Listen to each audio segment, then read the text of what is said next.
Hello, hello, Imaginary Villain, and it's once again time to get down to some game dev. Oh, hi, April, how's it going? You're literally at the actual start. Congratulations. How's it going?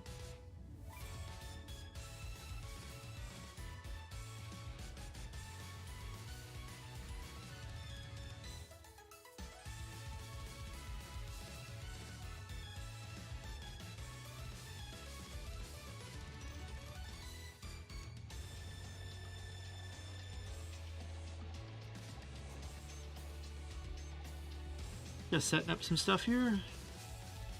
I forgot to set up.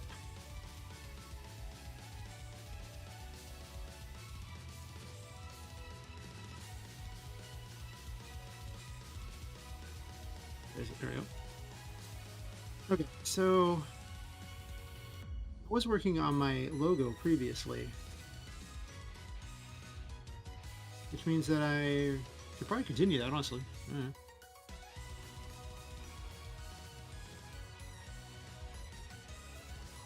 That failed to load?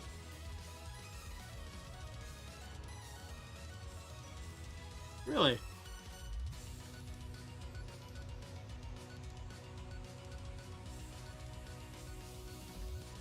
Huh.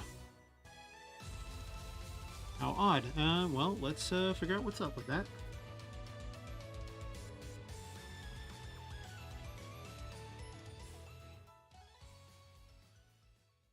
Is it just referencing the wrong file?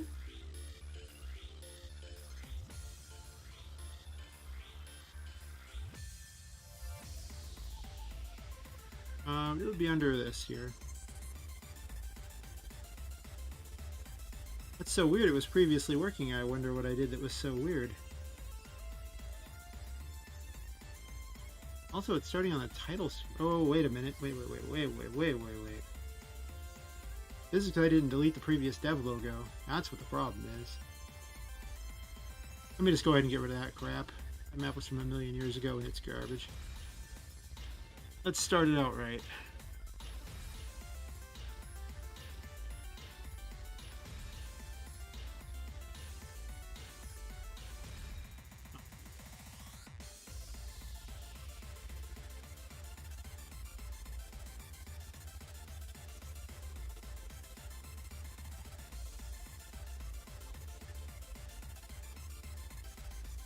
I guess I have to actually close the previous one. Refreshing to listen to music on this stream because I don't have to do a bunch of sound work.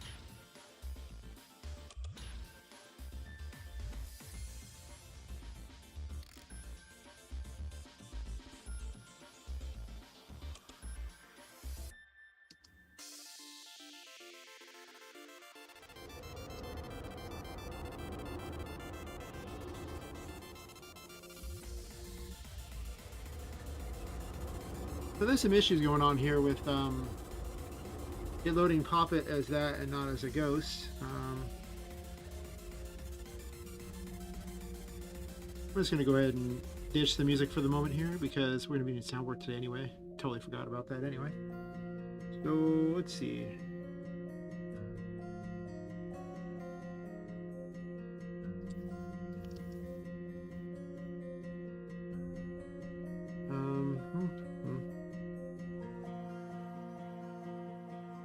So it's looking for a particle that's not loading? A blank dot JSON?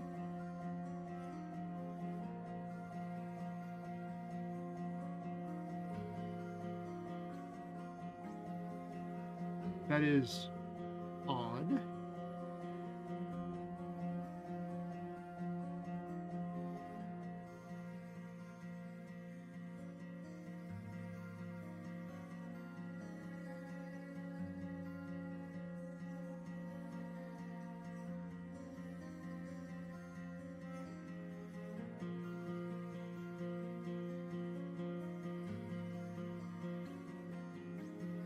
Probably that right there.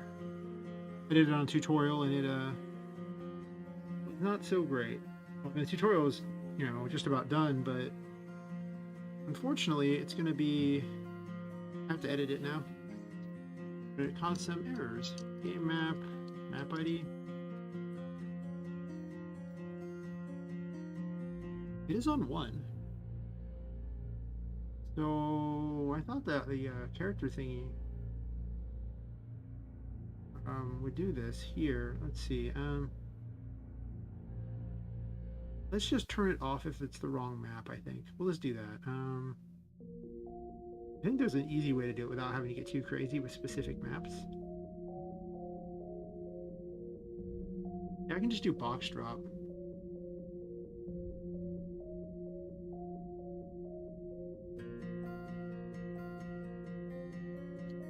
So, oops, move my logo up farther.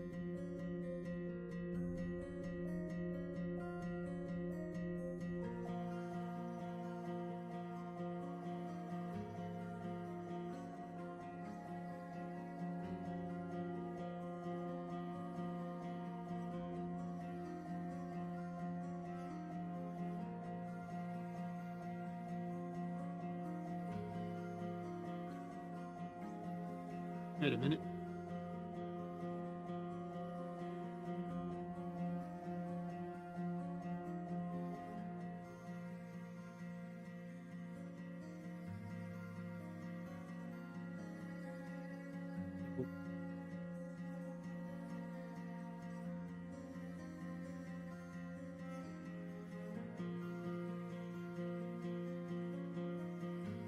It's 87. Well, let me just copy paste that and then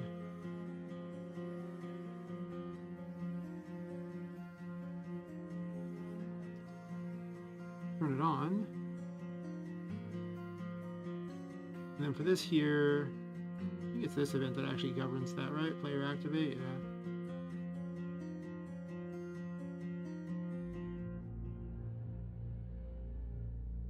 I'm just gonna turn it off on this. I'm not gonna bother to.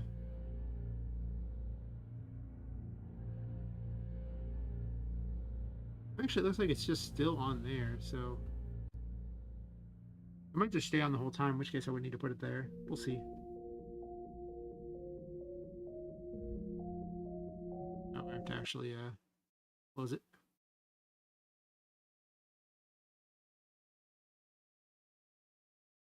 You know, open, little buddy. Okay. A little bit slower than I was expecting for some reason. Arm's already getting feisty.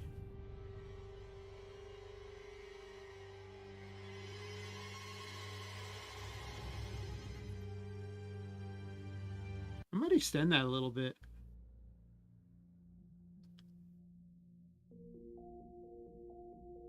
Okay, well, why in the world does it do that one and not the other one? But at least it's kind of working.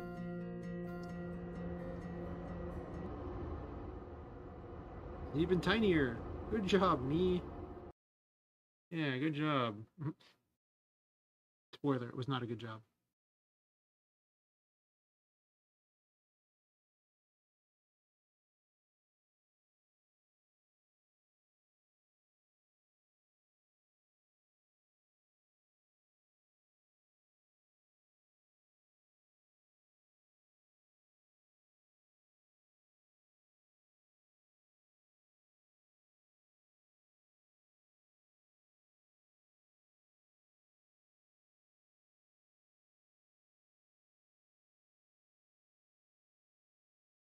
The box drop should be not on, not off at that point.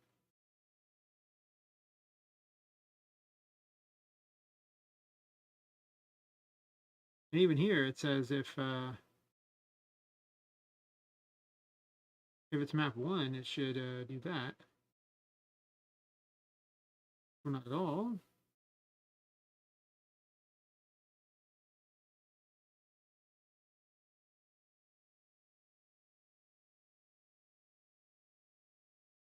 Makes this just fine.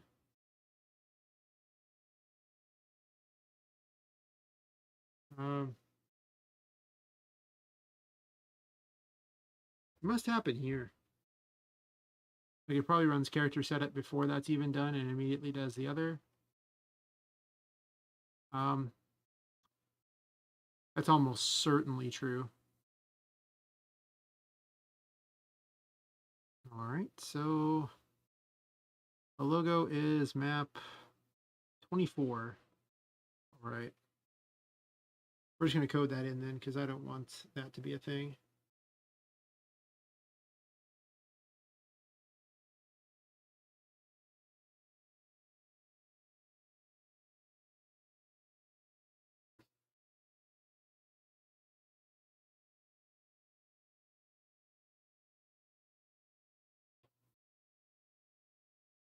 Um,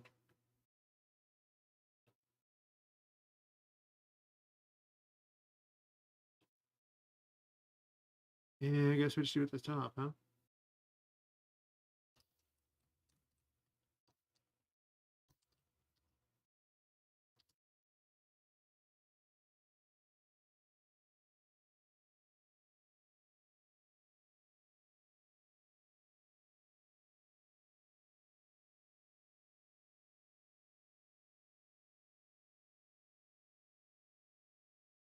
That's like player transparent actually does make the player transparent though.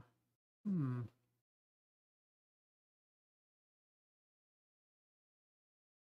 If we do that. Lots of fun timing going on with this. Oh, that's right. I wanted to extend this.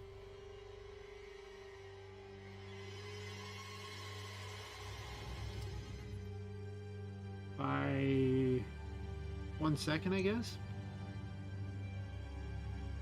Sure. I'm also going to reduce the amount of stuff in the background.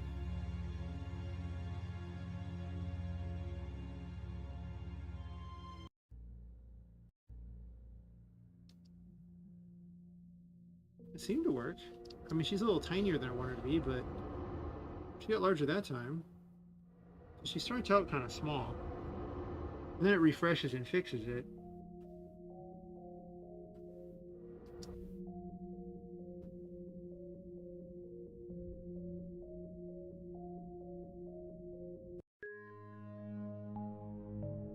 Oh yeah, and I was working on this area here to be kind of a, last area you arrive at.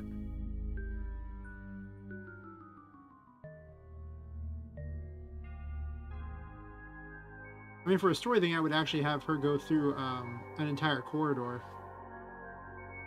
But I don't think I'm going to set this up for the prototype. I guess I could. I'm really debating on that because I really want to get this kicked out the door to get people some excitement. How do I feel about that?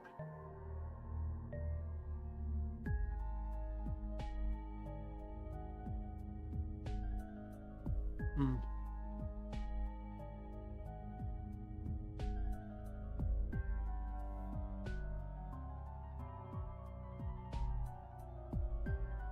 Huh. No overviews at the moment. Interesting. Well, other than April, but other than her. Um,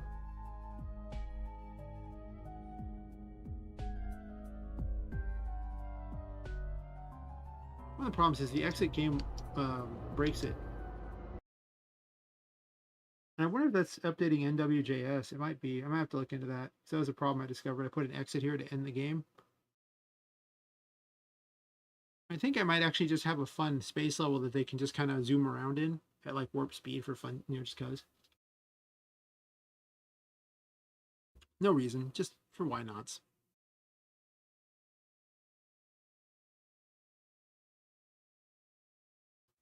Well, that's one way to close the game. Not the way I was hoping for. So on this, I want to make it that it's got less stuff going on. So with map builders for whatever one is, which means that for whatever 24 is. So what's the map thing for 24? I think it just does hub.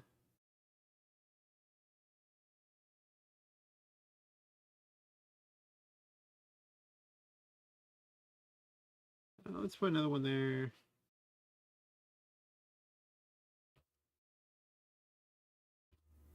I'll put the other else on that because I think that I'm going to want something different. Maybe starts what I want for it. Or I could just do it right there. No, because start's bigger than that, isn't it? Maybe title works? Maybe titled.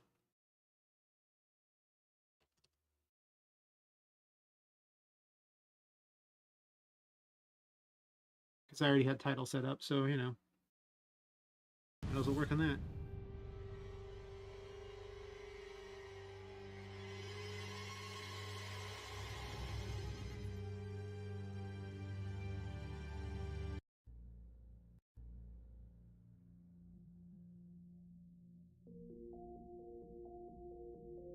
We do the weather on there too.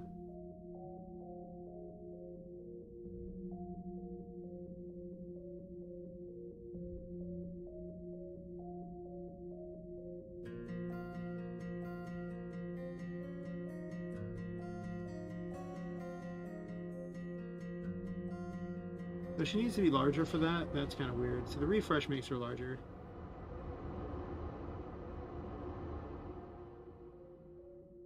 But she initially is tiny. Why? Can be character setup. We're on map 1. But the player size is not listed as that. So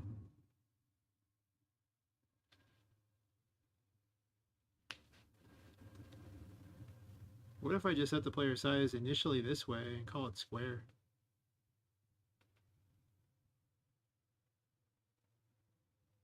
I don't think player form is a thing that even exists anymore. I really need to go through and clean this up of just all the crap.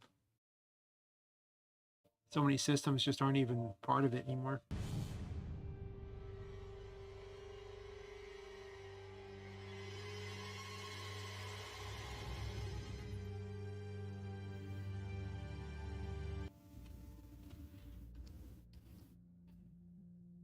And she jumps out and she's tiny. What's the... I just set this to that, 65.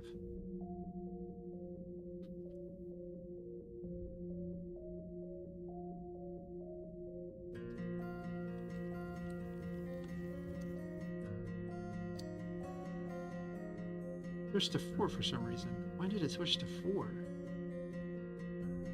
Hmm. Oh.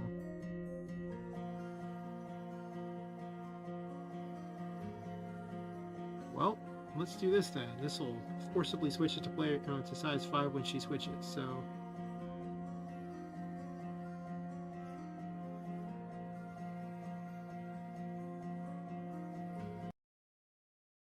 and then I can decide if I like the logo better with the extra second or with like 1 less second or 1 more second. I'm trying to time it with the stupid music, but I don't know. Hi, Fearless. How's it going?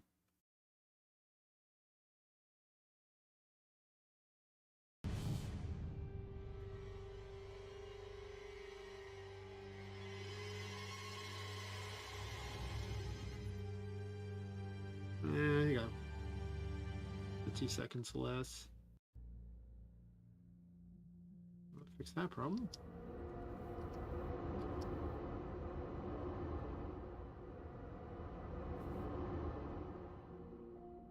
Oh, which class did you go to?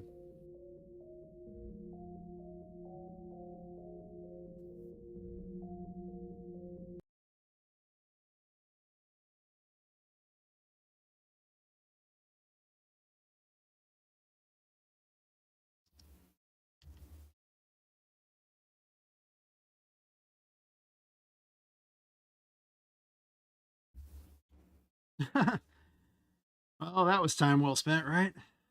You know what class it was? It doesn't matter. It's fine. It'll all work out. As long as there's a good grade at some point, right?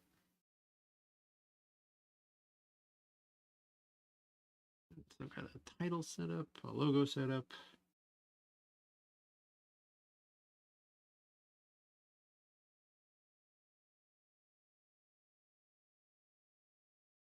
Huh. I'm not working on sound effects at the moment, so that's okay. I don't remember any class I went to either, so of course it's been a long time, but even then I don't think I remembered them too much. Most of them had nothing of value to teach me, but a lot of words to do so.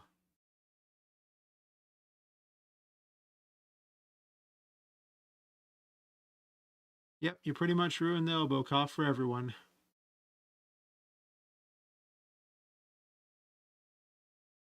You will forever be in infamy for ruining that emoji.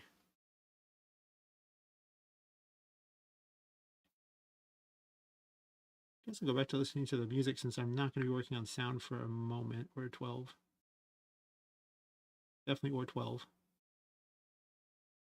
And we'll go back to these ones, I guess.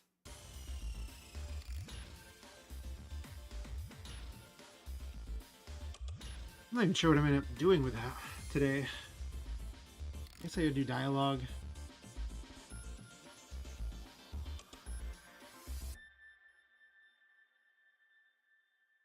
Alas, poor YouTube emojis. They have been ruined forever. How will you survive?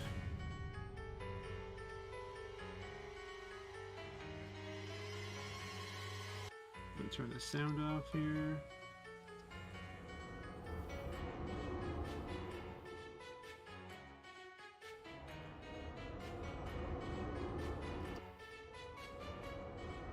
Hmm.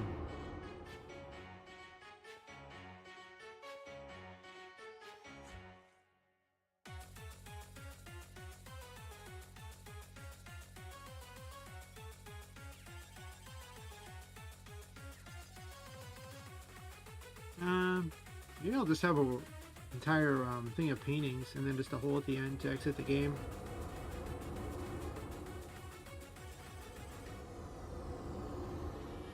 You know what? Let me check if April didn't like the stream as usual. She was literally here right at the start. 100%, just as I was literally doing an intro, there she was.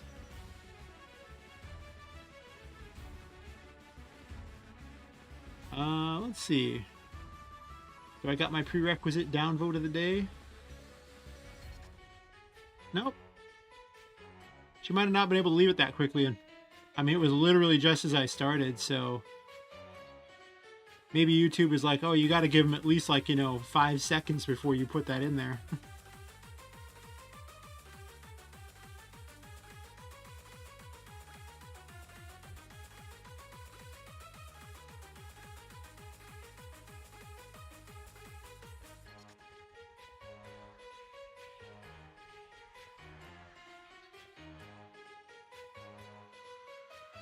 Well, the funny part is YouTube usually just removes the dislike anyway, or April does, one or the other. But hours after I'm done, the dislike vanishes on every single stream but one so far. And she's done it like 30 plus of the things by now, so that's just, it's just weird. Like I don't know.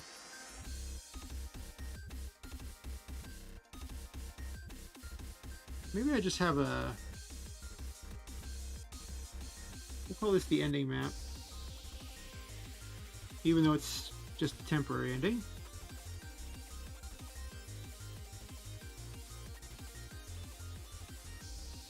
And then I'll probably make this the start map.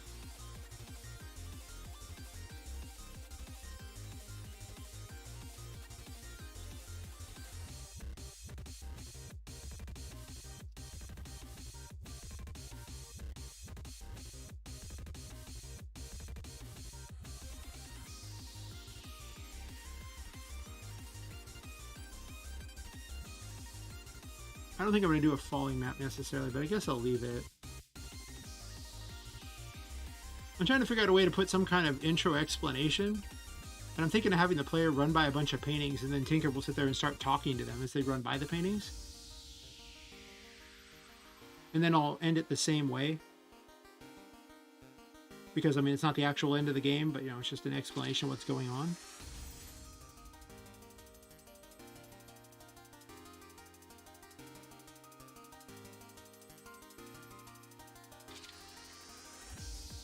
Oh, what do you remember?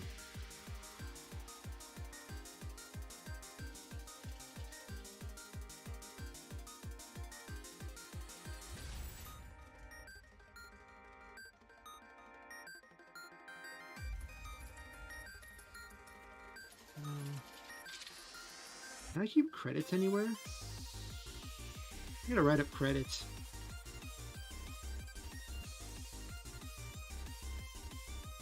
So let's see.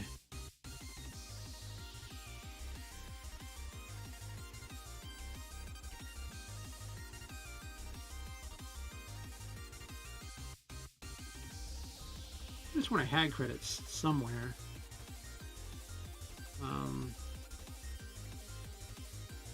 Begins by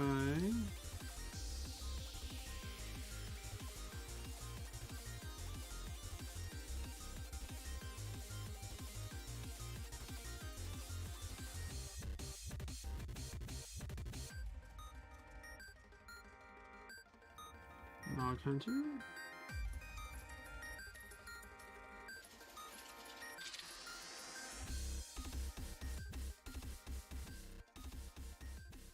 I'm not gonna use the Mush Audio Engine.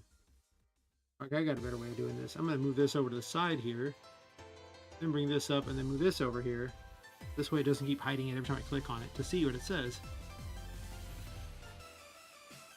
You did plogging? What is plogging?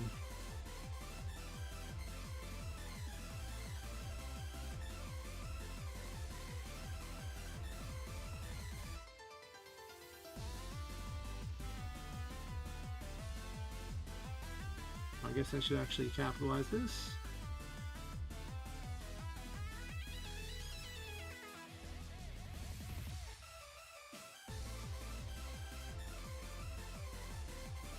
Or turn the mouse cursor on it.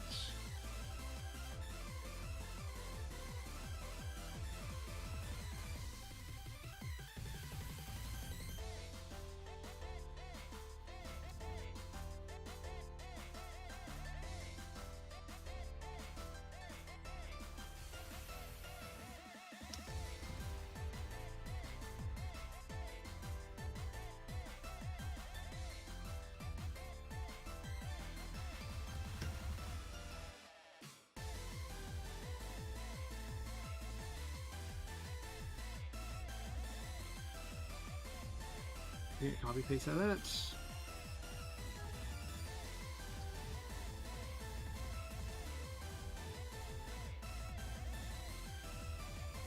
First, got a long name. Picking up trash with a tool that I don't remember the name of. That seems like an odd class, or was this just something you were doing because?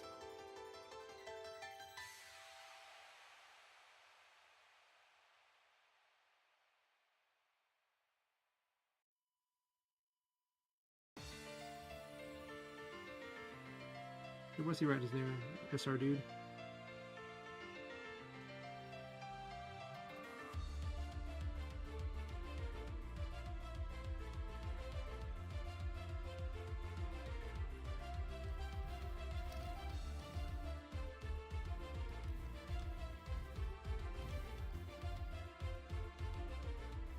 I did my own plugins as well for this. And then, who made this? Effects here.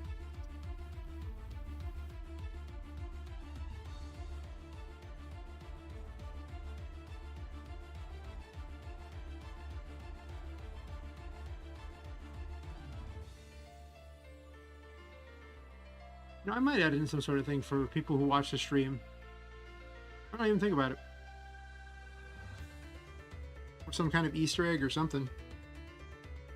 Mostly this is the very first version of everything, so I have to put in all the stuff that I legally have to put in right now. And then everything else is going to get tossed in on top of that. I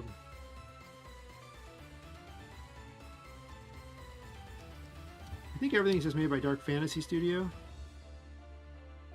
Yeah, I've been finding that it's really helpful to just kind of plan this stuff out and just what I absolutely have to do to get done, and then just keep a list of embellishments that I need to add eventually. And I kind of get to it later once I figure out what I'm even doing. It's just kind of, otherwise my list gets so long of all things that I could add in. I mean, I've had to cut down this list so many times. I have like a big side list over here, actually 2 or 3 of them. Well, yeah, That's my list of things though. Credit for supporters of the stream. And then I'm actually not incredibly far off. I guess just Humble Bundle for the other ones there. Humble Bundle. I don't think they even put credit in there for those, did they? I'm not even sure I'm going to use any of those though.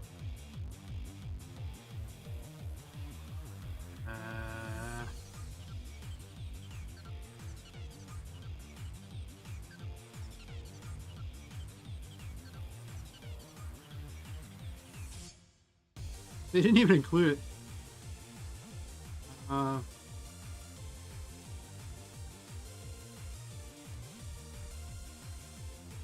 It was music bundle too. I'll probably end up having to change that when I actually have time to look up my receipts on that. Oh yeah, I don't think there's even anything there for it yet. I mean, at one point it was briefly there for a game jam, but then I deleted it because, well, it was a catastrophe. It's the best way to put it. They gave me 1 month to release it, and I started kind of late, and it just was not the best. It had a lot of game-breaking bugs, and I just forgot to lock some things out, so it didn't even win. It was pretty bad. Then I had to leave it alone while it was broken for like over a month, and I finally was just like, nah. I don't know what the other credits I even need are. I guess I'm gonna just keep that as a separate thing here.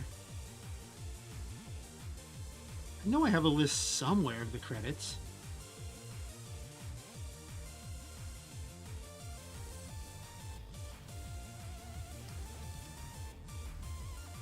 I'll keep a list going so I can just remember what I need to do on that.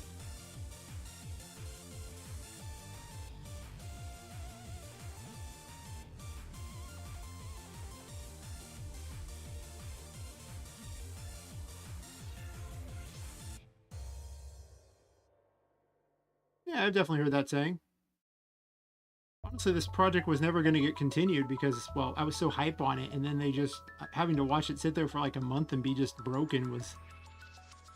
It wasn't even the main project. It was just like, I'm just going to make this, and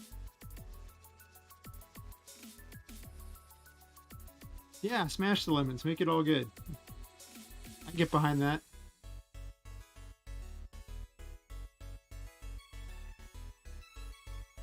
What if I just put all the pictures in for this and drop the player here? And then,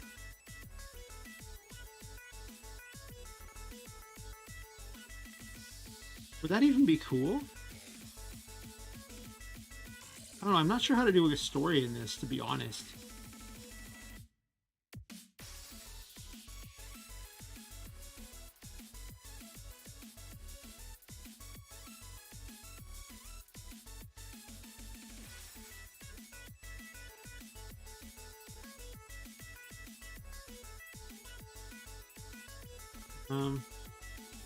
I got all these pictures that I've already previously done. I could just do that as you're just running by. She just shows you pictures. I guess she's about to explain anything. It could just be pictures just going along as you're just running. And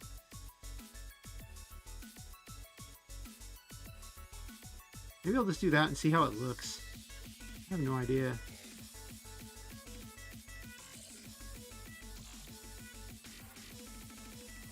Yeah, sort by size. I don't know. I guess sorted by size. That'll be up here if they're anywhere. Um.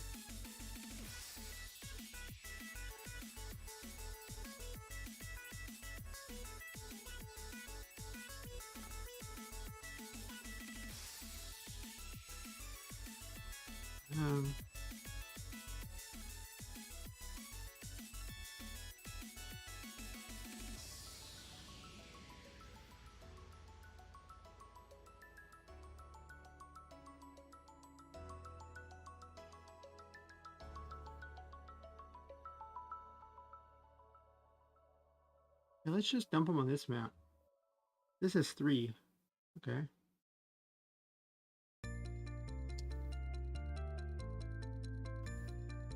I'll try this strategy.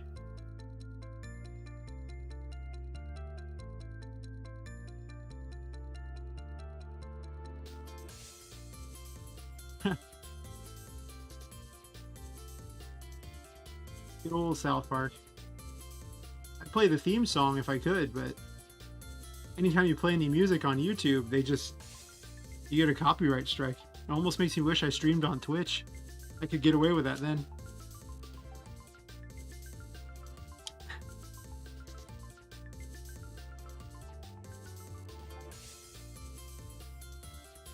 So this actually travels to the right map.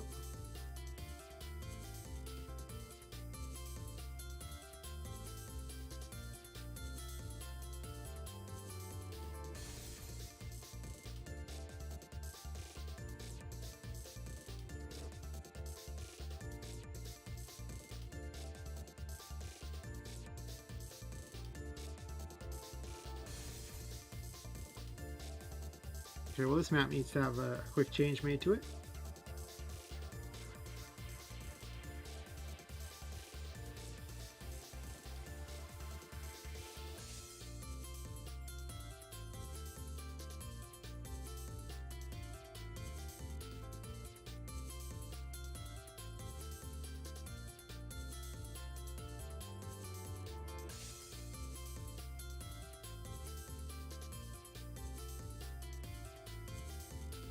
This is map 3.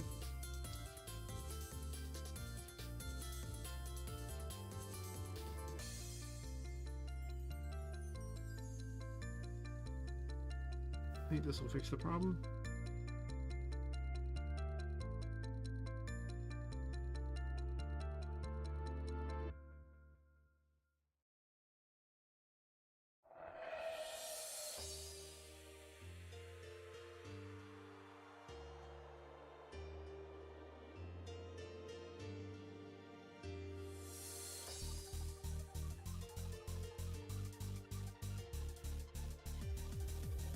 You gotta sing the song faster because I set it so you can actually scroll the chat all the way to the top now. But yeah, they don't care about if you say the words. If you put music anywhere on YouTube, it just literally goes through and does it by the second, telling you what is copyrighted and what isn't. It's awful. So I'm slowly collecting a bunch of music that I know is actually safe. Not necessarily the music I want to listen to. Plenty of music I'd rather listen to, but most of that music will get me in trouble.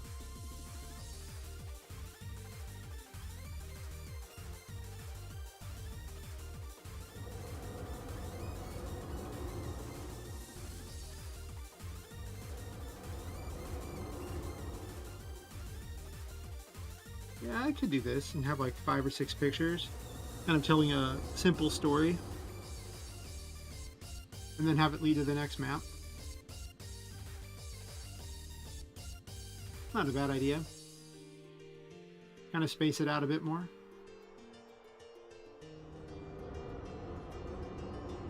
Yeah, I'll do that.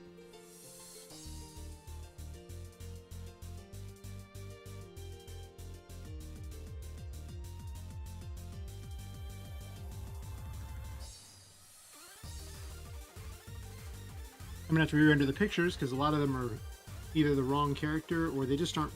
The render wasn't very good. Like this one is a really crappy render, but it will get the job done.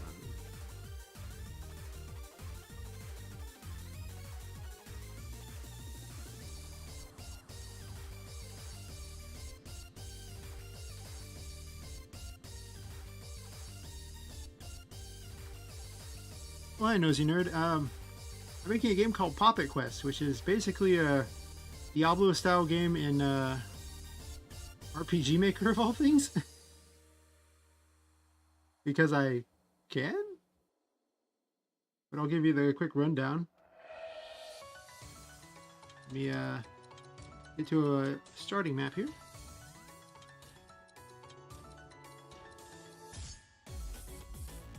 The plan really is to just keep working on it and release prototypes as I go along, so that chat can tell me about things, and it's always just going to be a free game for people to play, so they can just suggest things and make the game better and better.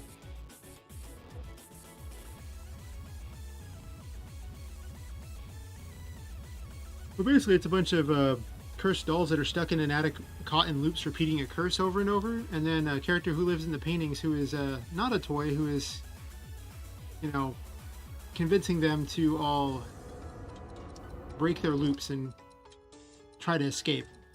The attic's also haunted by a ghost who doesn't want them to leave, so you're gonna have to. You play as Poppet, one of the dolls who's been stuck in here, who doesn't even remember who she is at this point, and trying to figure out how to get out. Oh, I forgot to grab abilities. 1 second. Let me grab some abilities real fast. Ah, sure, exit.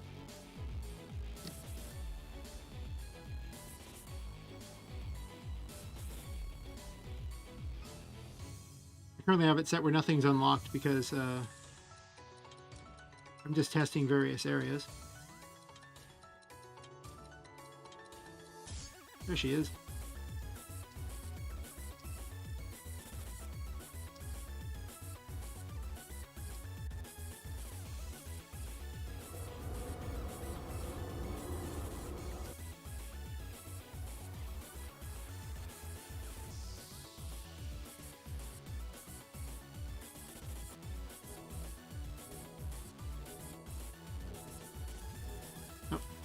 Apparently that character would just like to leave. Don't even worry about it. The character's just going to leave this area for a while.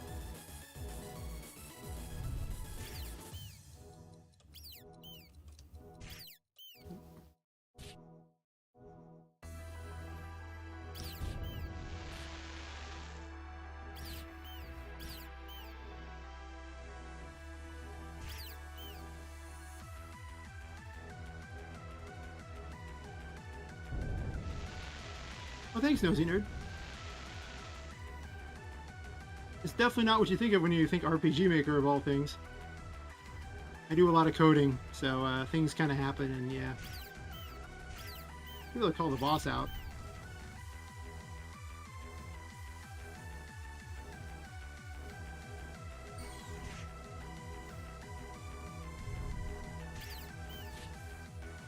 Apparently the game has basically no balance whatsoever, but whatever. If I can nail him with this. Ah.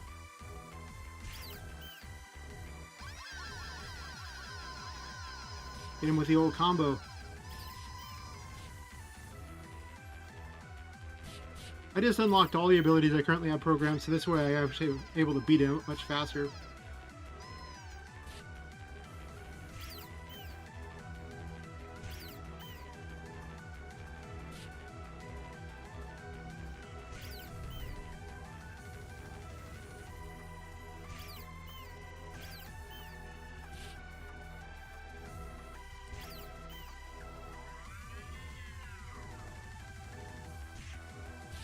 Oh, this little charge attack is very good. It's actually the first boss, so he, like, is much easier than a lot of them. Also, I have, show you other random ones.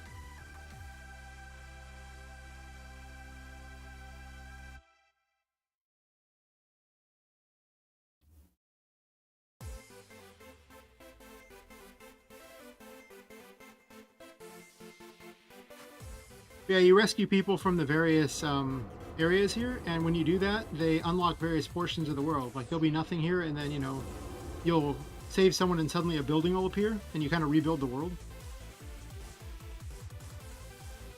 Sometimes it unlocks mini-games, sometimes it unlocks, upgrades. I haven't really introduced equipment yet, but the plan is really just to release a prototype and then just keep on adding to it. So I'll get more added in later. That's weird. This should not be the area I got into. That seems very incorrect. This area is not finished. Fair enough.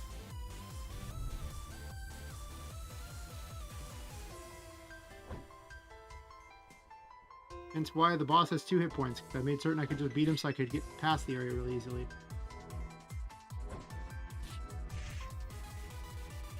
Fair enough.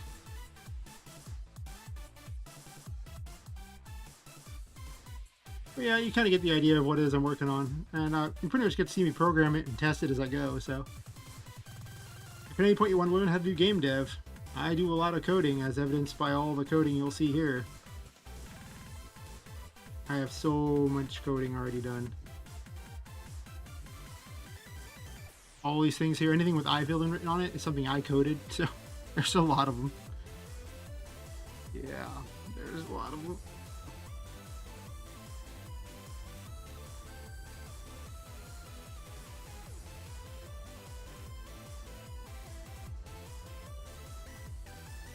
That was weird. I went to that area, and that should not have been the case. It should not have sent me to there at all. I was supposed to be fighting the clown heads.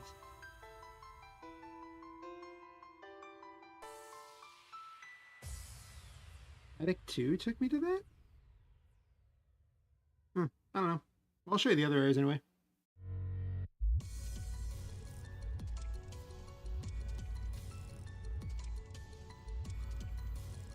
No idea why that one was so broken. But that's half the fun of this stream. I sit there and also fix all the bugs.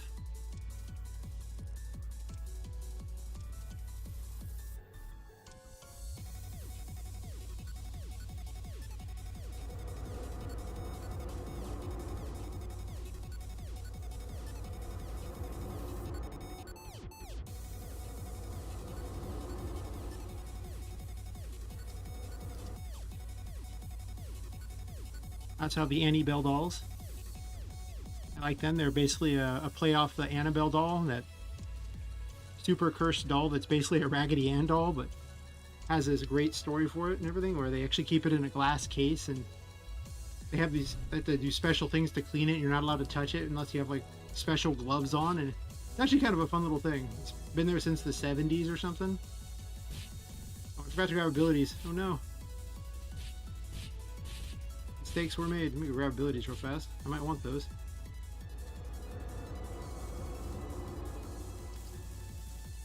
I almost want to just default with all the abilities unlocked to test things, but I want to also test the abilities I would have by the point that I would fight each boss. So.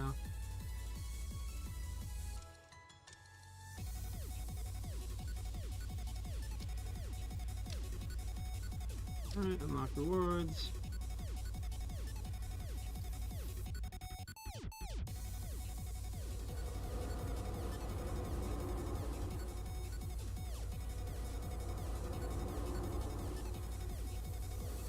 Oh yeah, there's also a tarot mini game that I was working on, which already exists. Just a matching game.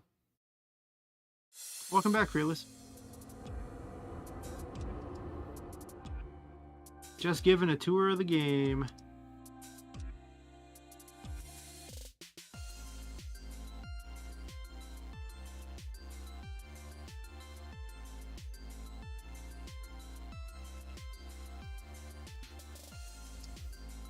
Oh, I guess I broke it, huh? Nice. Well, I was going to show you the game, but apparently I broke the little mini game. Nice. Let me add that to list of things to fix. I don't remember when I broke that. That's silly of me.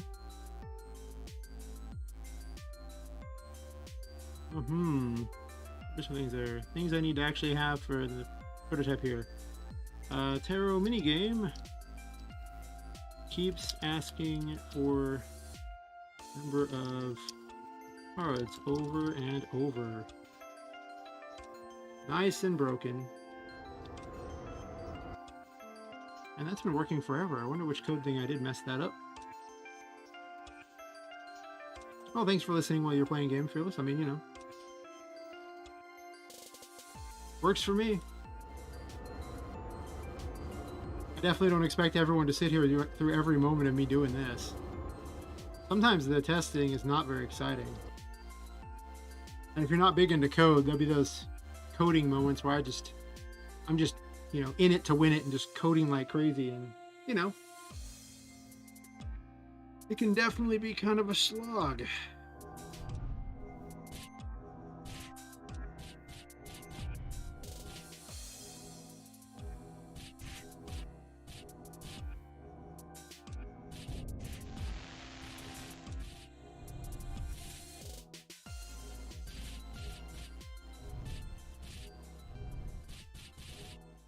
I mean, it could be like Pop at 64, sure.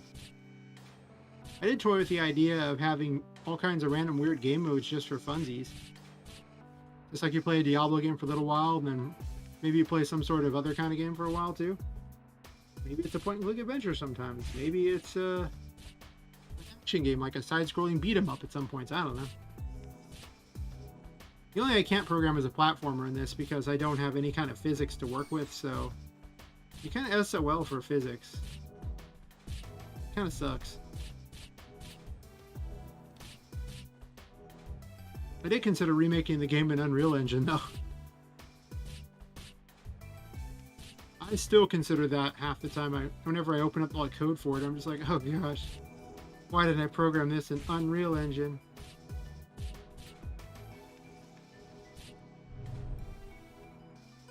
Boss is not particularly hard.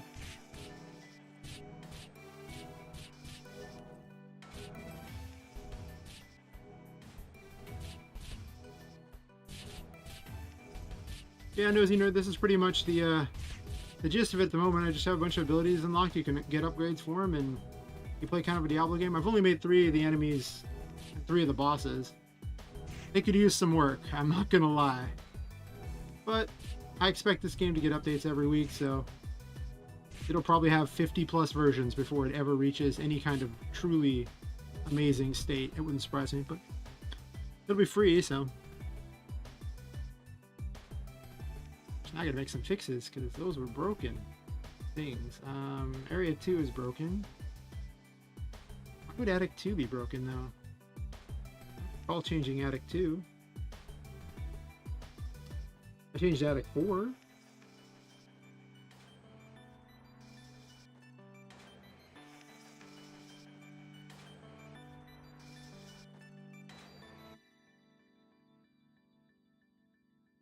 Huh.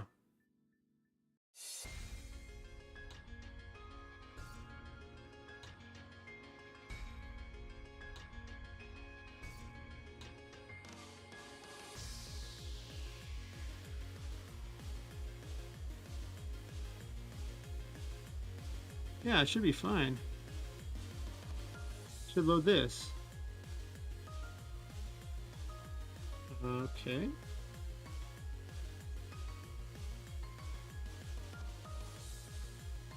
Yeah, it's supposed to be Attic Blocks H2. Console.log type, please.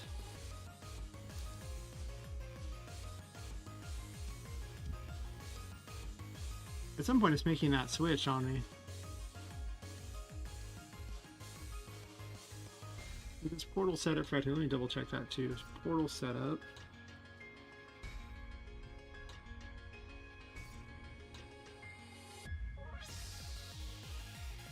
Runs the area thing, and then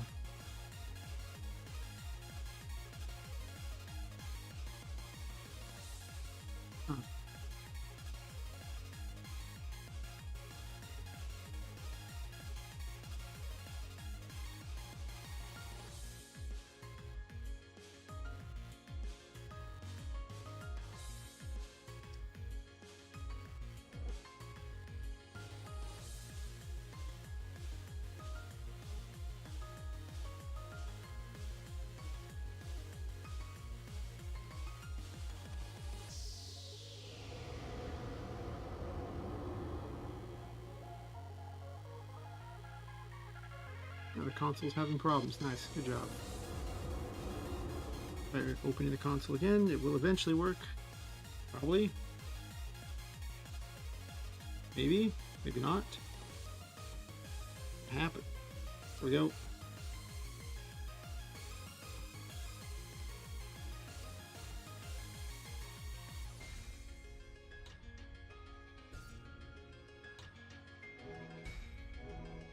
That time it worked just fine. I must have accidentally clicked Painting World or something.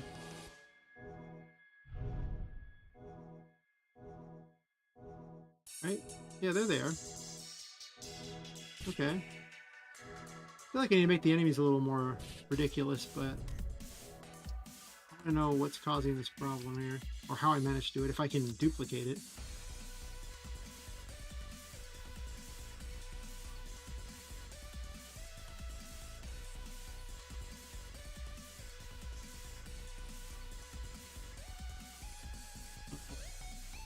Um, when they exit the level, I have to turn off the boss information, otherwise the boss information will stay.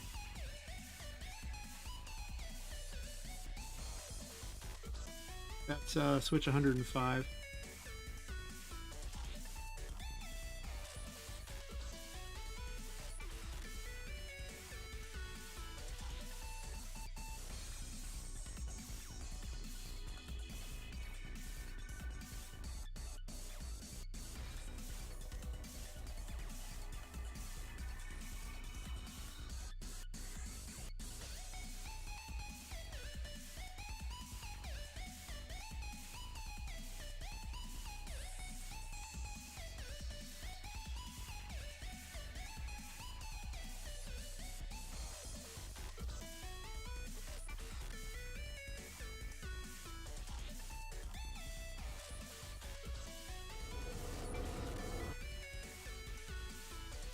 Huh.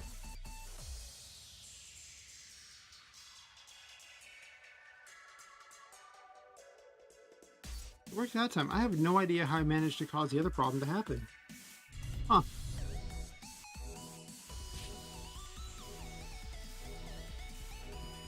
I think I was like a WWE character, so just comes flying off the top box there and everything like trying to attack me. Yeah, they all need to hop. If they don't hop, then they're just not very threatening. Like to hop towards the player.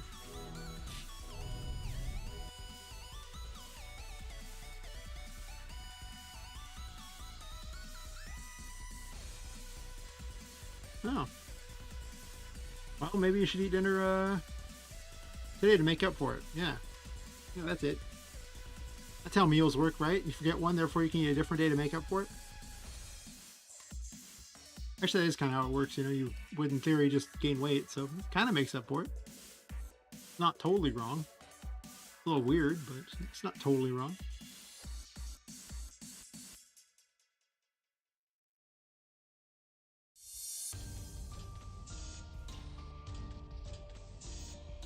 Huh.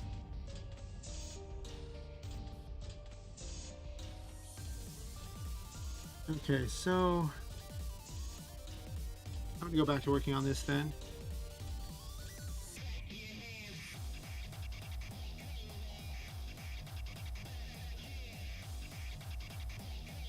I figure I should have at least some pretend story, if nothing else.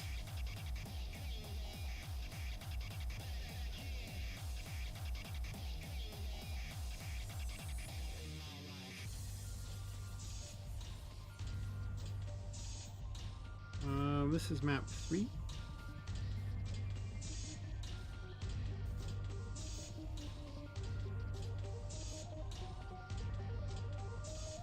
And then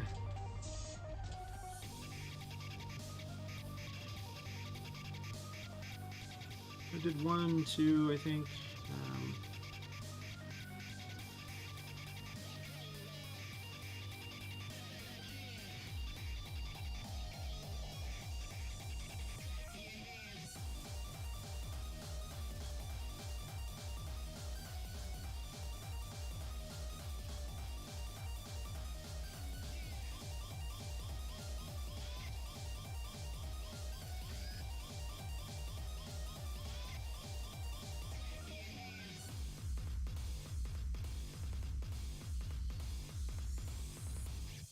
This map's not going to have any portals on it. Well, none of these portals anyway.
me to do a lot more rendering of pictures here.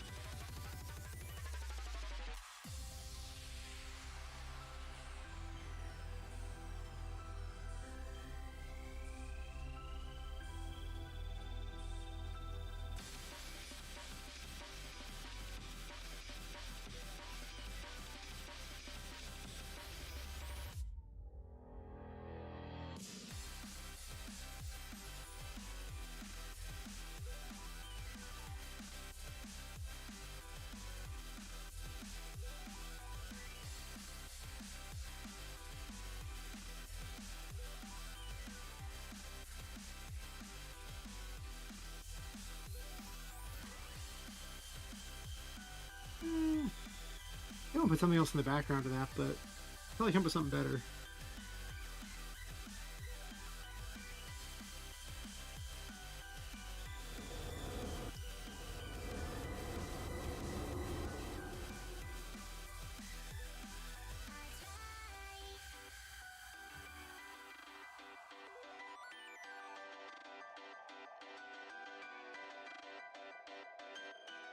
Not my best render of Poppet. I think a picture of Poppet does help. So it's actually a terrible picture of Poppet, to be honest.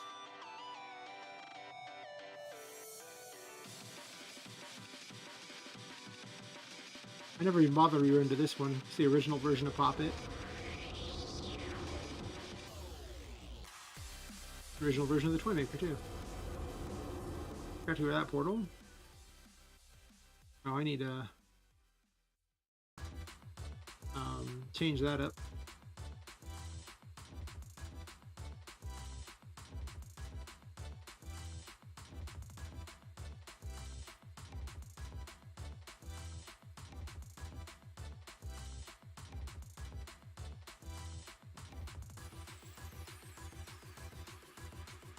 Did I miss one again?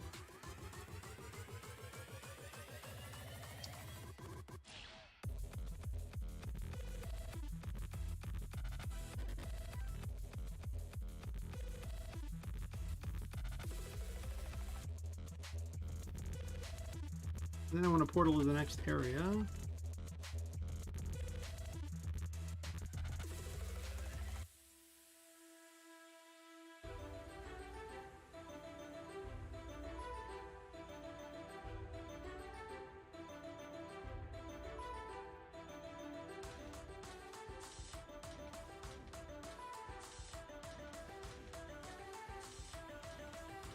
It's just area map XY.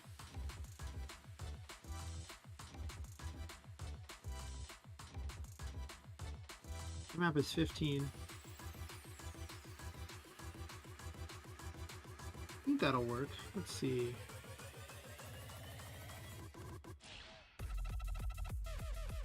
We'll see where it puts it. I don't know. Like everyone wandered off for a bit. Fair enough. So much what I'm doing right now is just the finish it things and embellishments. I do got to improve the gameplay some, I guess, but I don't know. The first prototype just needs to be a concept.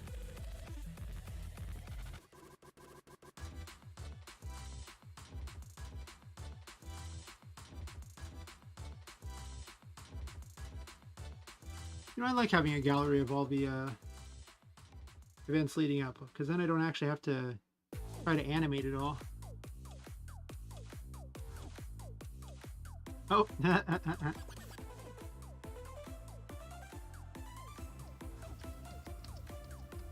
guess I forgot to get rid of her, so now she's just sitting there in the picture, just giant sized. That's funny. Fortunately, let's see. This appears to be unreachable, or it just wasn't on. Oh, it wasn't on. Fair enough. Also, it probably needs to be farther down, to be honest. Let's see, this 19 I think is where it switches, so it needs to be somewhere closer to like that. That one's not even a thing, so I don't need that.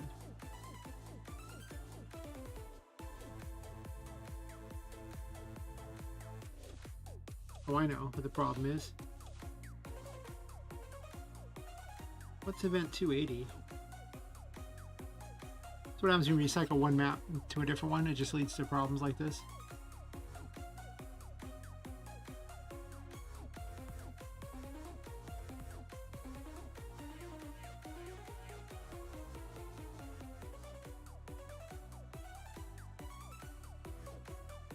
Bum bum bum, huh? What are we bum bum bumming about?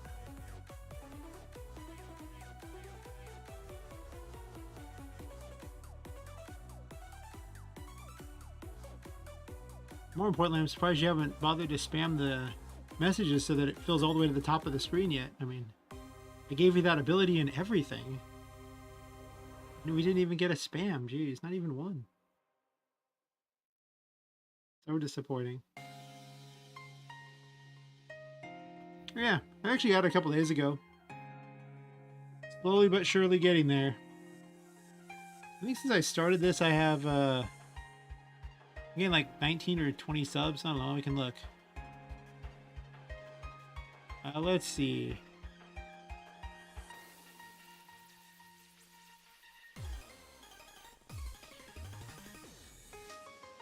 Can I show everything on there? Looks like I can. Yeah, in the last 90 days, I started streaming right here. You can see the improvement. And then one day where I had 16 hours of view time in one day, which was incredible. Yeah, but I've gained 20 subs since I started. It's been a couple months, I guess? Sorta? Yeah. Not the worst, you know?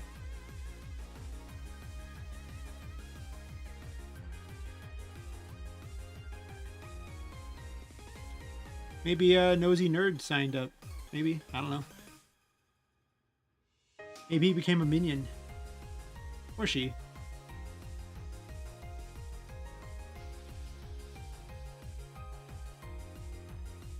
Yep.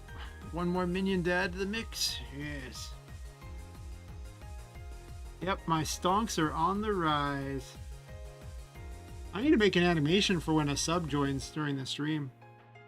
Or just more animations in general that people can bring up. Because there's apparently like a bot thing's included with Streamlabs that allows you to play games and stuff in the chat. But that might only be for Twitch. I'm not 100% certain if it works for YouTube or not. I need to look into it though, because it might be cool. I don't need him. So delete that. That one. That one.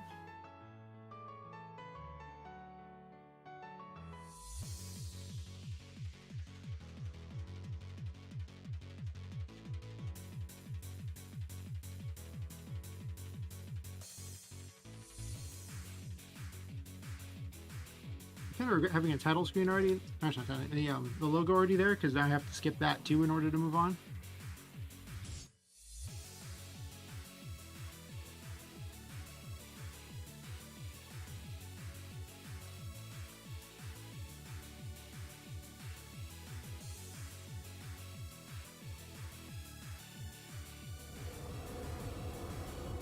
I'm gonna get rid of all the portals. What is that? Actually, it should be easy to find because there'll be an event that's really low for no apparent reason. Ah, yeah. Now it's for clockwork.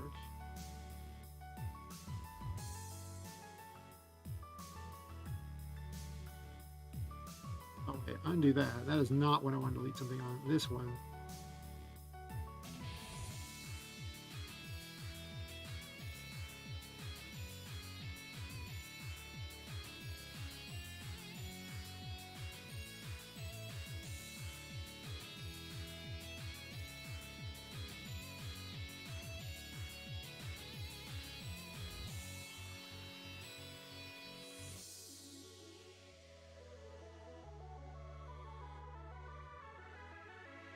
Just leave the portal there.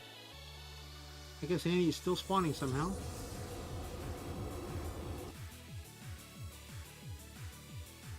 Let's see if it actually takes me to the next area.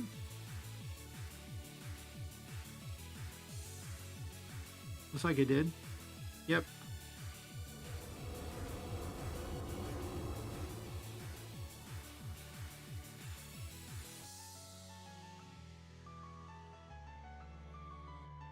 Guess this has to go farther over.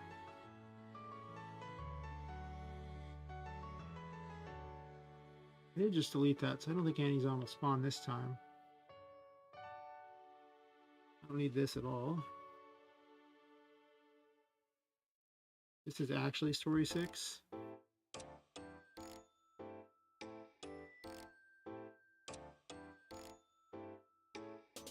Our marshmallows sound great. Yeah, these ones here that are based with, they use like tapioca sugar instead of regular sugar. They are amazing. Oh my gosh, I didn't even know tapioca marshmallows were a thing I needed in my life until I had them. And then I was like, oh my gosh, I'm not even sure I can have regular marshmallows again after that. It was a thing of beauty. Wonderful, man. Absolutely wonderful. Okay, well, maybe not quite that wonderful, but it's pretty good. This should actually be... I just call it Tinka's painting, huh? Sure, whatever.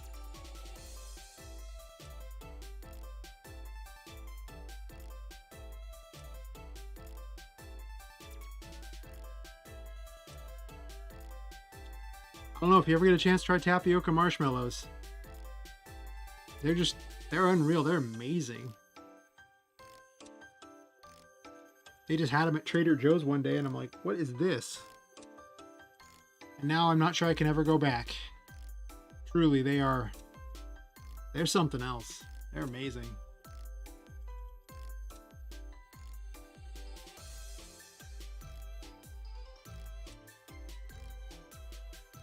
Let's see if I can just start myself on the title map so I can skip the logo each time.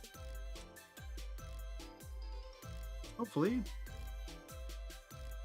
That's 5 extra seconds I get save on testing here.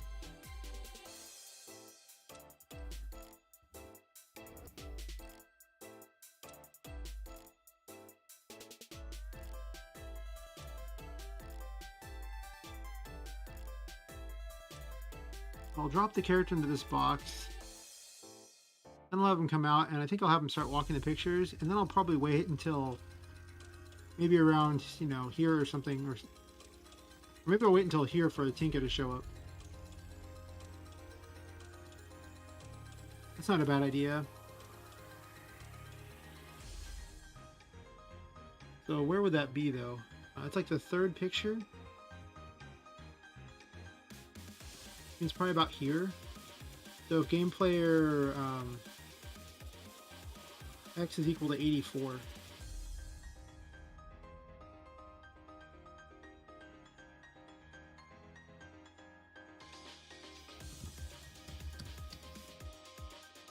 Is we'll do greater than or equal to 84.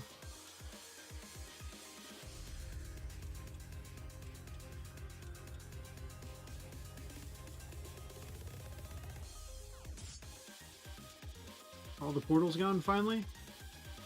Plus Annie's on, who shouldn't be spawning on this map. How are you still spawning? What am I missing here? You shouldn't be able to spawn still. Oh, wait a minute. I did a dumb. Right, leave that one. That one I want.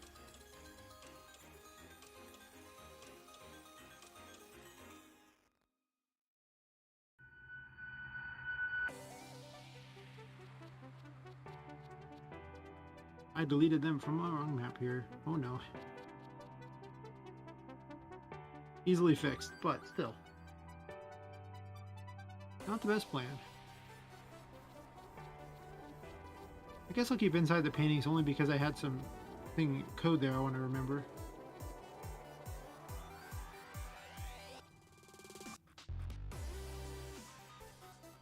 Alright, let's see if it actually works this time.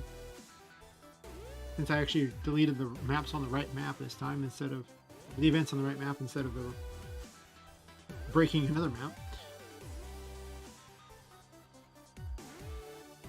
But she doesn't come running yet, right? Alright.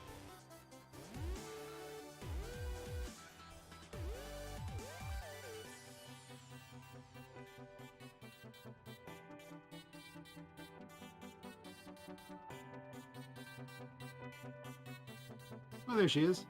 So she only does show up after that. That's pretty good.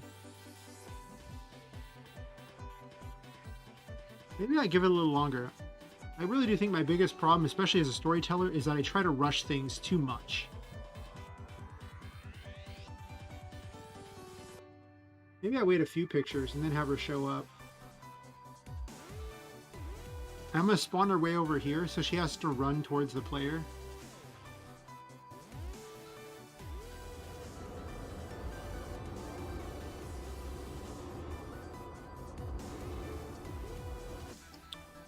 You know, it would be really convenient if you could send stuff through the screen. I'm not going to lie.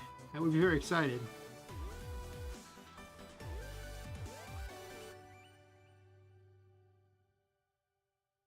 I gotta make 2 different versions of her. I don't think I make one super complicated. I think I'll just make a version for each map.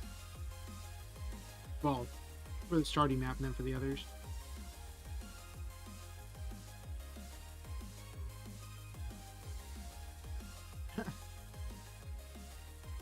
That'd be great. It's like 3:02 a.m. here. I couldn't get marshmallows if I wanted to right now. But now what I'm going to have to do tomorrow is I'm going to have to go get some. So I hope you're happy with yourself. Now I have to go out of the house into the pouring rain. It's not actually going to rain tomorrow, but I'm going to ham it up a bit. You know, uphill both ways to get marshmallows. It's going to be terrible.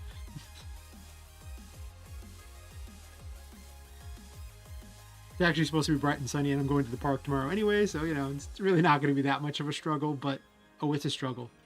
Totally a struggle. I don't know how I'm going to make it. If you don't see me next stream, it means that I didn't make it, you know. The struggle really was too real.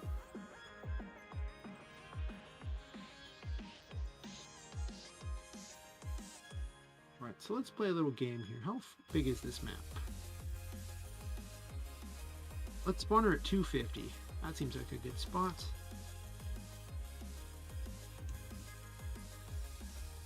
And then that means I'm going to want...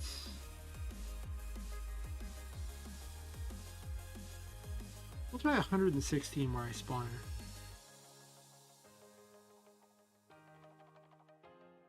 That doesn't seem right. 120 seems like it's right in the middle, right? Yeah. How's this timing going to work here?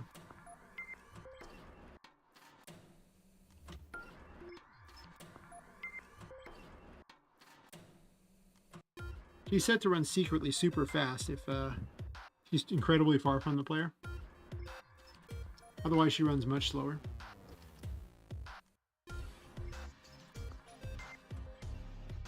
Five minutes. I mean, to be fair, there is a supermarket within about, I think, 8 minutes of where I'm at. They're a little more expensive. They'd have marshmallows. But the really good marshmallows are probably about 15 minutes away. Oh, wait. I was waiting to see when Tinka would show up. She unlocks between that picture there.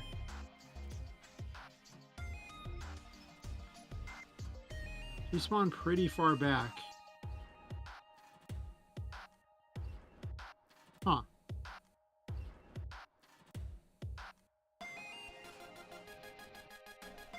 Do I have her run at you at the last picture?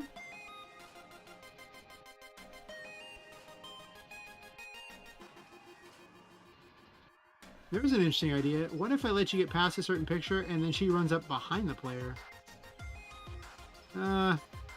She's not faster than the player, though, is the problem. She'd have to be really fast to do that. And the animation would look really dumb if I tried to make her run any faster than she's going. Of course, she only runs fast when she's really far off the screen. So you can't see her, the glitched running. No, I think I wanted to show one picture earlier. Because they might just run into the portal and not even chat at that point. I think I would rather that be the thing. Maybe we start at 80 instead. And she just spawned really far out, so if you stand and wait, she'll show up earlier, I guess. Would that be better? I don't know.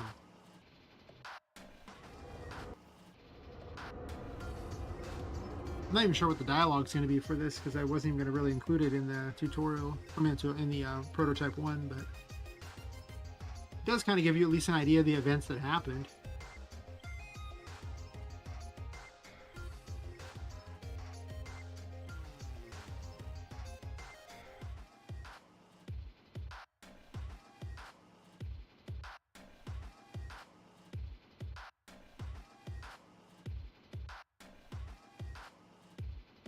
But she shows up right before that picture there, so that's not too bad.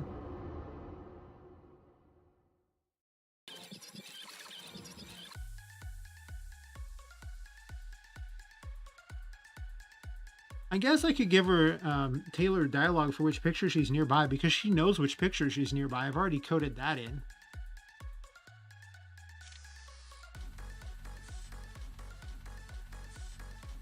So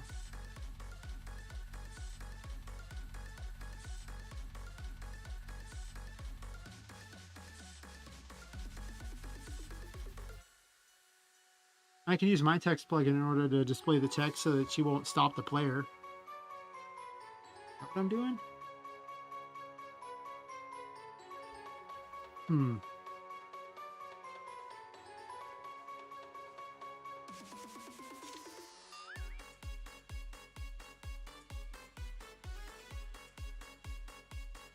Not a bad idea for how to tell a story.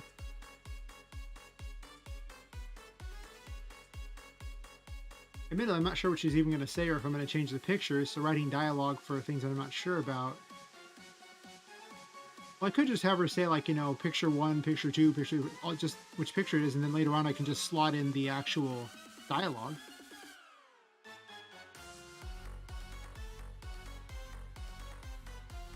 That's actually not a bad idea.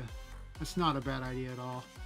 Alright, time to make my wonderful assistant here even more complicated than she was before.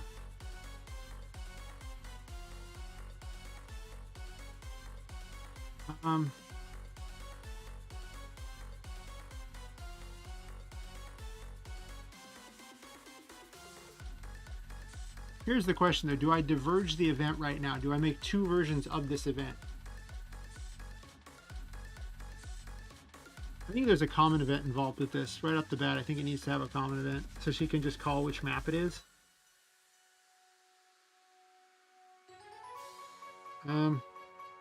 No, that's not how we're going to do it at all. That's just dumb. I have a better plan. I do have a story one. Do I have a story one?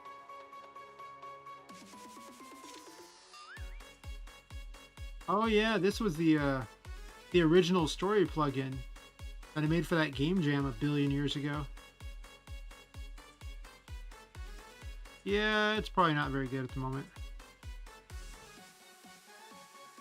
I even have the menu messages in there too. Yeah, that's stupid. Well, I might keep some of the text anyway, so I guess I'll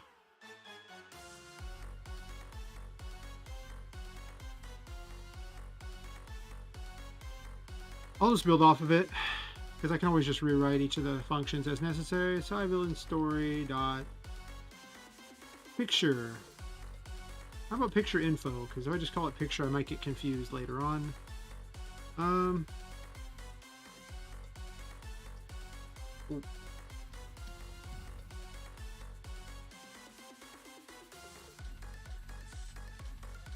So we're going to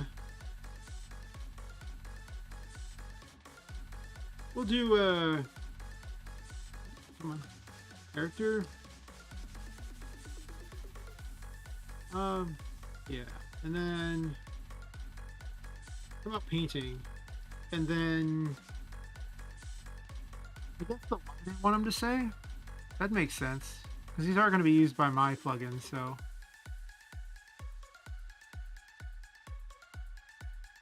I'll probably just have it do a removal for the previous message, if there is one, at the start. We'll say line.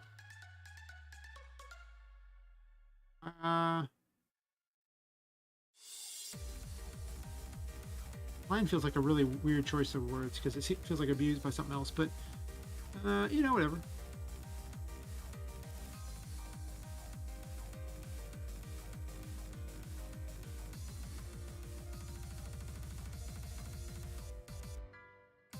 Hmm. Unless I specifically specify the message right here.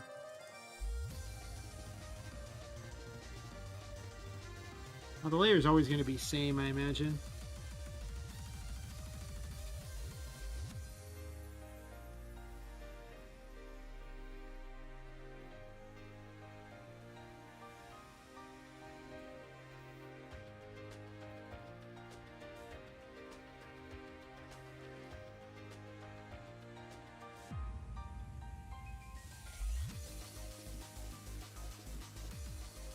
There's two choices here. I can either just set the message to be timed so it just shows up for a period of time and then goes away, in which case it makes it really easy.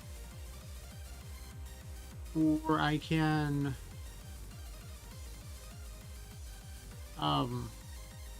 wait until the player clicks. That doesn't make any sense. Waiting for the player to click would make no sense because it's just supposed to be something that's said in the background, so I don't need to worry about that. I'm going to probably want this information though.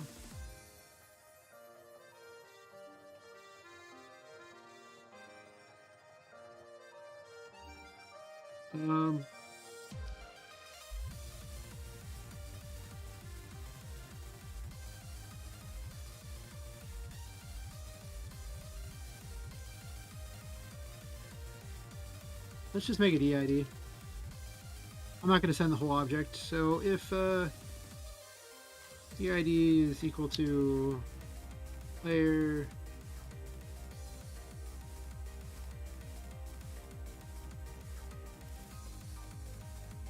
actually, do I even need that? I was going to set up some sort of special thing, but I don't think I do.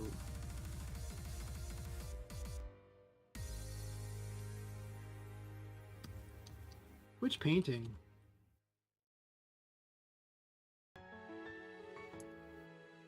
We're gonna do case. Am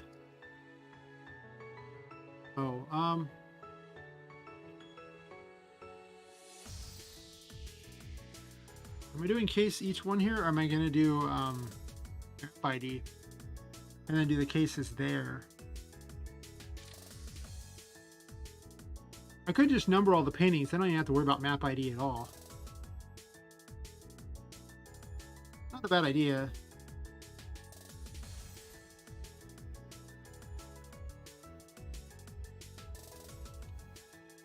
I'll start from 1 to 0. It's always a weird number to start from, even if arrays start from it.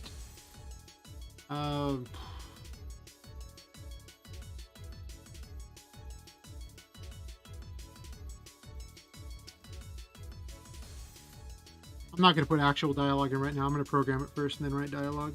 So I'll see how many lines I need to actually add.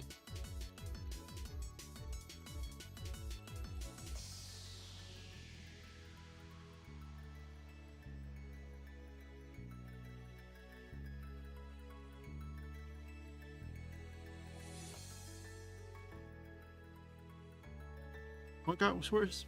What? Oh, the coughing got worse? That's no good.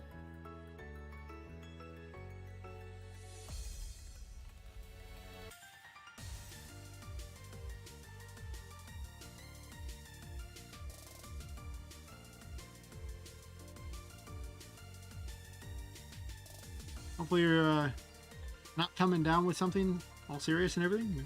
Maybe take a break and see if you can get better.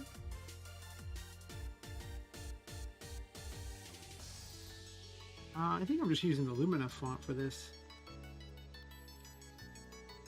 And V-layer is just going to be same. I don't really care.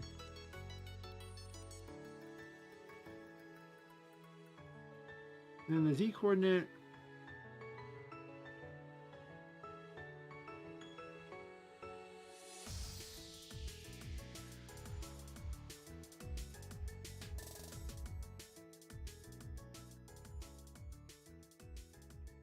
It's only 2 characters really. Well,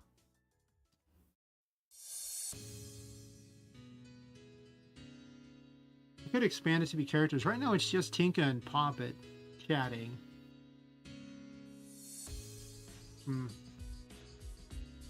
Now let's make it simple first and then make it stupid later.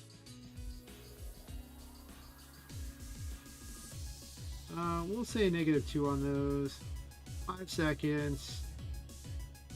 0 on the x coordinate, but on the y coordinate, we'll do negative like 300. I don't know if this works off pixels or not. Let's figure it out.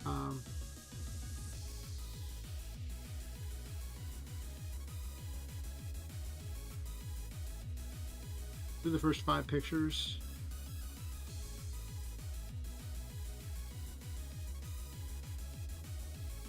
Maybe the first 6 pictures, whatever.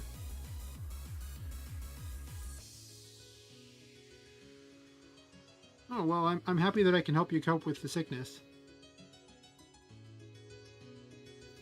That I can be the distraction that you need.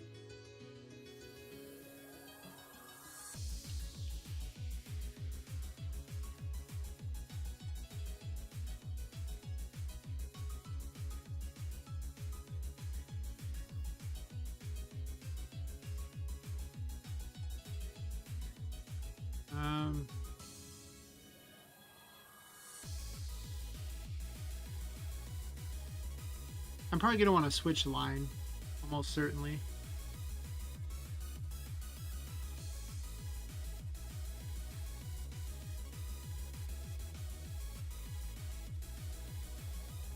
For now, we'll just do message equals line. I'm going to change this almost immediately. But, for now,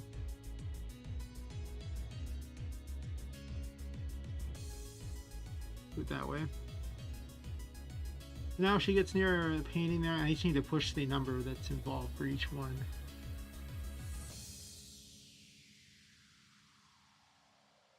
And her EID is that.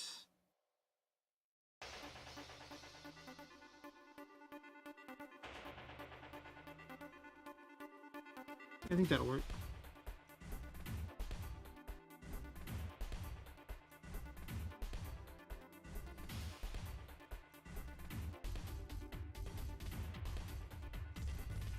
All right, so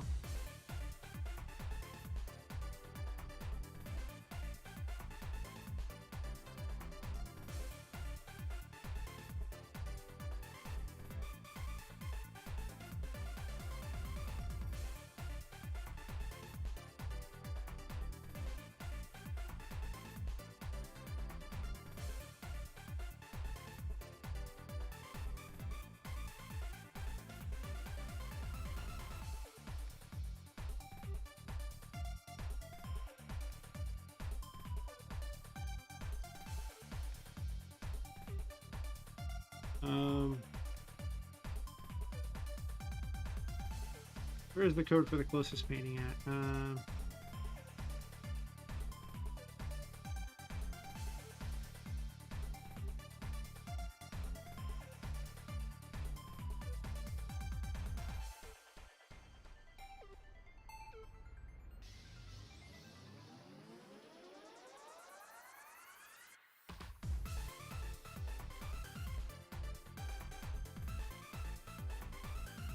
Actually, let's do it down here, I think.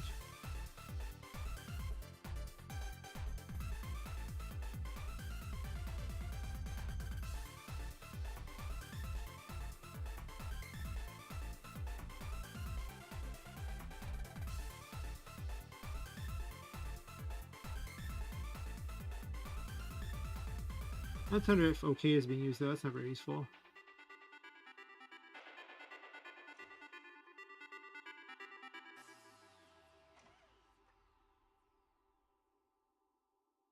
Where did I put this code?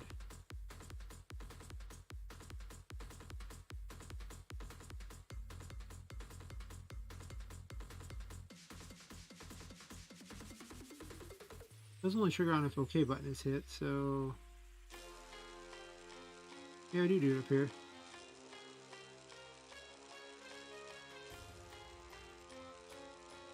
I think the compare command does it now. It's the it does find, right?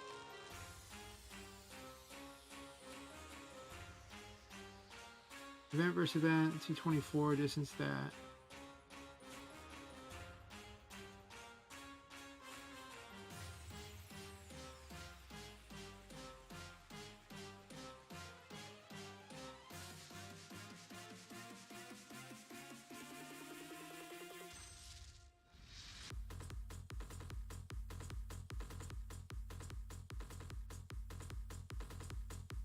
Or was it here? Let's see. I villain tools, compare, mode find. There we go. This is the code I want.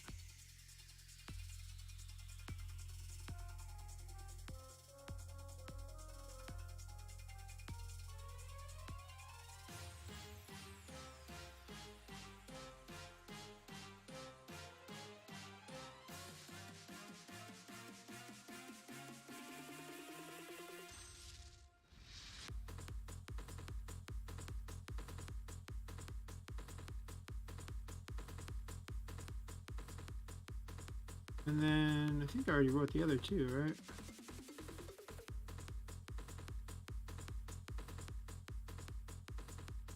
She has so much code at this point.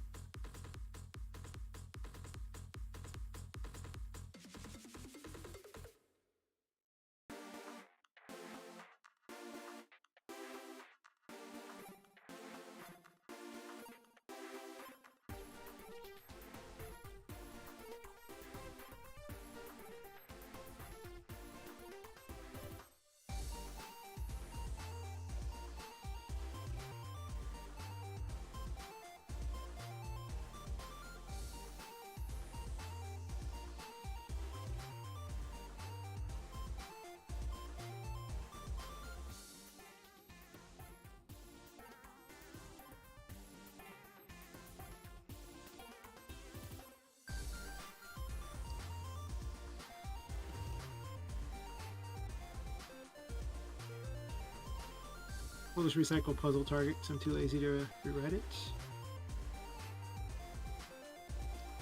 And the last command I want is fine.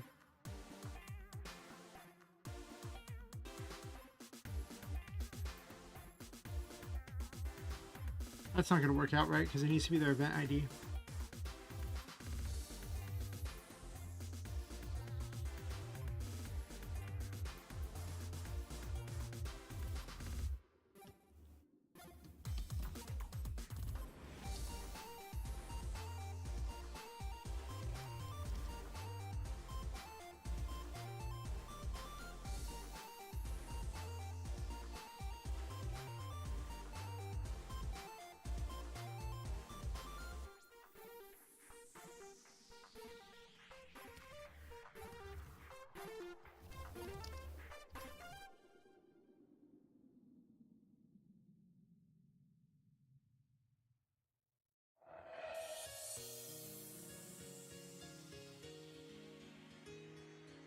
I should have written it like this in the first place.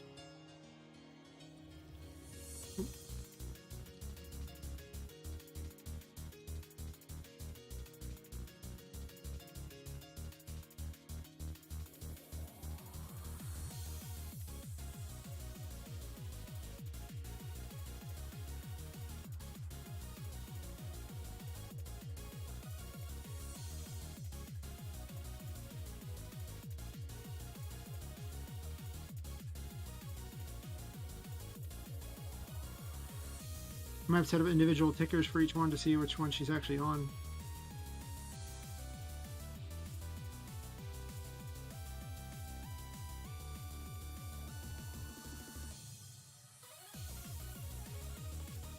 Right. And then we'll just do line 1. I don't want to do anything special on that.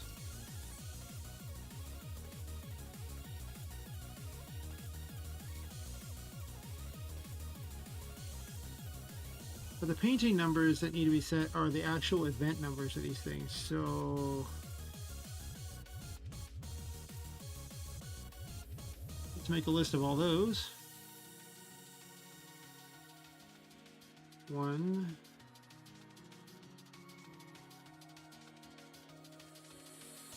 3,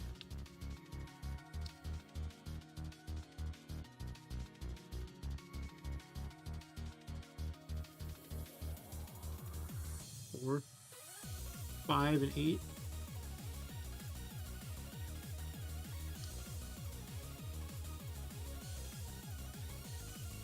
I think there's only there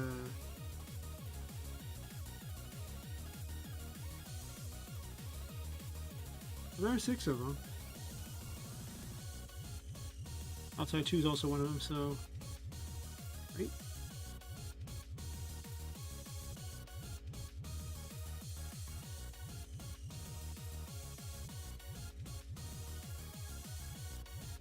These are way out of order.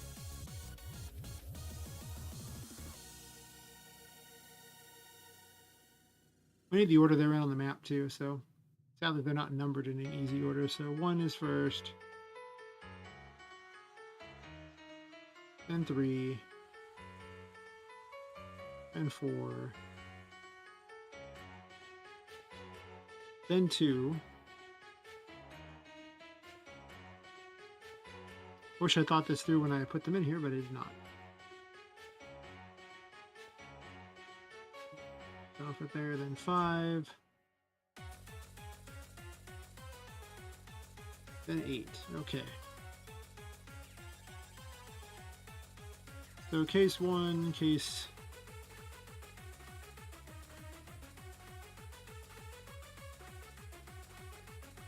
These are event ID things there. Technically, they could actually be in the correct number, but I'm going to put them in this order so I can keep track of what's going on.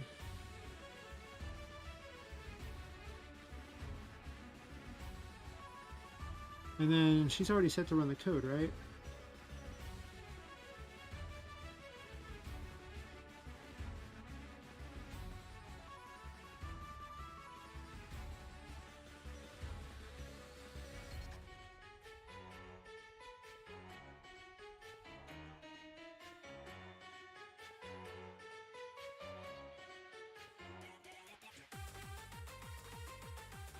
But for now, it'll probably spam it. That's okay. It's saved. Good, good.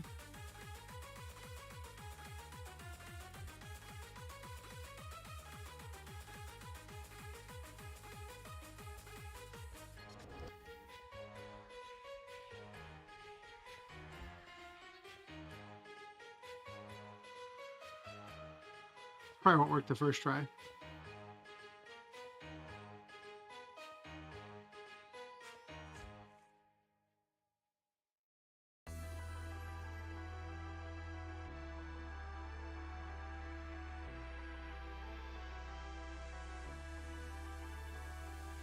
Oh, it does work. Obviously, I'm going to have to put a thing so she doesn't just repeat it over and over, but... Picture 4. He's so smart. Picture 4.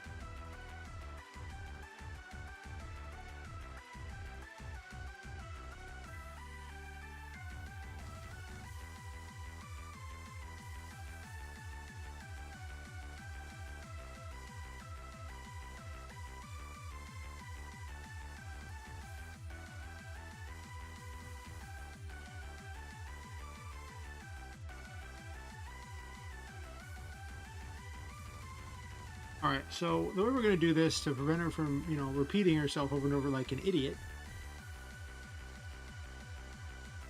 Let's see.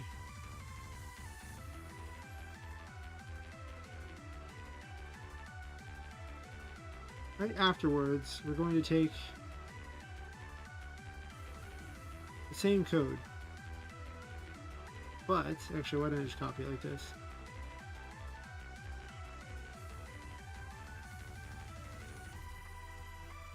Previous puzzle target.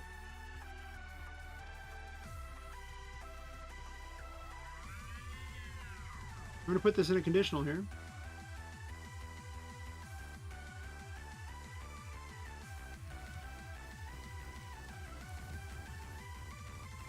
Oh, what again?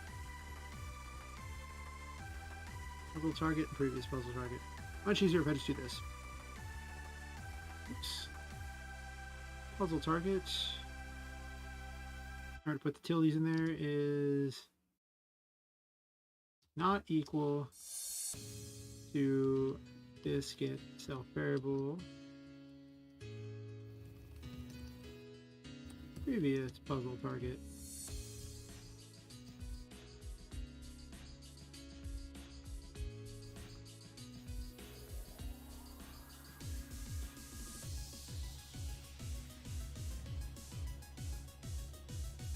But I think I'm going to actually move this slightly outside of this other thing here.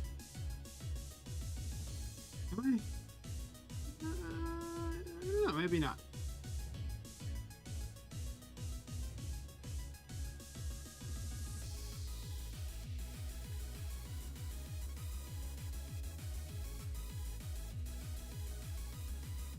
I swear the concurrent viewers is so weird on this. At one point it's like there's 2 concurrent viewers, but there's only 1 watching, and I'm like, okay.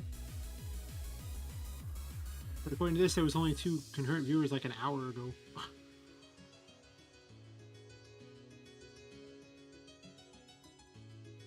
I'm glad I actually put more content here. The game was very content light. Now I'm just starting to add more things in to make it more of a story.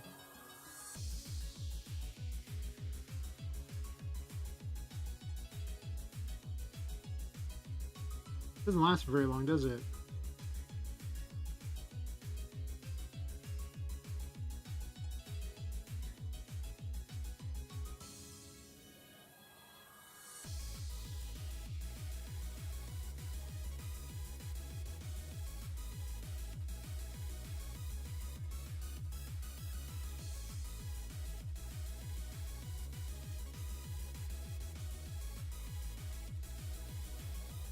I forgot those are in frames, so they won't last for very long. You can't really do like 3 frames or it's just a blink. That's not gonna work. Get the code up right. Did you save it? Good.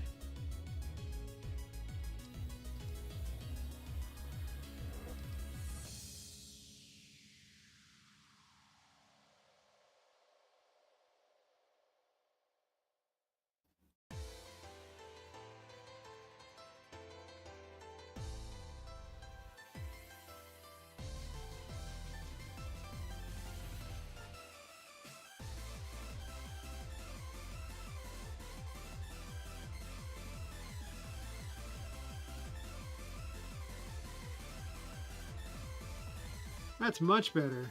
And look, she won't repeat herself. Beautiful, beautiful. Come talk to me about picture 6.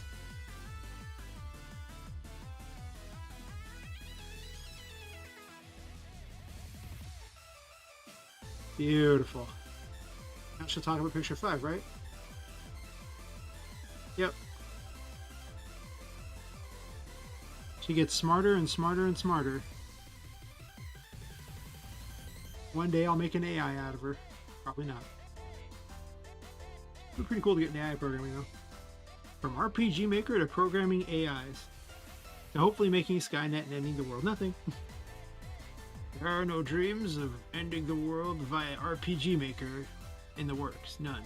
Not a zip. Totally fine.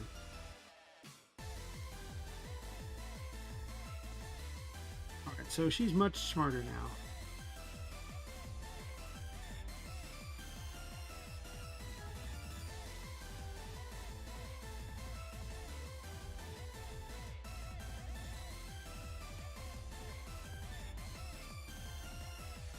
How much I wanted to say about each picture. I think he just wants these 3 random comments. I don't even know if she needs to have an additional case system here.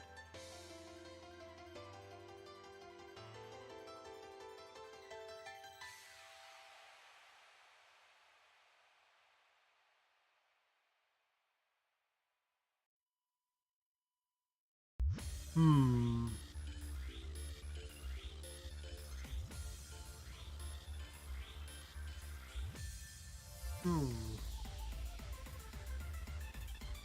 I mean, I guess I could expand upon it, but if I expand upon it, I don't know how necessary that even is if I'm not even going to use any more than like 1 line that's just kind of a description of what's going on.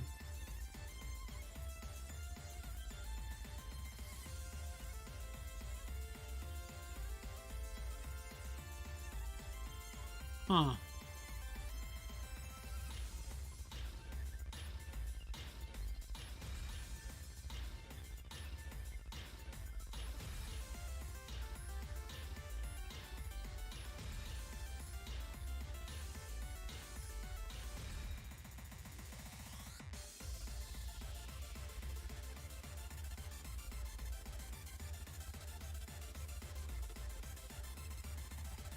I have that browser open.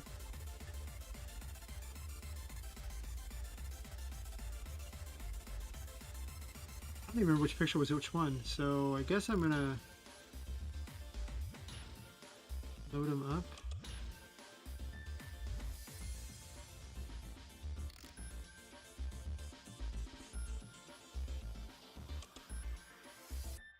What if the pictures were in reverse order? And then you meet up with Tinka on there, and she walks you back through the pictures.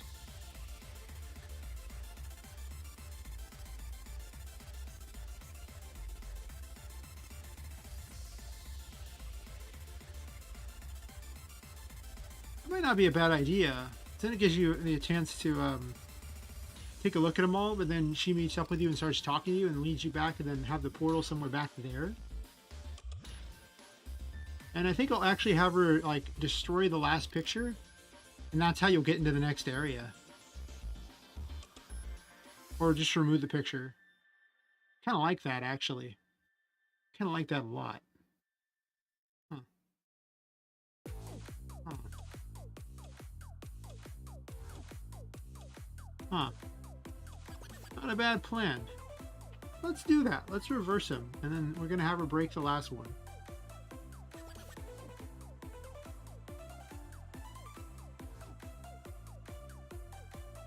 Yeah, I like that. I never really thought about how best to do a story for these things, but here we are. That is map 1. Do not mess with map 1. Put it below start so I can find it easier. Put ending below that. 2 doesn't even do anything yet. I don't plan on using the attic thingy, I don't think. What in the world is story intro? Well, this is that really old one, isn't it? Look at that. I'm not using that anymore. And then there was the ending scene, but I'm not going to use that either because I don't think it's necessary. Yeah.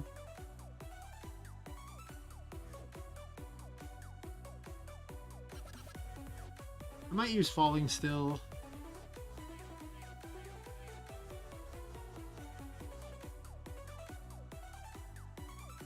I guess I'll put 2 in the correct order. I'm not going to use the attic map. I can just go ahead and get rid of that.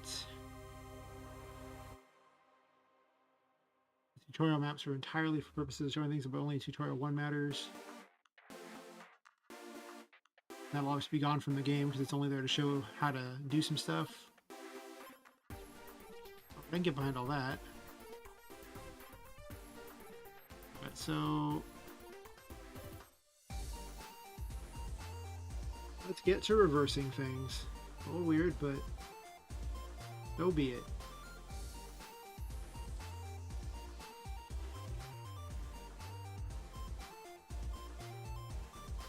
Just gonna make a list in reverse order.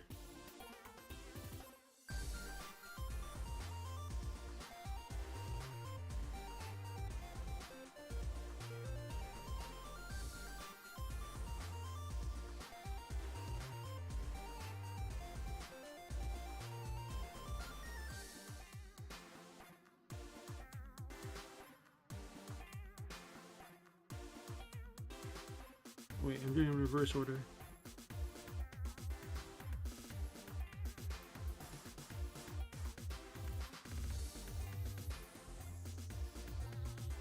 As you can tell, I have actual preconceived plans of how I was going to do this. This is really just the game that you build as you go.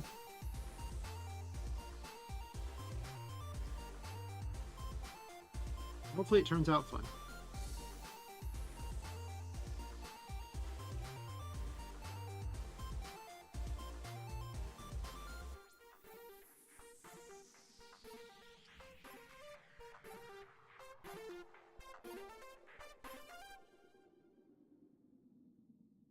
I'm definitely gonna have to kick something out the door pretty soon, though.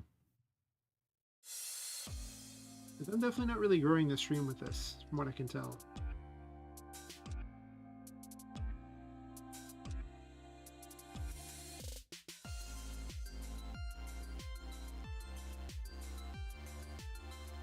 Alright, so I have the reverse order.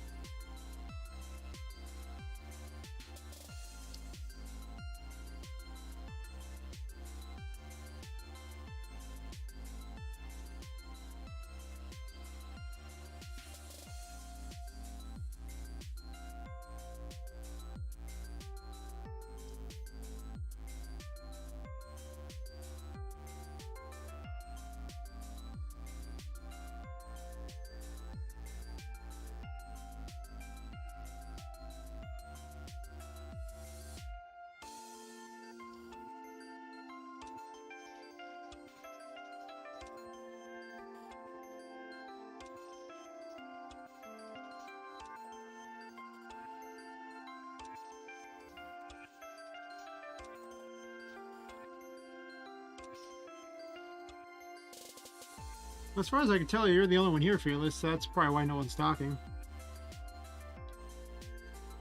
Or if you mean no one's talking about the game. I don't know. It could be when I stream.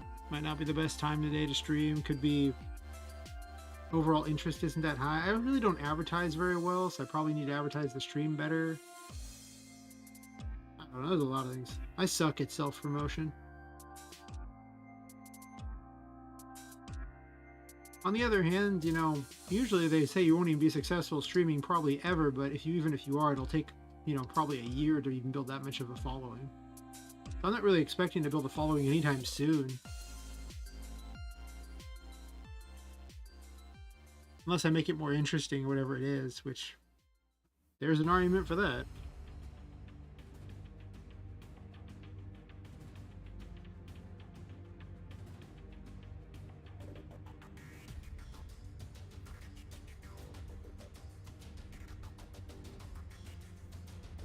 No, not that number. Well, it's difficult to make it in the streaming world. There's a lot of competition, so the hope is that you do something that's just different than what everyone else is doing, so you can stick out from the crowd, or stand out from the crowd. But even if you do something different, you still got to get it to the right people so they know you're doing it. I'd say there's a lot of people out there who are trying to do it. A whole world of people.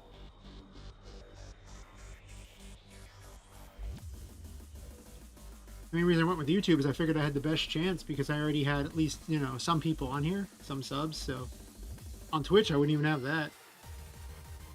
I could technically stream on both at the same time though. I mean, I guess my internet connection is pretty good. I upgraded it intentionally for this purpose, so. She says picture 6, no problem.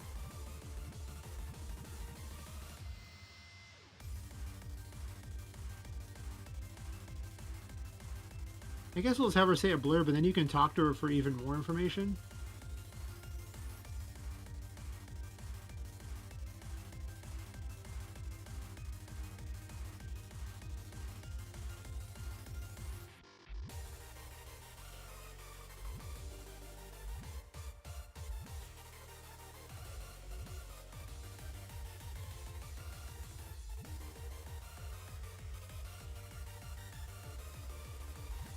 And then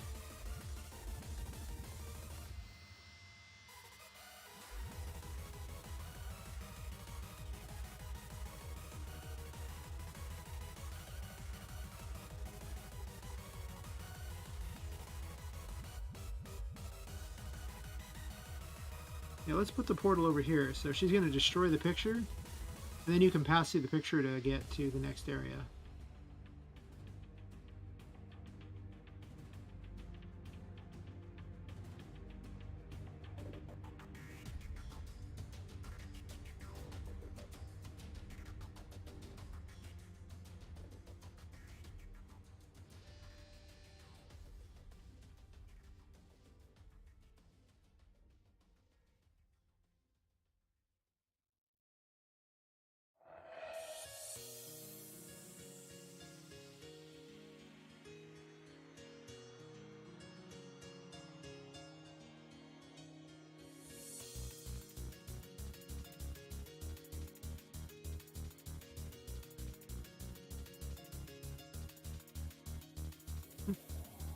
Pretty much, that should be the goal. The goal is to end the world. Using only imaginary things. I just need to get everyone as my minion and then I'll be good to go. My minion army will use imaginary things and conquer all, yes.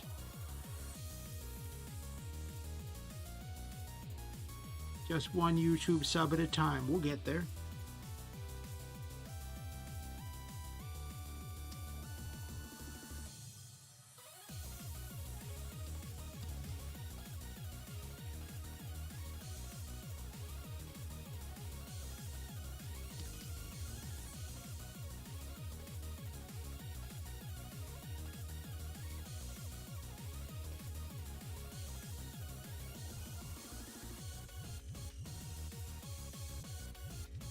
What does story sections do? Does it flip a switch?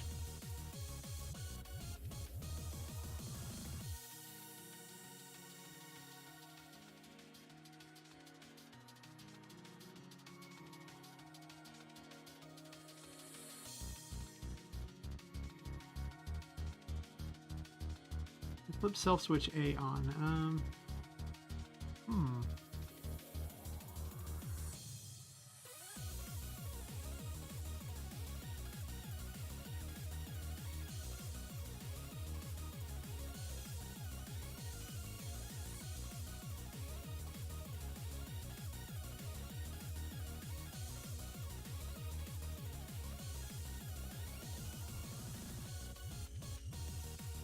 No, I should do it differently.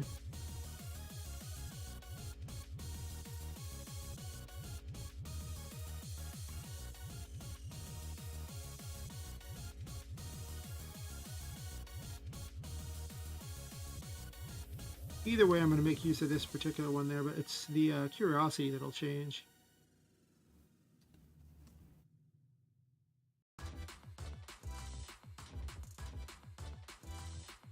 And then I just won't do a curiosity, right?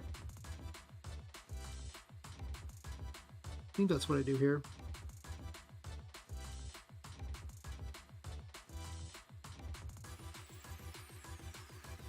And then we'll do it here too. So this is on. Do this, otherwise don't.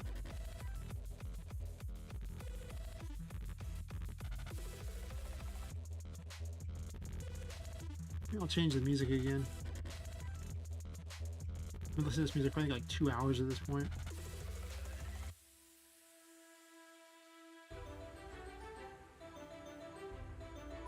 I have all these YouTube safe ones where it's literally YouTube's music. Gosh. I don't know if those are any good.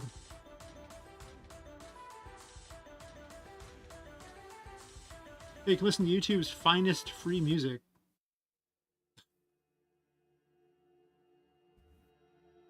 I kept them all just in case, because you never know.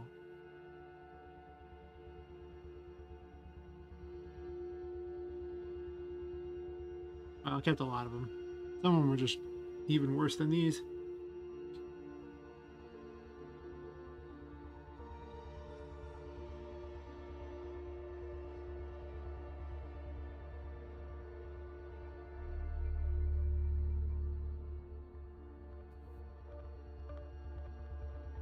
Yeah, I mean, you know, I definitely stole the picture idea from Mario 64, so I mean, just saying, you know, I definitely was thinking of it. I was like, I could do this in 3D as well.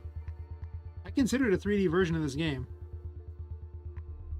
The main reason I didn't do a 3D version was because I had already built all this. But, I'm just saying, I could do a 3D version. I'd have to completely start over though, so I'm definitely going to do a game that is 3D, just probably not this one. Probably a different game.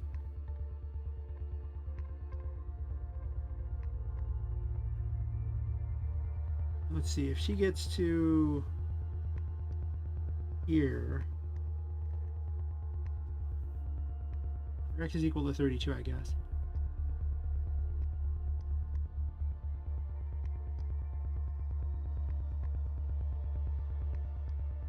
You know what? I'm going to do this slightly different, because this is just annoying how this is set up. I don't like it one bit. Make a common event here so I don't have to keep trying to find her thing there.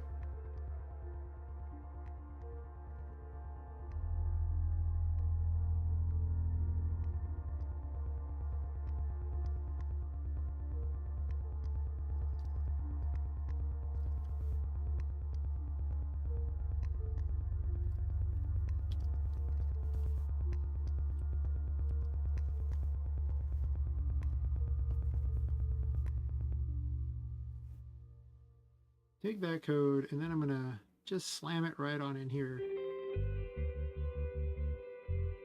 She's just gonna run that common event. It's such a better plan. I have no idea why I didn't do this previously. That's stupid, I guess.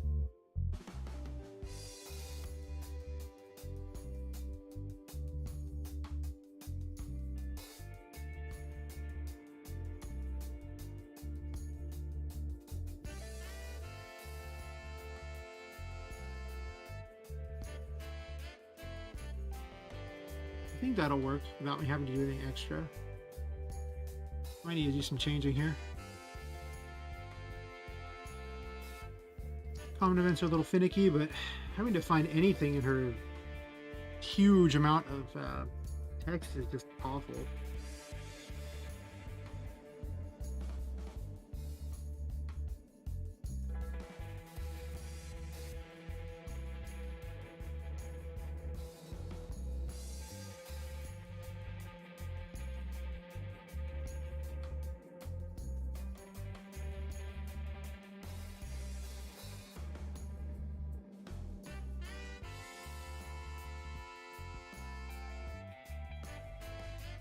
Yeah, that's pretty much the theory. You know, if I keep making the game, eventually I have something I can put on itch, and then over time, hopefully that acts as an advertisement for the stream. So, I mean, I am working towards it. I actually think I've grown much faster than I was expecting, because I actually expected to go at least a couple months without anyone actually hanging out and chatting. There's basically about 8 people who actually chatted, and that's including April. I don't know if April counts, but technically April did chat.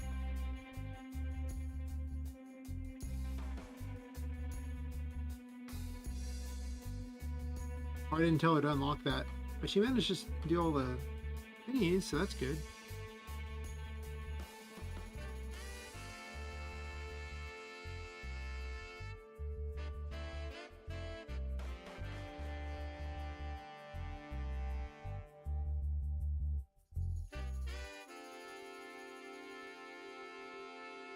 A compliment that she bothered to chat here? I don't know if that's a compliment. She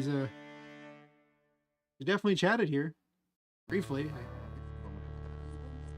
I mean, I appreciate those of you who have actually chatted here. That's true. Thanks for doing that. Even April, why not?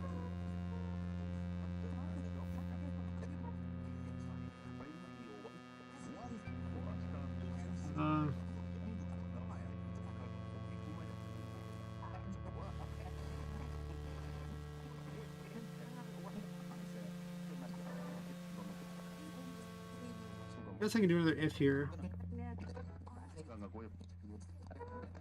Might not be the best way to do this. In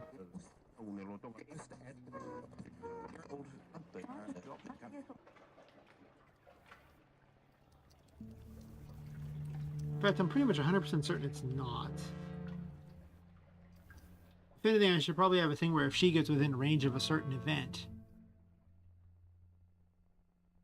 it starts to trigger more of a thing. I'll stick with this for now. Oh, is equal to 1. Either way, she's going to do this, but she's going to set this switch to be unlocked if that's the case.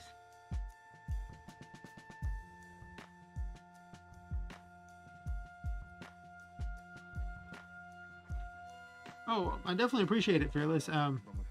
Unfortunately, in order to get to the point where you can actually donate to me on YouTube, I have to reach 4,000 watch hours within a year and 1,000 subscribers. So I think I'll be putting this up on itch and letting people donate there much faster than here. There might be a way to do donations via Streamlabs, but I don't know. Just the fact that you're here watching and chatting is already donation enough in my mind. I definitely appreciate it.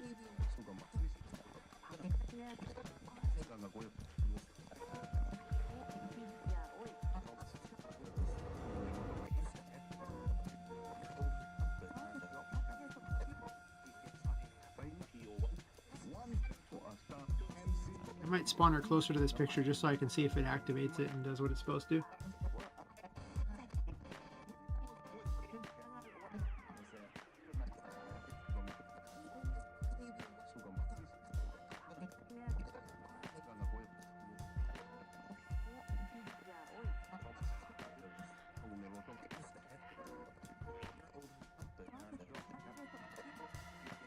I don't know how slow she is to come out. But she does kind of just wander out of nowhere. Which isn't like the worst thing. Yep, she says her picture things.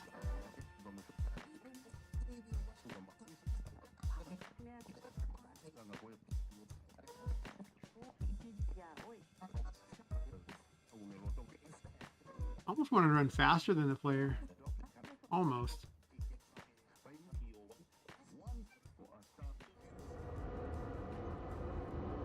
Well, the picture didn't change, but you can definitely see it open there. But I think there needs to be basically like a... Well, I have the timing what I want, but I need to have her destroy the image and then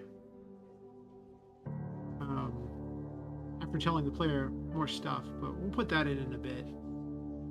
Because I'll actually use the regular dialogue system for that.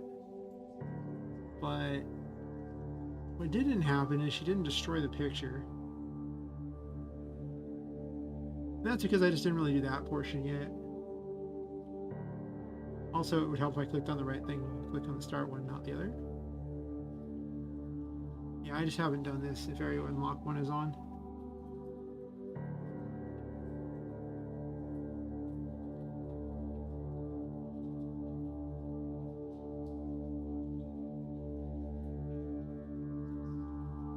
What picture would I use if that's the case? I made almost a blank picture intentionally. Do I have a blank picture I can use? Maybe.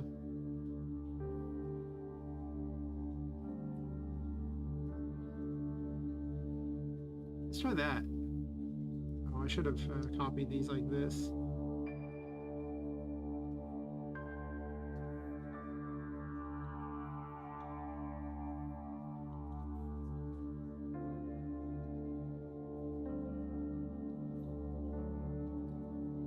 Welcome back, Moss One.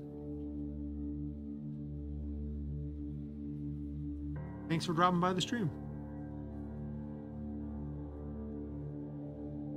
I'm trying to make pictures explode. It's kind of exciting, I guess.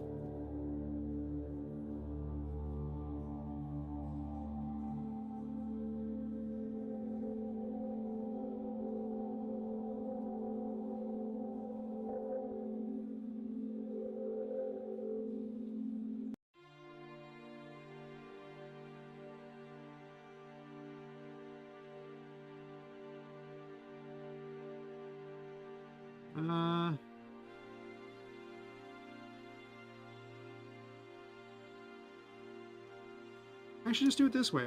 If this is on, I'll just set all the variables like that. But if area 1 is on, it will then immediately reset it.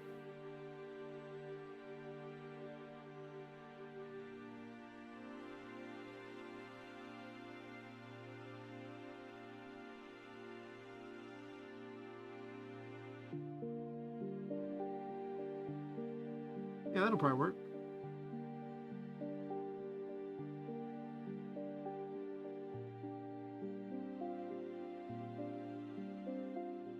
Then we're going to spawn her much closer so she can destroy the stuff.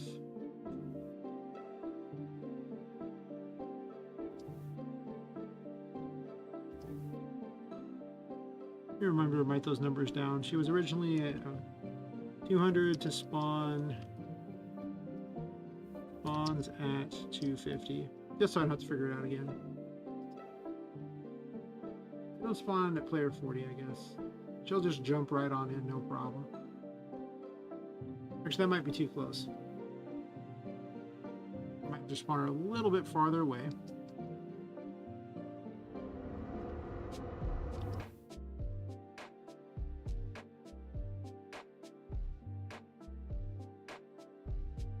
How you doing, Moss One? Up to anything exciting?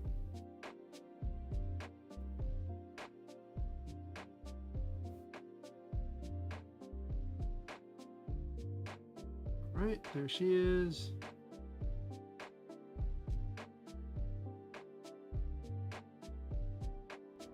Doesn't delete the picture. Why does it not delete the picture?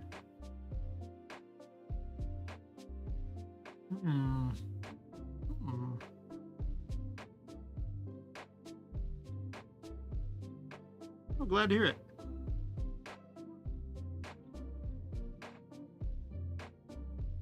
Any day you can say you're doing great is a wonderful day.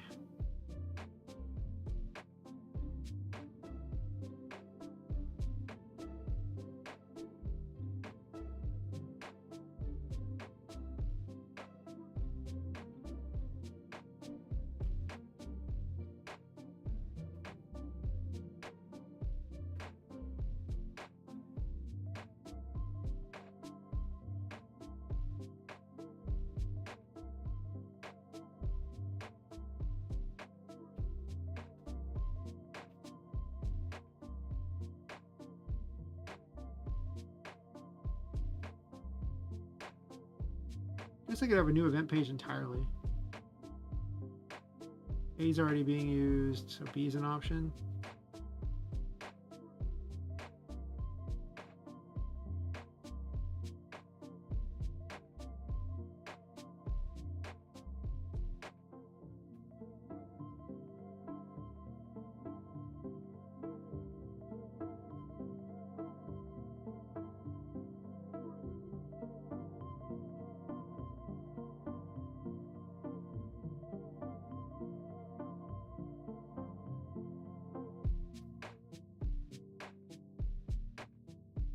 Instead, I just use this here.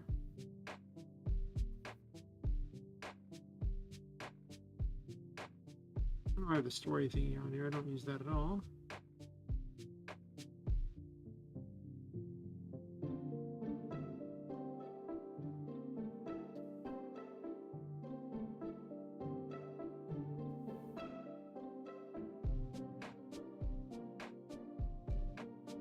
Huh.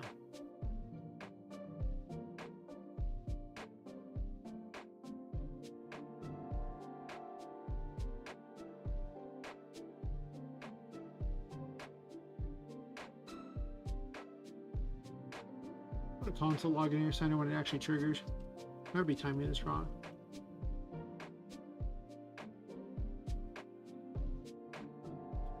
Let's say B.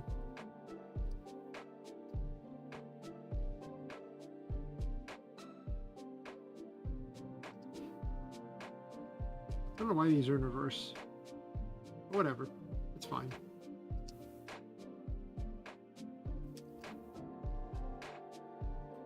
I think it needs to be spawned farther back.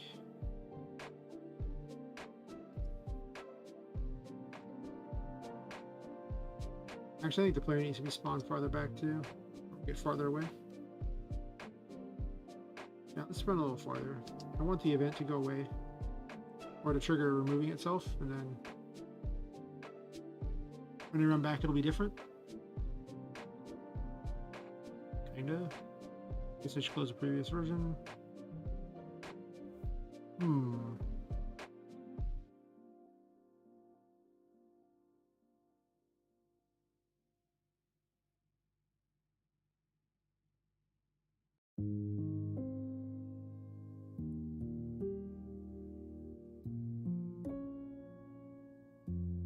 Oops.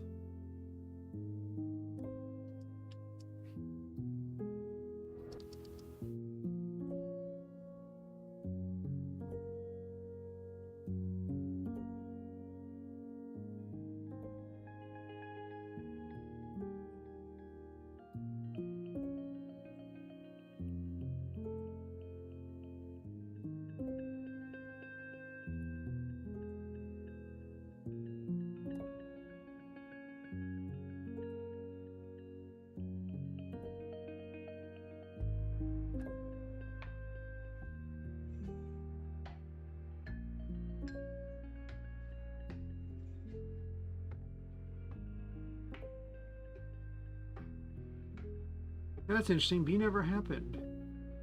Why did B never happen?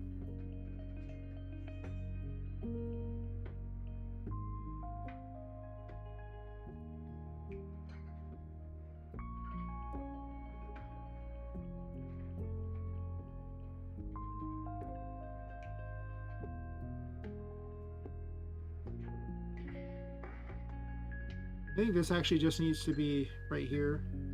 Not figuring for distance, so it just immediately removes it. Probably. Bit off in my timing for this here.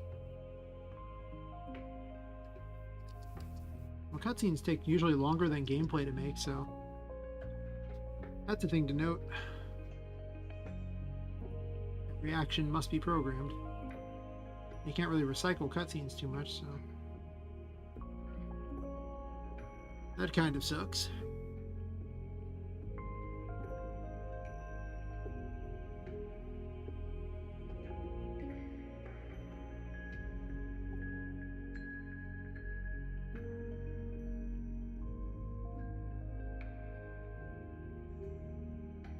Okay, well, did it ever do B?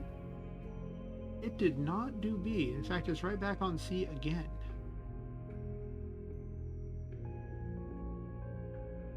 Walk away and walk back and see what happens. They are set to remove themselves if you get far enough away. A goes back on if I get far enough away. I run back here. Now B is on.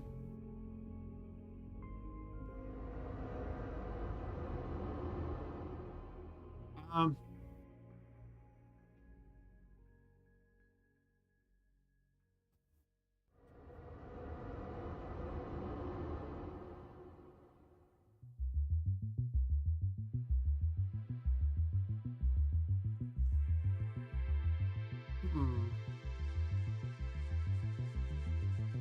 we do it like this, so it's a one or the other scenario. This way it checks for the unlock first and then checks for the distance calculation. See if you're within range. Pretty much a logic failure on my part. I do those a lot. The more complicated it gets, the more likely I make little mistakes like that.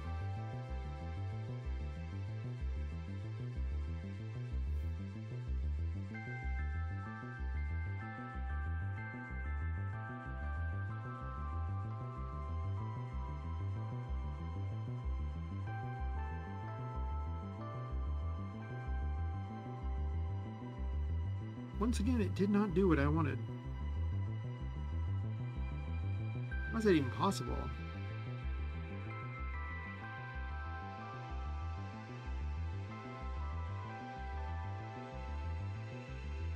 I guess the timing is weird because this will trigger first.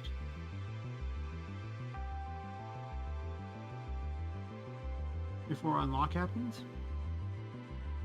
Right? Because it happens here.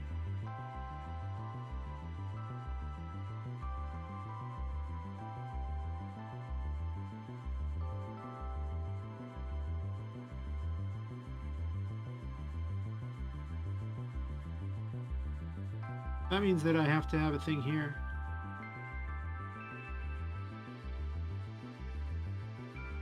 Let's do a new one here.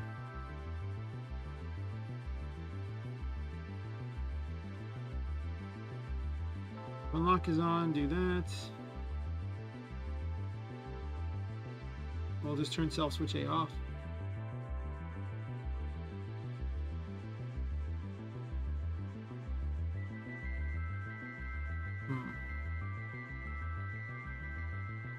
The good news is once I have one of these figured out, I can pretty much just recycle the code, so... Not the dialogue code. Well, kind of the dialogue code. The system for the dialogue, sure.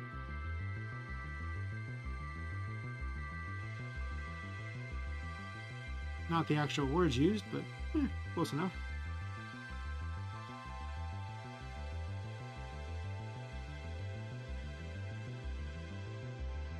Really got to fix her animations because you can see that her tights are torn up a bit. Unless I intend for her tights to be torn up, but I didn't initially. Whoa, whoa there, buddy. Instant epilepsy machine. Oh boy, no.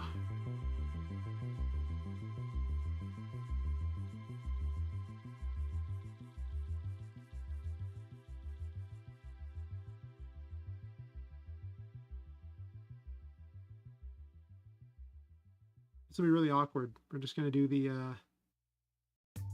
if self switch B is off.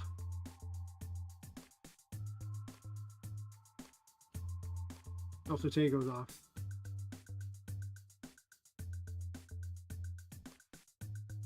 Actually, I can probably leave these for the moment. I might find use out of them.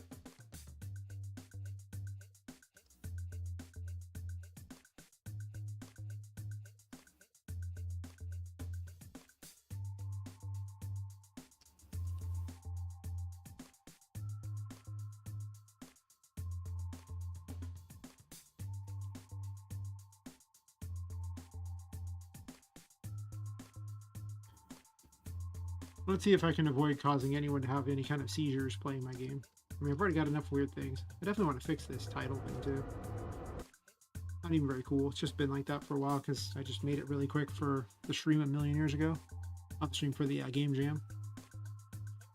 I haven't done much with it since. Wait a minute, do I have another sub? Do I? Do I? Am I good? Let's double check these things. Nope, false alarm. I was super excited. Every sub counts.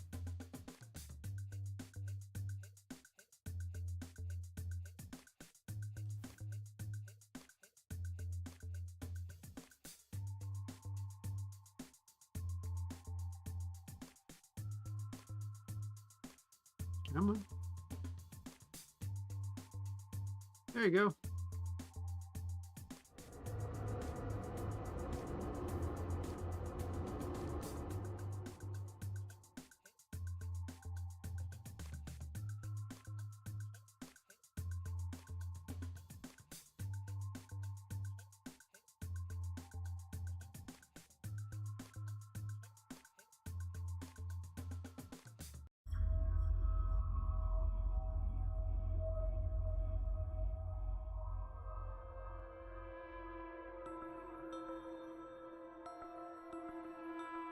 All right, let's do incredibly complicated text because I have no idea what I want to say here.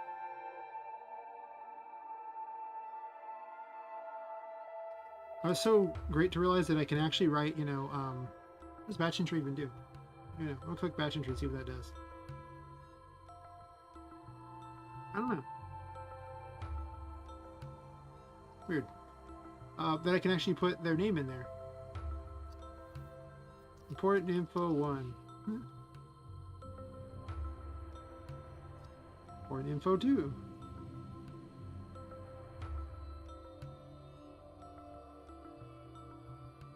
Instruction. How to move the next area.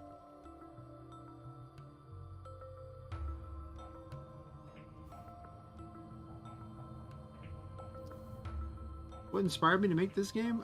Let's see. I was originally making a game called And Remember Tomorrow, which was kind of... It didn't start out very Alice in Wonderland-y, but over time it kind of became that way. And then it led to the whole, Shrunken Things. And I made a big, huge world for her. With, like, giant teapots and things like that. And then I was like, well, I have all these dolls and everything like that, and cute toys and everything like that.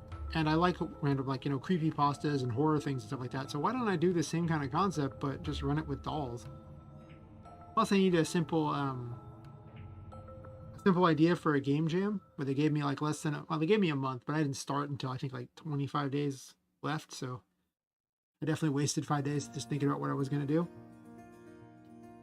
And it's just been kind of building off that, and I just kind of folded it into the same world too to give it lore that's built around it, and it just seems easier to write about because it's more contained than the other story, and I just really like creepy dolls.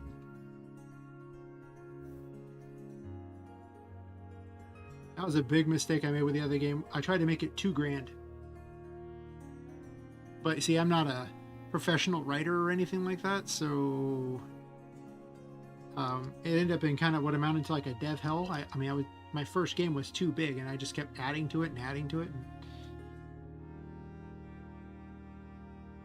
this was the game that was supposed to be the simplified thing, where it took all the stuff from the other game that worked and just threw out everything else and then put dolls in.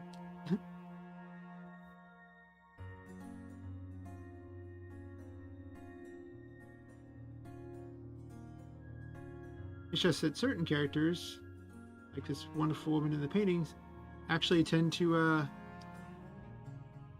you go, perfect. Actually in both games. That's a couple characters that actually go between the games. But you never actually talk to one, because there's an actual toy maker who's the one who put them all in here. It doesn't really... when you finally encounter him, like if you encounter him, I'm not sure if we'll even get to that point in this game. If you just escape, he's actually in both games too. Though his role in this particular game is more in the background. I am still going to make the other game. I just need to focus it so that it's Can never be completed. I still have delusions of grandeur with that one. I think I have delusions of grandeur with this one too, for that matter.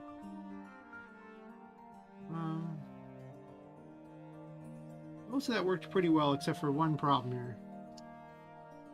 And that is that I didn't make the text pop up over her head. That is actually not default behavior. Okay.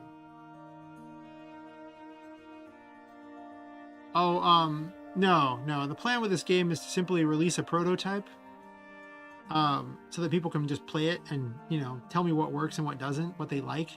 And then they can show up on the stream or whatever, or on itch and, suggest ideas, and I'll implement things along the way on the stream. So it becomes stream content. So there'll be basically rolling releases every week. I'll just keep updating it once I get the first release out of it. But the first release will just literally be pretty bare bones.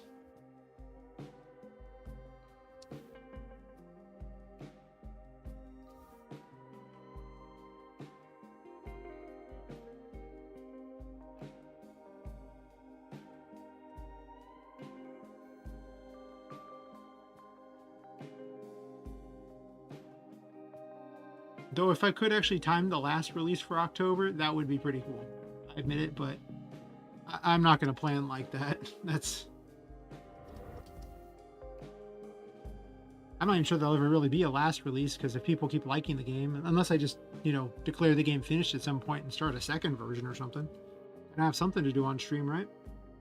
Of course, I could just actually make the other game I was intending on making. There's that.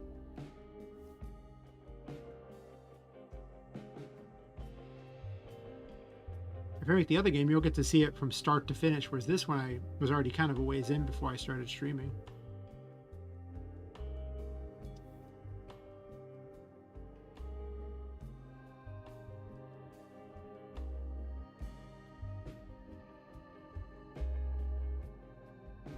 I don't like that she chats with you like that.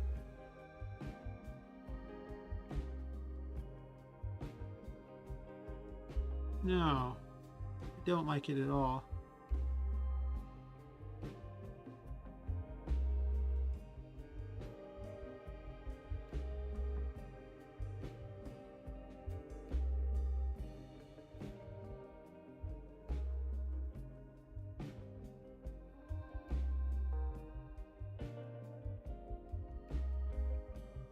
I want this character to be a little more mysterious, so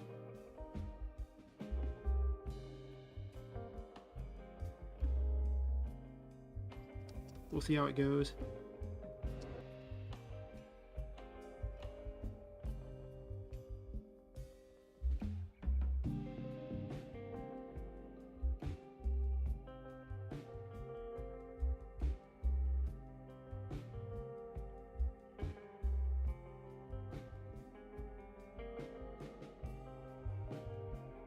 I guess I want to give her a particle effect too to make her despawn.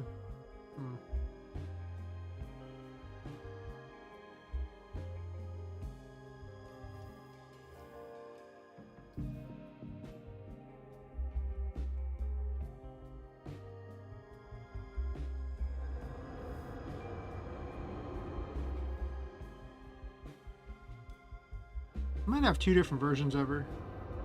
A story one for here, and then one for the next area where she actually has all the saves and stuff. Because I don't think I want them to save on this map anyway.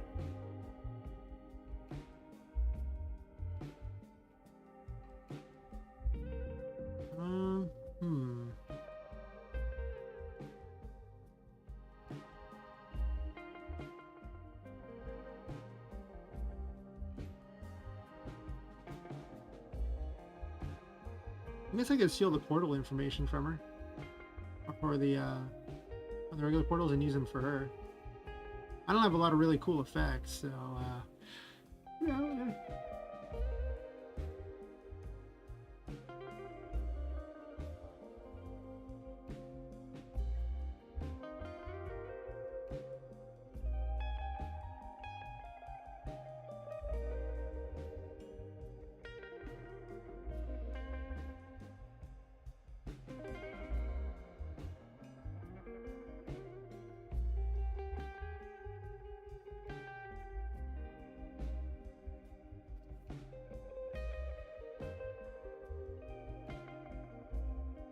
close that when I can do this.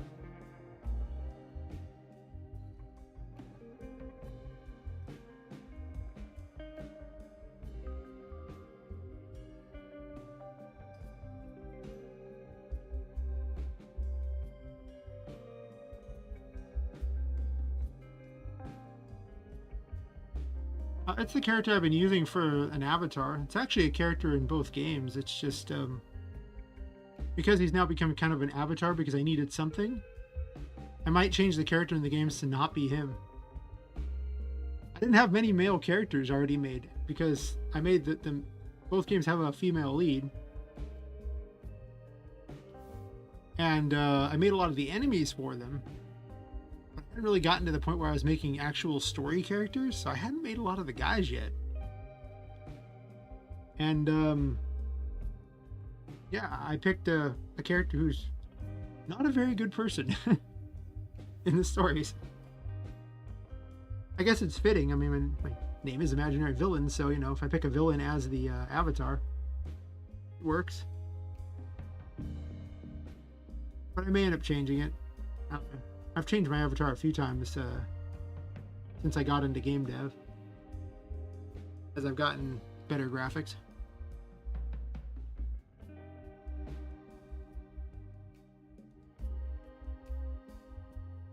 It's not going to do anything beyond that portal, so how will that even look?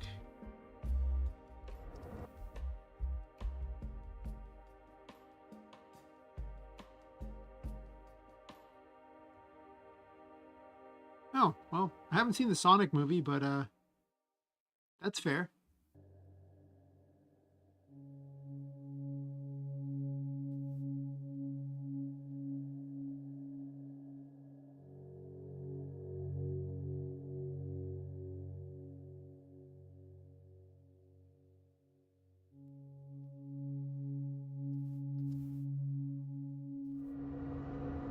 Oh, I have to wait until that finishes, or she'll vanish.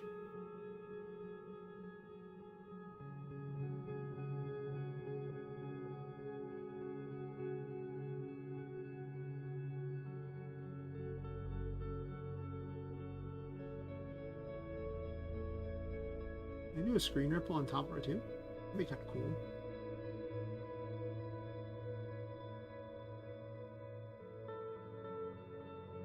Funny part is the villain I remember from Sonic is the one from the games, which is Eggman, and he's, you know, basically an egg with arms and legs.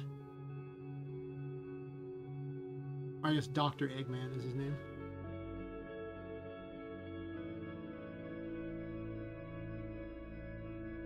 Yeah, I guess they made him different for the movies because, you know, in the games he looks like an egg.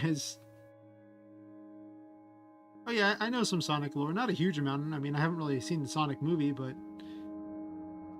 Dr. Eggman has been the enemy in a great many of the games. Not all of them. I haven't played all the games either, but in the earlier ones he was the main enemy.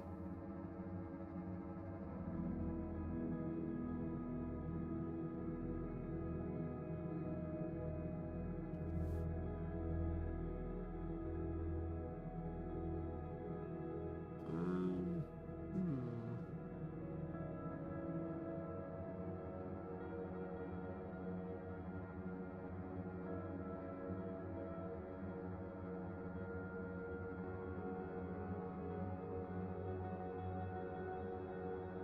What was it called?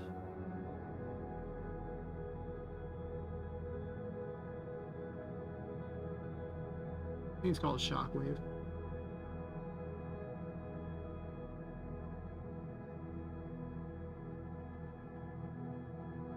Full screen.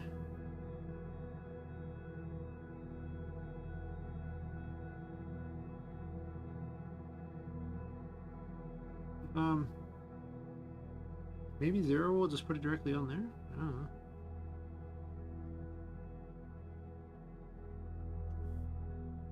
know. Okay.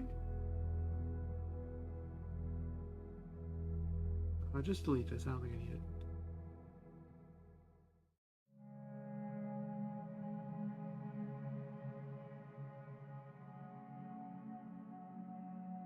And then I need to delete ripple.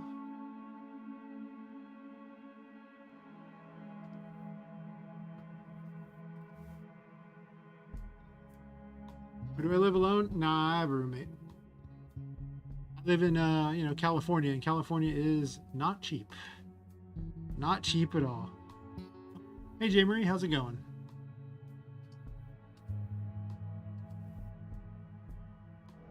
Yeah, living alone kind of sucks anyway. I've done it before, and what I usually find is that you get kind of um, bored. Like you'll want to talk to someone, and in order to talk to someone, you have to go hunt them down. You have to go like outside and find someone to talk to. Versus here, when I have someone around, I can always just chat when I'm bored. Oh, just okay, you guess, J Marie. You're not like doing great. I mean, you got the SATs done, right? So with that past you, seems like stress would be low, be all good.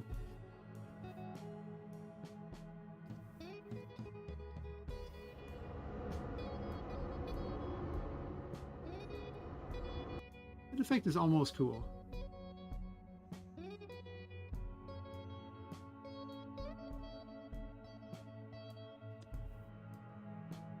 How long is this effect?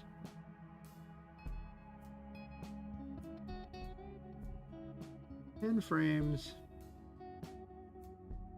and it repeats itself so every 100 frames.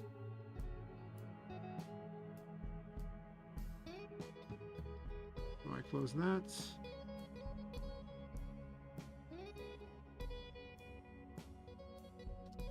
Glad I checked that. It says one test.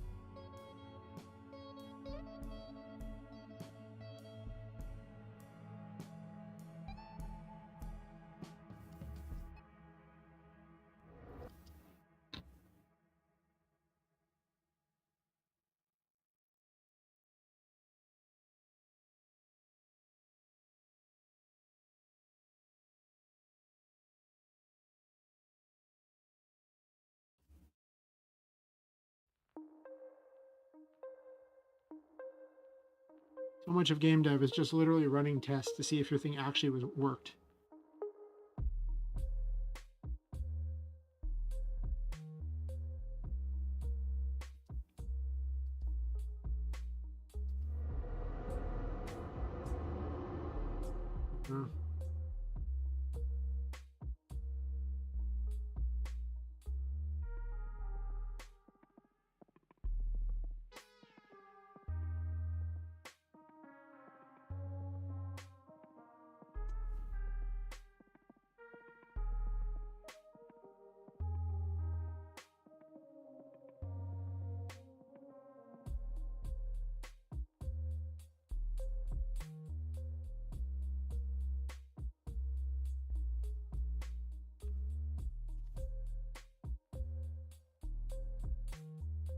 I guess I can give it longer.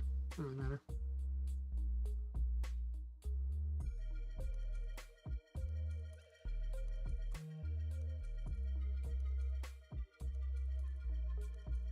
Your eyes have been red for a week? Oof. Sounds rough. All that studying. Oof. I do not envy you. Oh, but while you're waiting for the scores, you can kick back a bit, right? Rest the eyes. Play some games or something. Watch streams, Lazy days. The best days.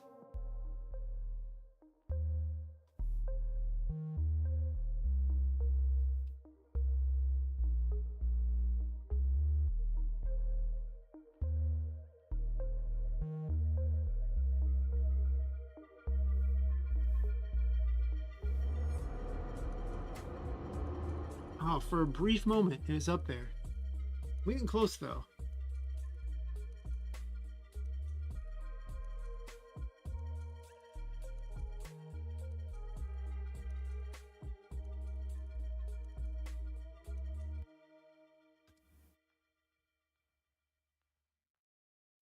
We'll do like 100 there.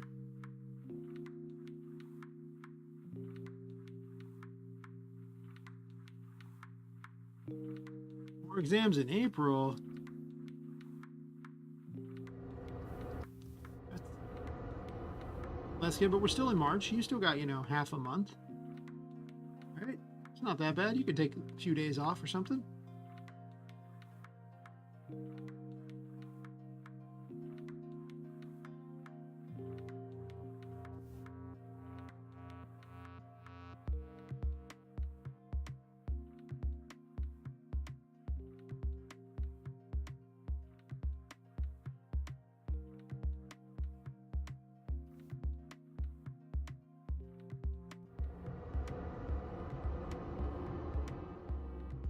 There we go. See, portal's out.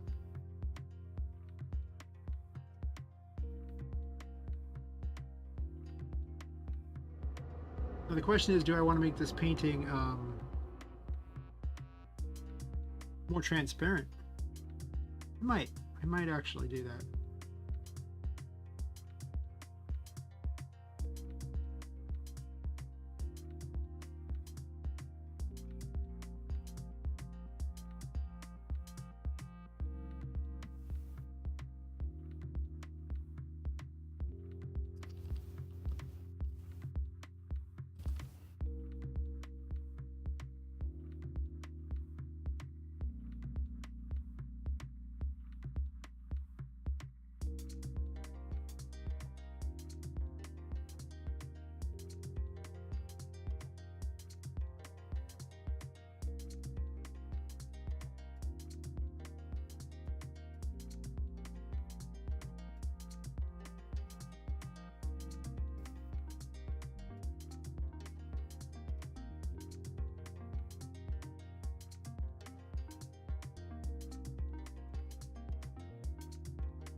You could probably be more transparent than that, though I guess it does kind of look like a canvas that's moving, so it's not totally the worst. But do I want it to be a canvas that's moving, or... also, it's notable that all these pictures are all perfect and everything like that, but what if I put some sort of texturing over the pictures?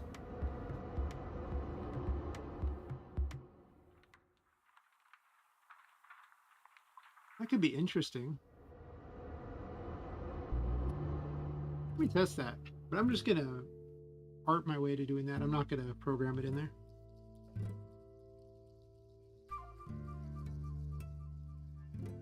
Yeah, this good, Moss One? Well, I can get behind that. See, it is supposed to be a painting, and a lot of these look more like photos than paintings. I'm gonna test something real fast here. Let's get all artsy. I like me some art.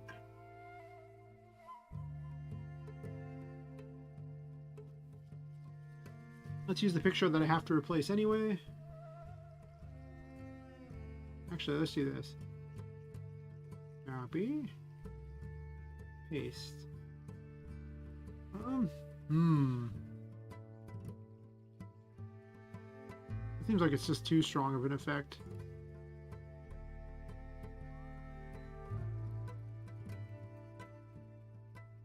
Let's try this out. See what happens.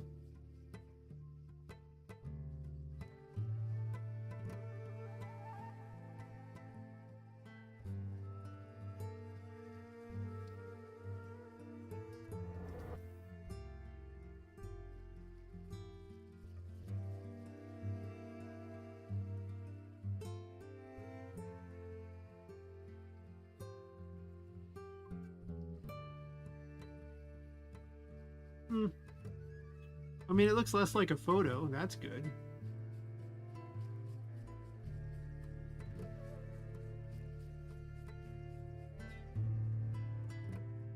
Which is probably what I'm going for more.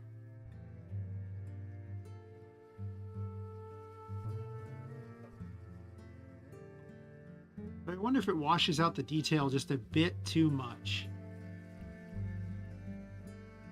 It's probably slightly different.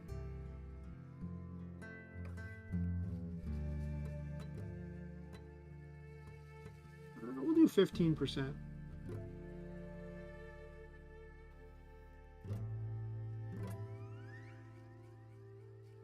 Try slightly lighter on this one too. I want to see if that looks better to me or not. I can always put it back if I like it better as the other, but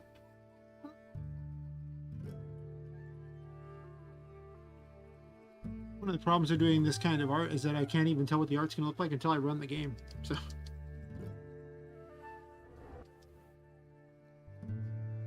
yeah, I'm just trying for more of a canvas texture. I want it to look more painted than like a photo.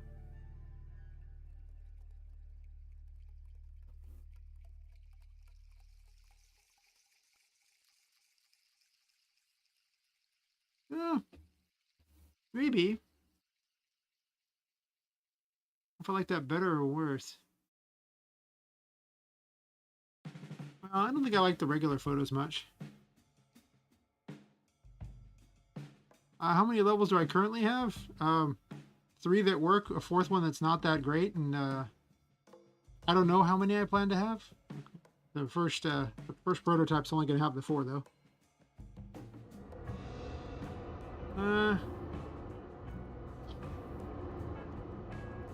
This is textured, but I'm not sure if it's textured too little at this point.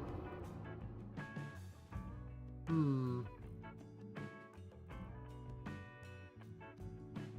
definitely going to just keep expanding the game over and over and over, so we'll see. I might also have varied areas with other types of gameplay. Just guys. That may be a slightly stronger effect on that. I think maybe this effect is about how strong I want it. It just washes out all the details to have much more, right? This is really colorful.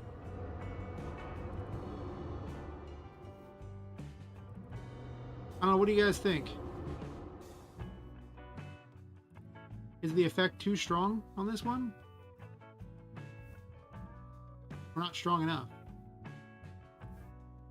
And also with this one too, is the effect now like no longer strong enough, or is it better now?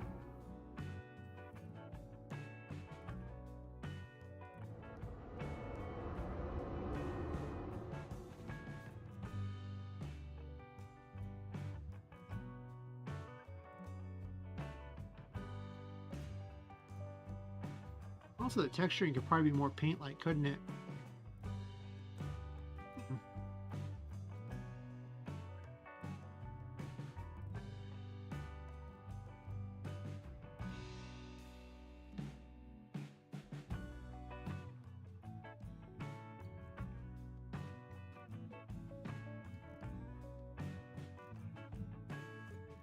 I guess this is already... I'll just stick with what it was. Well, I'll just try it as it is, and we'll stick with the 20 on that. That was what originally it was there. You could do 20 across the board. I guess that gives it more of a paint feel.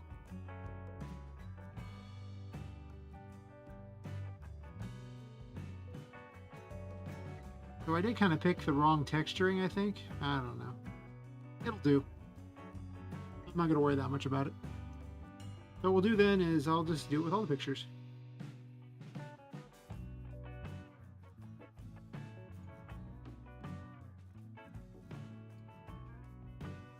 Oh, if you want to see what the other one looked like beforehand, it looked like this. So all it was just a thing over the top of it.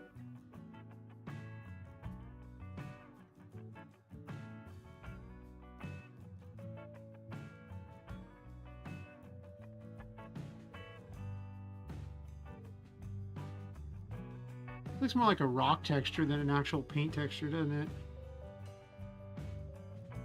Whatever. I'm going to probably end up redoing these pictures anyway, because they weren't very good. They were old ones from a different time.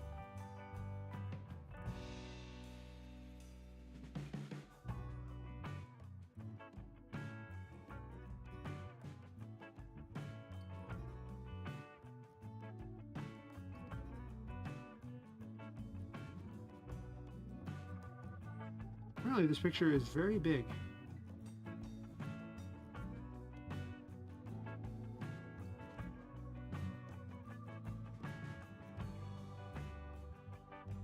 I don't think I even used that one though, right?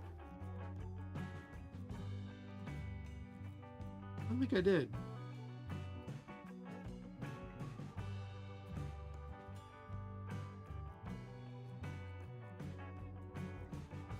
Are these really that much smaller?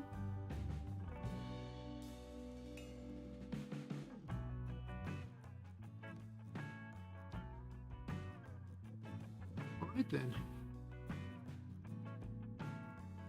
Well, that gives me a moment to experiment here. I want to try something out.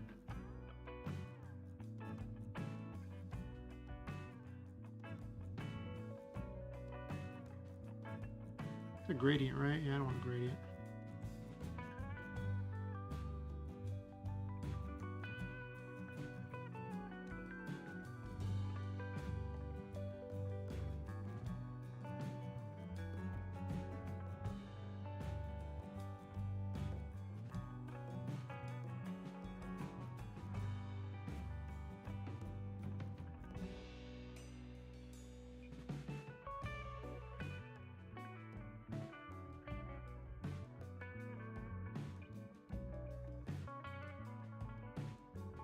No, it looks more like rock as well.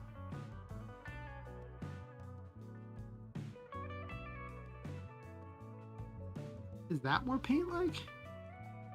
Got more swirls and everything. Maybe.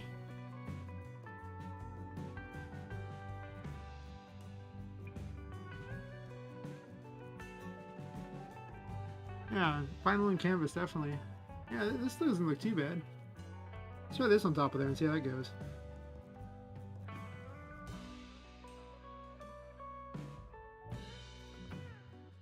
That's probably better right there. I think 15% for the detailed ones. Yeah, I think I like that way better.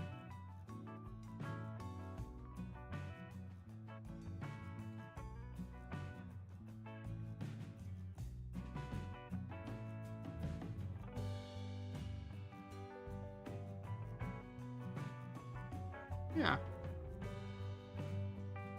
Much more of an old-timey paint feel.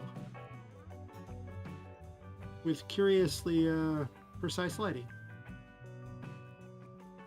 Yeah, a bit of a swirl. I mean, we're aiming for the like the brush strokes and everything. I assume the brush strokes are going to be a little more swirly. Better than the other one that looked a lot like a rock texture, which is probably what it was.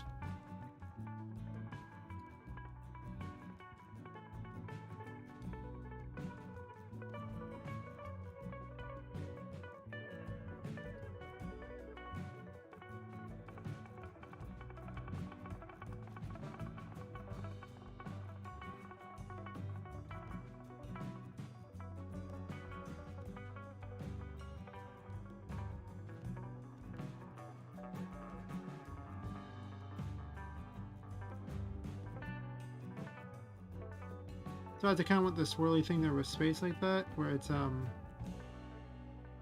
there's definitely a random, like, you know, sky theme, like space and, you know, constellations and things like that. So I think the swirls kind of match that a little better too. Gonna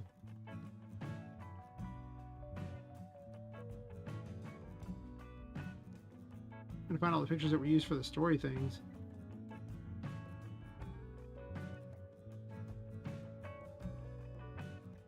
I should have named them something a little more cohesive so I'd be able to find them.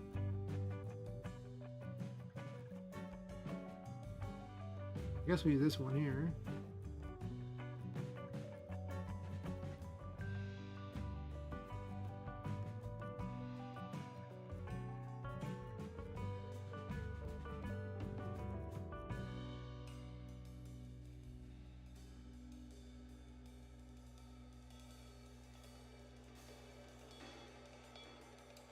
They'd be way higher up. Can't help but feel I'm missing a bunch of them.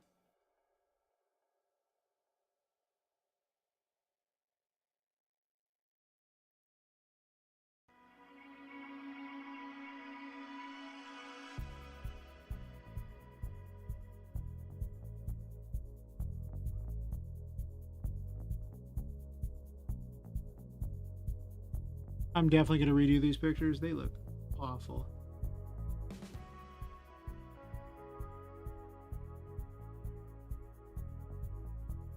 I didn't really bother with the lighting as much as I needed to.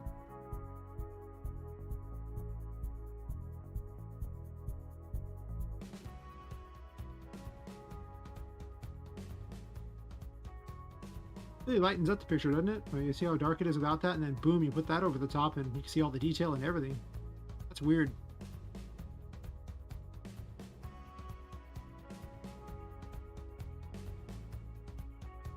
The human is the doll maker. You know, I guess the toy maker. That's true.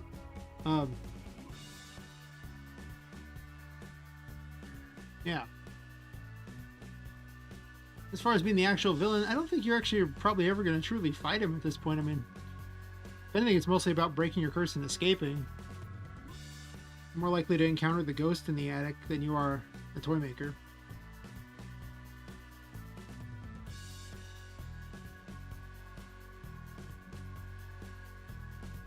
Well, I don't know. How do you judge evil? If someone goes and kidnaps, you know, assorted people, especially young women and everything like that, and puts their, you know, souls in dolls or other toys, does that make him evil?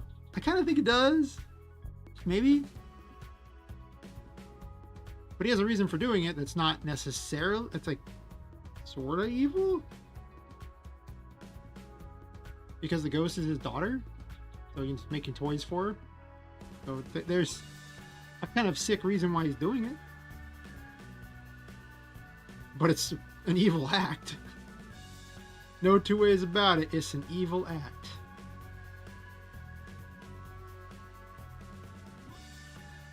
Guess I shrunk this one down. Good for me, I guess. Yeah. I definitely don't want him to appear to be completely evil. There is an actual big story for why he's doing what he's doing, but it was unlikely to come up in this game. Because I don't really like to write completely evil characters, but his actions aren't exactly a good person's actions. That is true.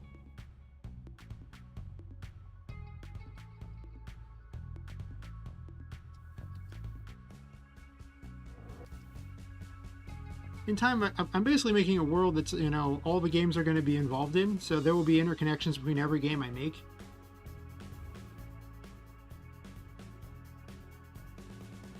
That's a much better look here.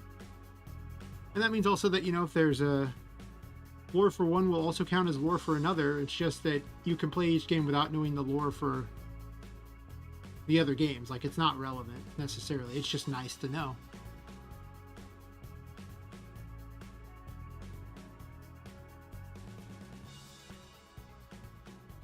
Well, they do look like paintings. The only thing that I'm not sure I like is that it really lightens these paintings up a bunch.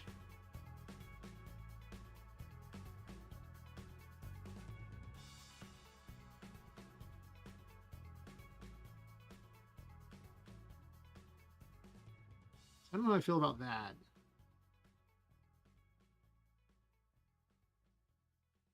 But I do like that they don't look like photos anymore. I didn't really want them to be photos in the first place.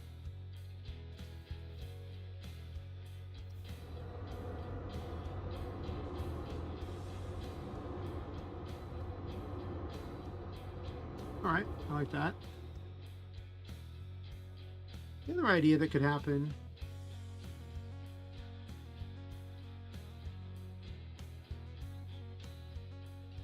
was the first one. I think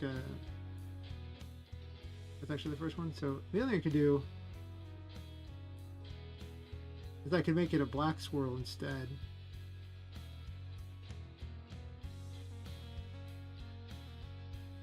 That would give it more detail.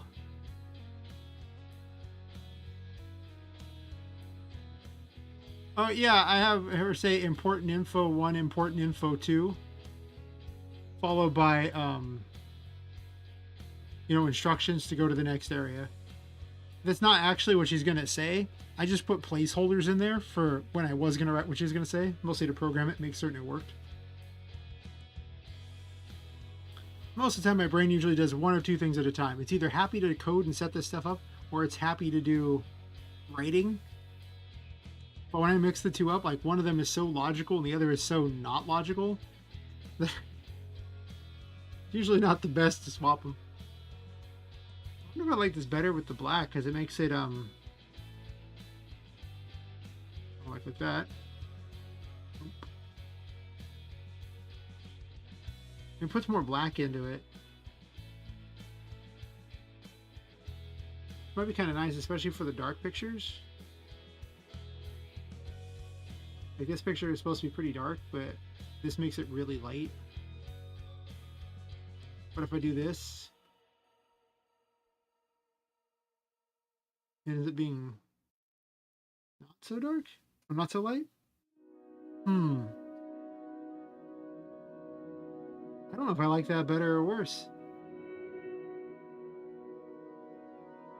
I think I kind of do like it better.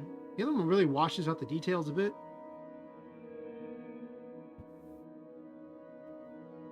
Yeah, I'm going to redo the pictures, but a lot of these ones here, they're just, they went from being incredibly dark. Like this one is a real offender.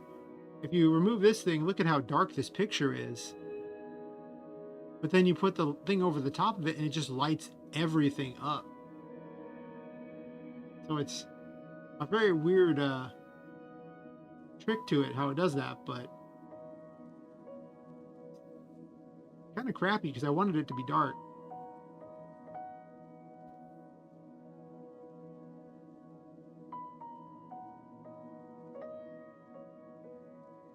Unfortunately, there's not a lot you can do about it. Well, actually, wait. No, there might be something I can do about this. Let me think about it. I have an idea here. Let's just duplicate this background right now. Just get that out of the way.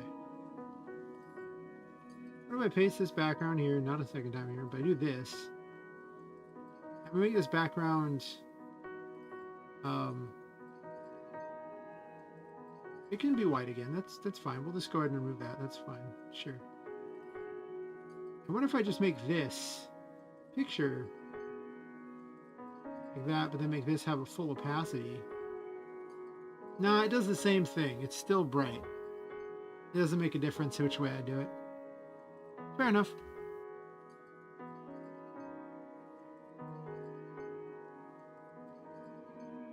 Oh yeah, I have so many backup copies of the game that I'm not even worried about overwriting these. I have so many. So I'll probably end up re-rendering them. I might render them incredibly dark intentionally, knowing that this is how it plays out. Because that is a thing, that is a problem.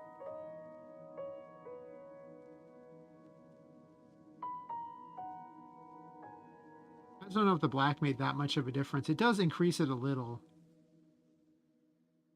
Like you could make it black and then simply increase it. No, you can't increase it. Making it black just makes it marginally darker. I don't think I care that much.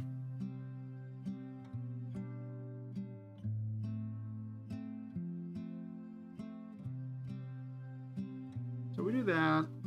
I'm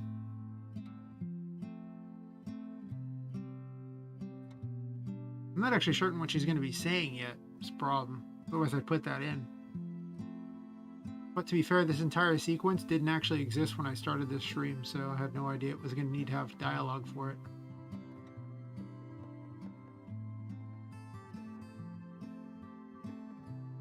That means I'm going to want to change this area up too. So on this one, I'm not going to want this. Let's change the starter. I think go to map 15 now.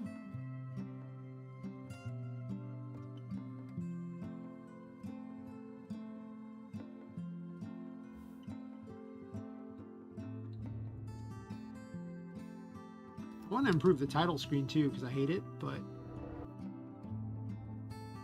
I'm not going to do that before the first prototype.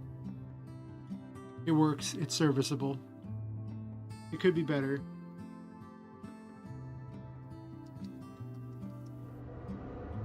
Oh. Alright, well. I think this is where I break that into 2 events. Much as I like her having the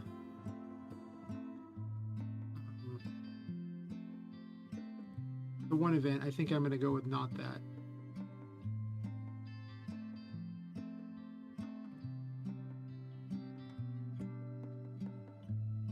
Let's see. I just don't want her to leave, so...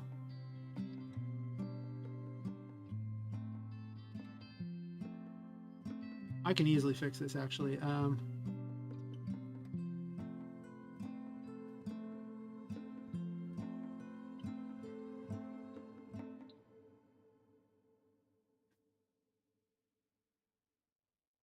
Just needs a second edition and game map. Map ID equal to 3. It'll do this, otherwise it'll just work fine. Oh, I definitely intend to make a part 2 if it does well. After all, I mean, the first game is simply Poppet getting out of the attic. You know, an attic is usually part of, I don't know, a house. So maybe she wants to get out of the house too, you know?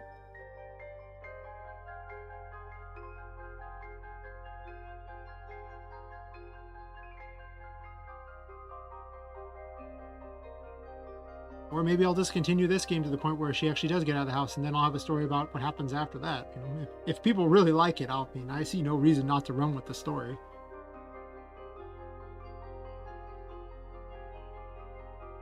Oh, well. Catch you later, J. Marie. Thanks for swinging by the stream and chatting with us. Hopefully your eyes feel better.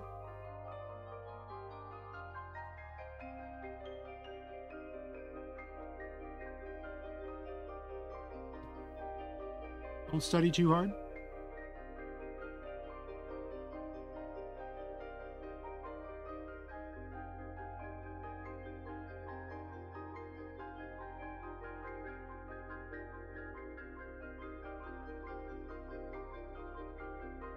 Alright, this should stop her from completely destroying the painting.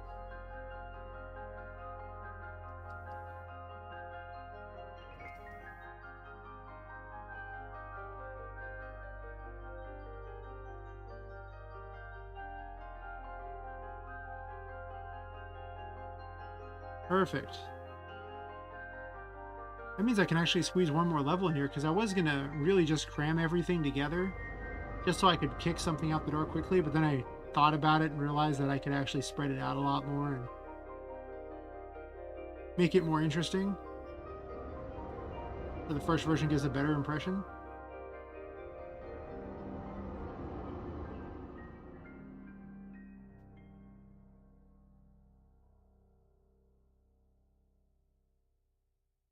Yeah, I get to add one more picture. I get to remove the box from this one.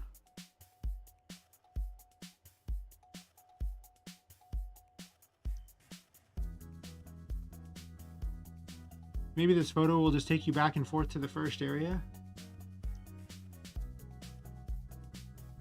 It does need the blank thing over it though. The transparent. So remove the box, and this becomes the way you transfer between the two. Alright, I can get behind that. Oh, you want to see my wallpaper? Yeah, sure.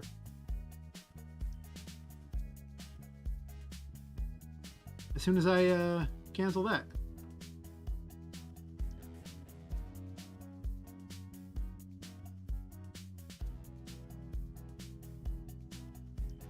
I was working on an Unreal Engine game, and I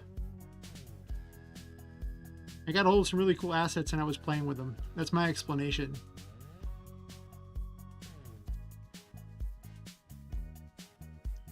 So, you know. Oh yeah, that world's neat. You see, I was going for more of an Alice in Wonderland-y style game. But Well, I wanted to finish the game I was currently making before getting into another one, and I started the game, then had a whole bunch of health problems and had to like put it on hold for over a year. So it's currently in limbo. I was going to take a lot of cues from Alice Madness Returns because I just like that whole visual style. So I actually could bring it up. Go ahead and drag that off the screen there. The other problem is I actually had a version of it in Unreal Engine 4, and like an idiot, I moved it to Unreal Engine 5. And the problem with that is it broke everything and forced me to have to do a lot of restarting, and it just was a catastrophe. And recently, the most recent update to Unreal Engine broke it again, and I'm like, oh, no. Let's see, recent projects. I don't think I have this map anymore because it got broken by Unreal 5 and I never put it back. But I could probably put it back in there. Maybe. Let's see. I might actually still have it. Give it a second, it'll load up Unreal Engine.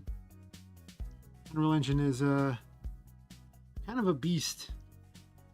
That's the way to put it. Gotta do a bunch of things in the background there. Let's see, where was this map?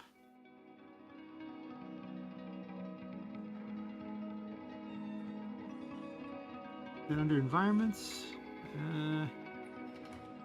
I don't even remember.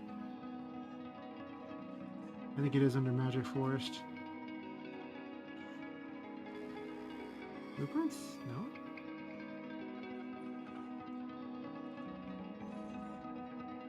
I don't see a level anymore. What did I do with it? Oh no.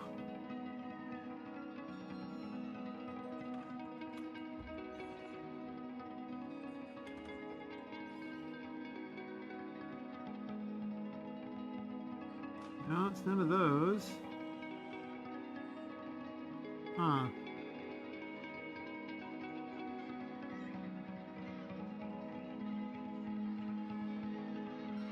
Did I delete it to save space?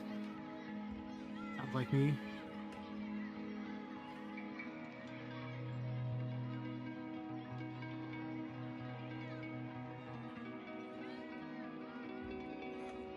Give me 1 second and I can probably recover it.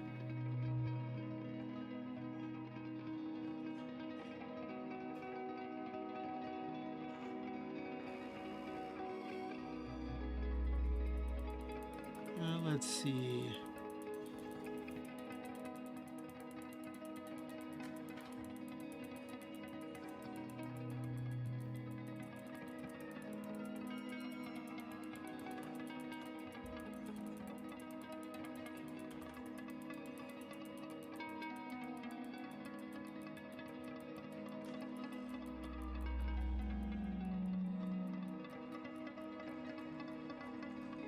I need to fix a bunch of things in it. Ever since the Unreal Engine 5 problems, I've had to remake so many things, so it hasn't really gotten to where it should be.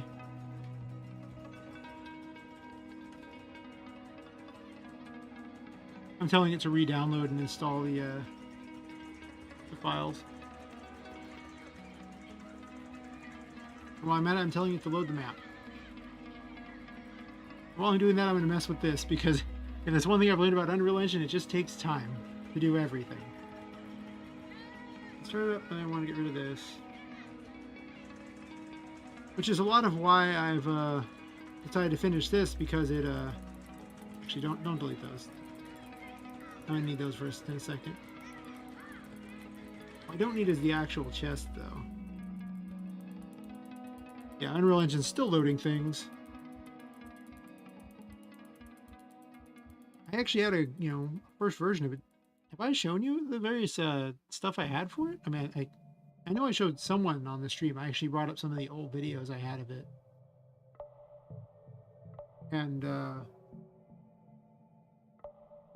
yeah, it was doing good until I broke it a bunch of times. Are you finished loading yet, little one? Maybe? Still downloading that. Let's see.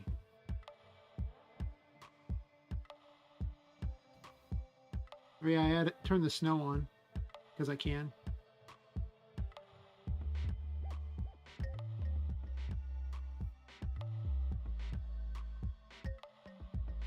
I believe in you, Unreal Engine. Welcome back. We even got our hair to blow. Yay. Yeah, these trails in the snow and everything. I'm still building levels and everything like that, but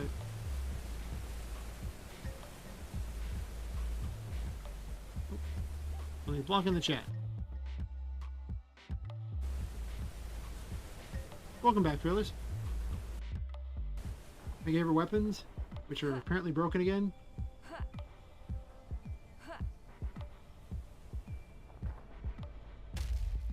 Cannon. Fun little daggers. And rubber chickens, because you know what? It was funny. Don't question my rubber chickens. Or do, whatever. There's a running joke going on. But yeah, these old trails and snow and everything like that. It's kind of cool. Is it done downloading the other stuff yet? Looks like it is. Now, does it refresh it or not?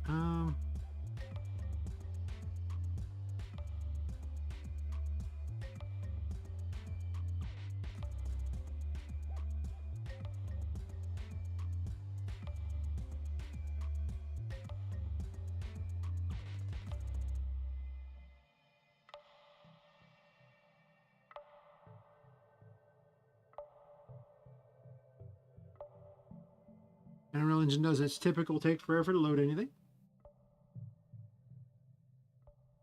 Unreal Engine 4 was a lot faster than this. Unreal Engine 5 is... I mean, I upgraded my computer and it's still slow. Well, it's doing that. I'm going to go back to messing with this. Yeah, that's how it works around here. Yeah.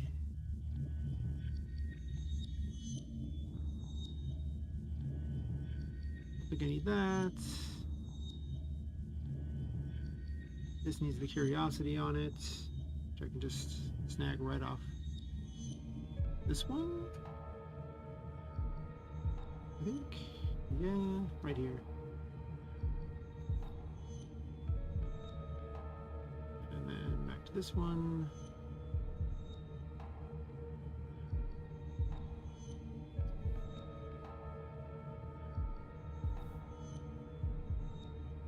Doesn't load yet? No. First time you load any level, it's got to compile everything. Yeah. Right now my computer's got, I don't know how many things running at this point. So many things. I'm sure it's only helping.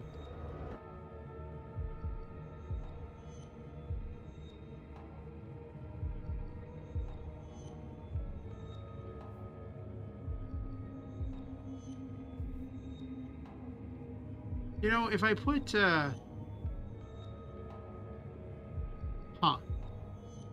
if I decide to make this transparent thing here over every one of the pictures and not part of the pictures, what I could do is put her behind it so that she also looks like a moving painting.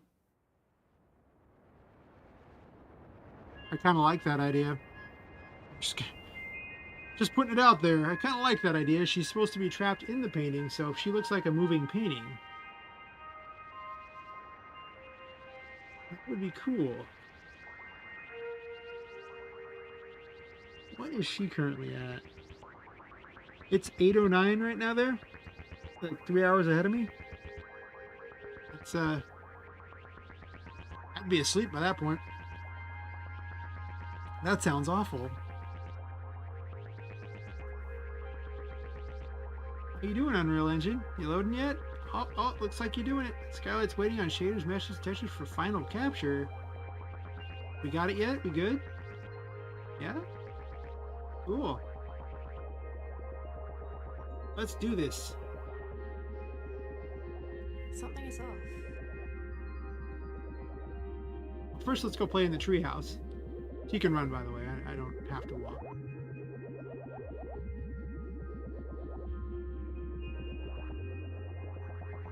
Got his treehouse. You got 2 ways to go. Woohoo!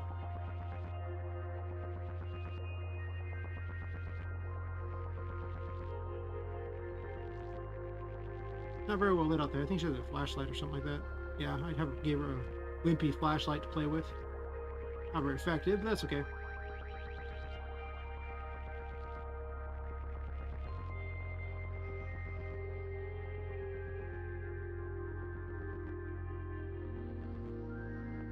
You can overlook everything. Woo.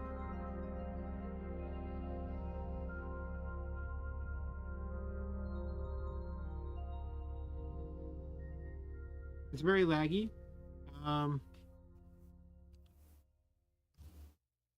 That FPS says not even 30 FPS.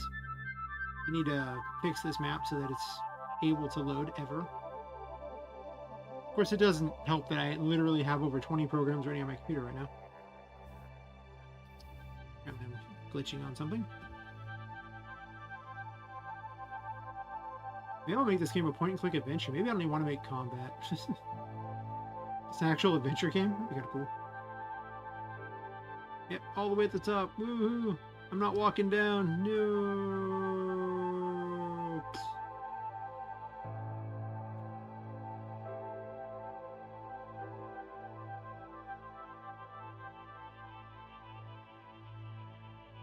Yep, good old Unreal Engine. It's good for its pretty graphics. I'll give it that.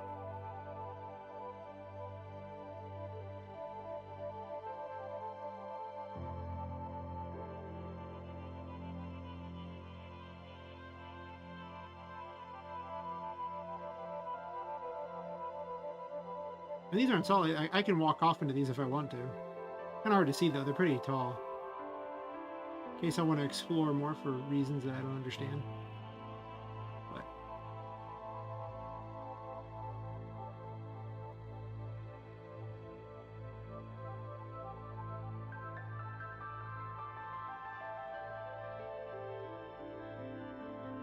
we going exploring. Woo-hoo. I think people would probably enjoy me watching messing with Unreal Engine more than RPGMaker. I'm not gonna lie, just because the graphics are shinier.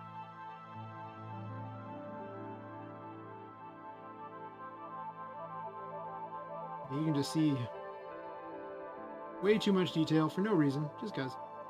Do not question, or do, whatever. That's fine.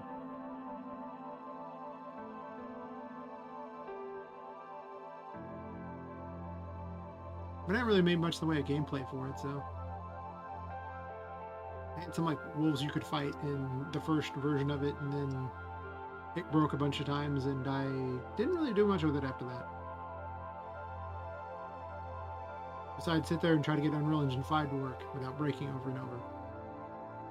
Which I finally did get this to work, and it was broken for about a month. I couldn't even get the thing to open. Unreal Engine had definitely won that day.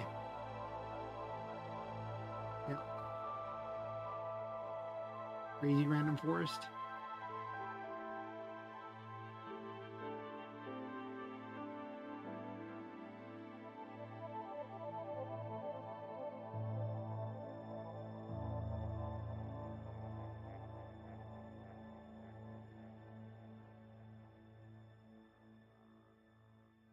Doesn't really anywhere at the moment, but that's okay. Doesn't have to. I've also got like where was it? I think it's under maps or levels or something. Maps.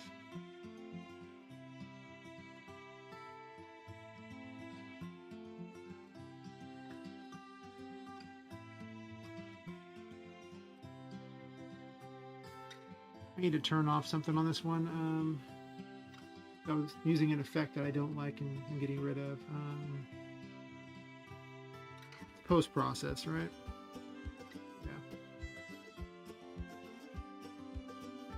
Post-process materials? There it is. Trash that. Time is running out.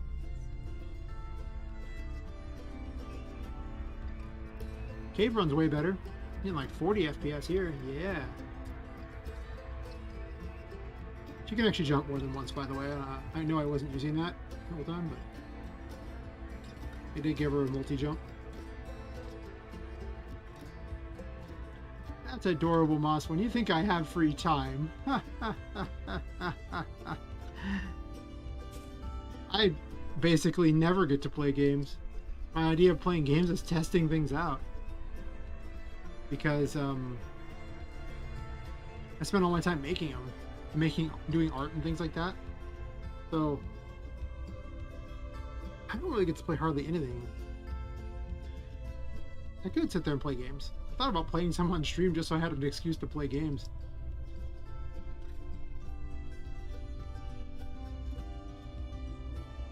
Apparently that's the thing I can fall through. Oops.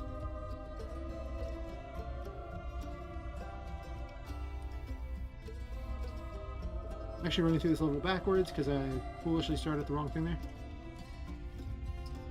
Well, to be honest, it was just a game dev stream, and I was already working on all these things, so I was just like, well, I'll just turn the game thingy on, and I'll turn the camera on and do that, and then never really thought to do much else with it. Guess there's no underwater effect in here. But, I mean, I could. Someone wanted me to play the Super Metroid Zelda randomizer. The mix of Super Metroid and Zelda from Super Nintendo. It's kind of amusing. I play stealth games. I play when I get a chance. I play adventure games. I very rarely play RPGs anymore.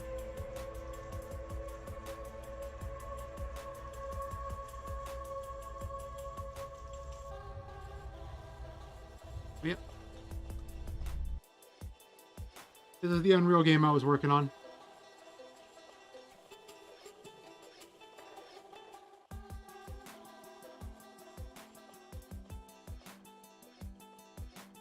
Let's see. I play Metroidvanias. That's probably the most RPG thing I play. I like one of the last games I played through Bloodstained Symphony of the Night. No, not Bloodstained Curse of the Moon. There you go. That's the name. But so that was a lot of fun. Oh,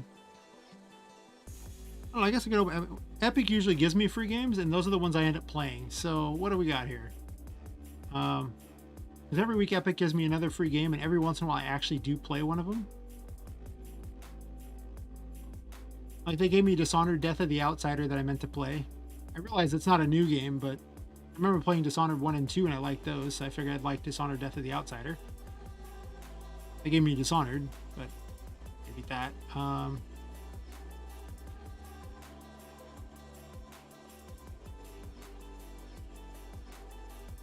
Oh, hi Mathis, how's it going? On the last day of your exam? Hopefully it's going well. We're just talking about assorted games that I play or say I play and never get around to. Let's see, I liked all the BioShock games. They gave me those for free. I ended up playing through the third Tomb Raider game. The was it Shadow of the Tomb Raider? I think it was one. Just because I'd already played the other two. Man, that game had the saddest scene. I was just going along, and you know, I guess this is a spoiler if you've never played this game, but the game is like I think 10 years old at this point. I don't know, probably not. It's like 5 years old. But like you're just like playing as like a little girl. You know, as a little girl Laura and everything like that. It's a happy day. She's sneaking in, doing like, you know, sneaking around the house trying to, you know, get to see this area that her father didn't want her to see and everything like that. This exhibit and all that. And anyone who doesn't want to hear the spoiler, I will give you like 30 seconds to like, you know, go away for about a minute and then come back. Because it's just so sad because it's so left field. And I'm just like, oh, the rest of the game was kind of, it had some moments, but. All right, well, since it's been like 30 seconds like that. So like you're going along, you finally get into this like vault and everything like that. It's, you know, in her house. It's so cool, you know, you're like happiest day kind of moment.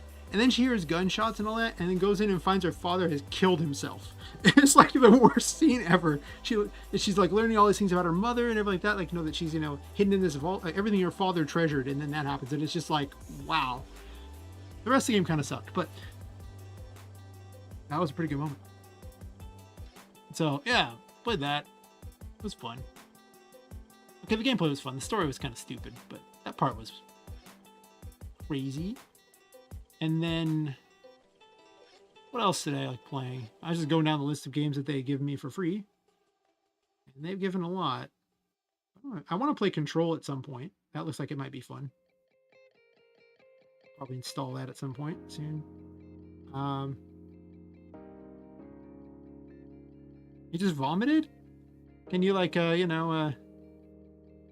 got medicine there or anything like that? Maybe you should lay down and rest or something. Call the doctor if you're really feeling bad. That seems no good. I don't know what we can really do here to help you, but I definitely think you should seek help there. Seek a doctor if you don't feel well. What else have I played recently? Dungeons 3 was hilarious. Dungeons 1 and 2 wasn't very good. You're having a rest? That's good. Take care of yourself, Fearless. Don't overdo it. You've been feeling sick for a couple of days there. You should try to relax a bit and get better.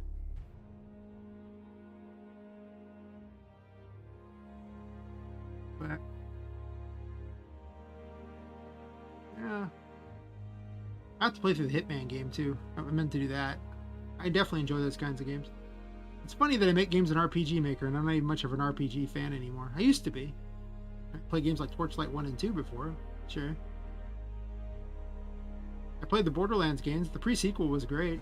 Borderlands 2 is the best one, but Handsome Jack is amazing. One of my favorite villains, if not my favorite villain. Well, besides myself. Obviously, I like myself.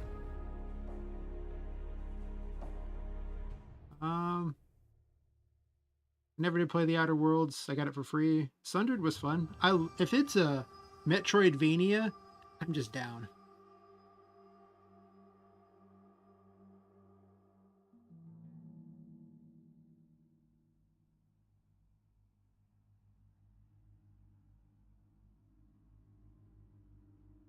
Usually the thing that helps a cough the most is just to go rest. I mean, as much as we like being here watching the stream, there is usually no better medicine than just sleeping.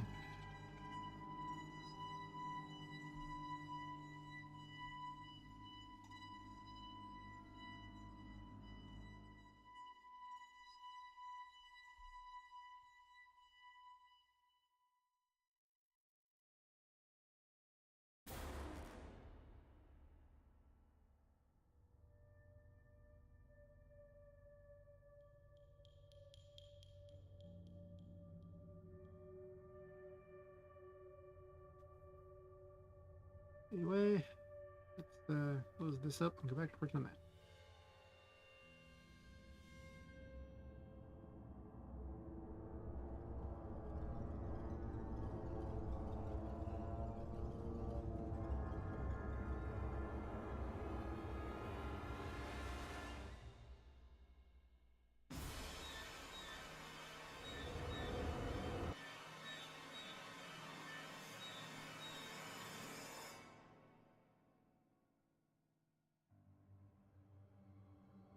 Alright, so remove the box here, have the player jump out of here. Oh, I gotta remove all the collisions here, because I don't want them there anymore. Since the box is now in a different area entirely. I'm also going to move things like the hands and everything around too to make it look a little nicer.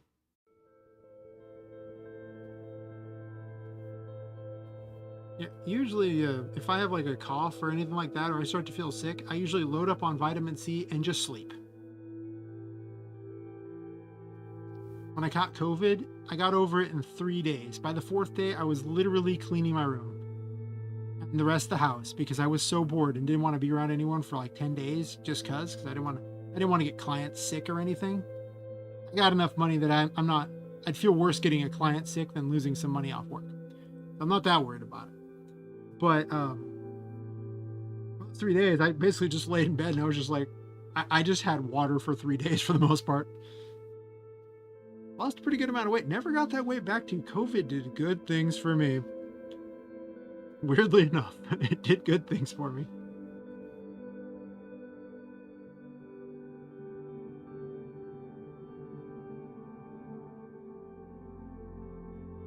I've definitely heard honey is a pretty good one. I mean, I don't usually use it. I usually end up using just vitamin C or salt. If I've got a sore throat, gargling warm salt water is usually pretty solid. Usually I get over that, but I've definitely heard honey's a pretty good thing.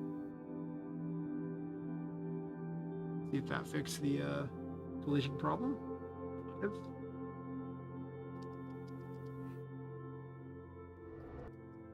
also need to turn that on so she's got the trail right behind her on the title screen. Alright, so actually, what am I doing? Oh, let me see. Yeah, that needs to be farther over. Right. Okay. So probably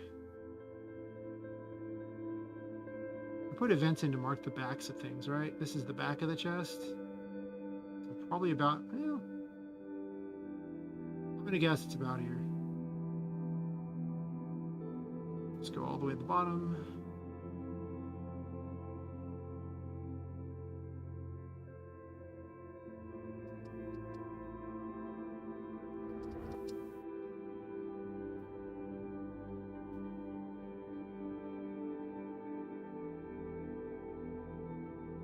Okay.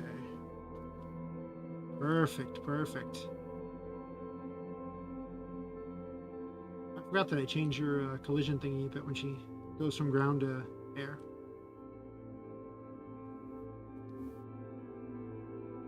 Alright, so I got that done.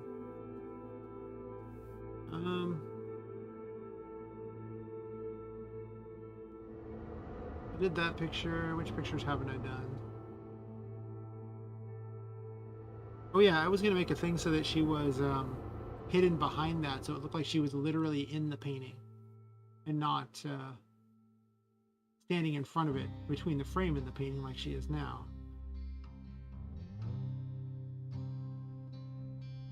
Also, that means that I won't have to save every painting. I can just simply put it over the top of every painting.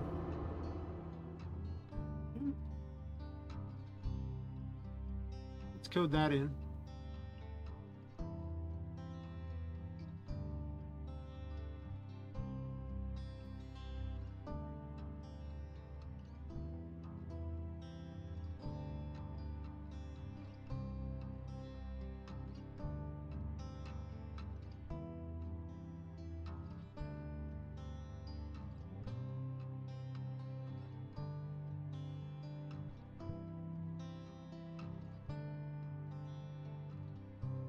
If memory serves, this kind of caused a problem. Let's double check this even works.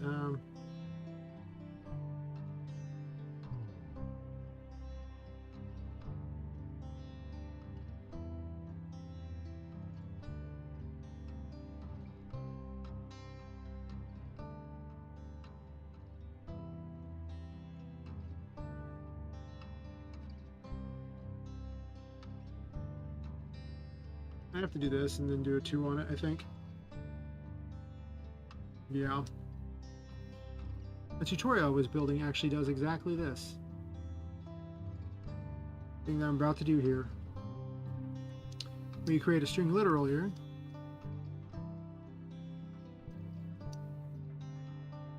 Then you can have a variable inside of your string. So you can just use the event ID in order to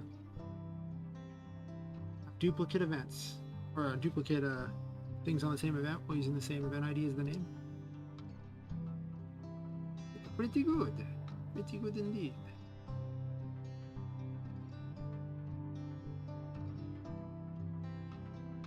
The wall's at -10 and the curiosity is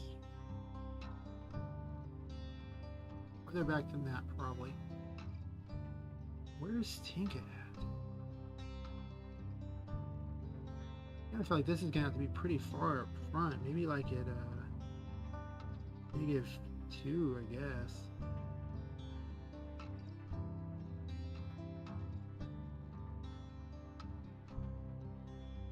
Borrow where the curiosities are at.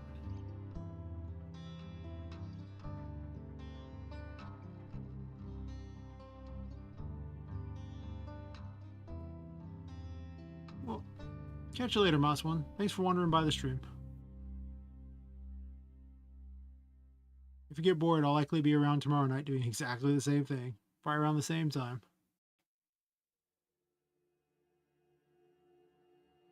So we do this here.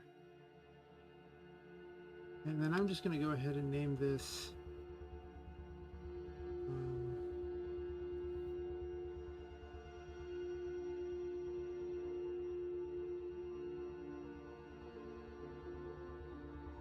transparent thing here.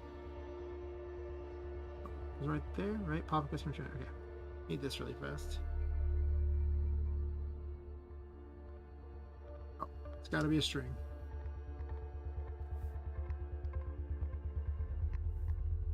Oh, hey, C Games. I'm making a Diablo game with dolls in RPGMaker. Yeah, it's probably the best way to describe it. It's called Poppet Quest. It's I'll just show you. Give you the spiel. Basically, a whole bunch of cursed dolls are stuck in an attic. An evil toy maker took souls and put them in the toys, and they are all trapped there, basically repeating curses where they're forced to do the same actions over and over every night, kind of like a Groundhog Day scenario. And they're trying to get out. Also, I need to fix this really fast. Right now I'm trying to put this thing in the way so it looks like there's paintings and stuff, but I've layered it wrong. So I'll fix that in a second. Just going to unlock some abilities.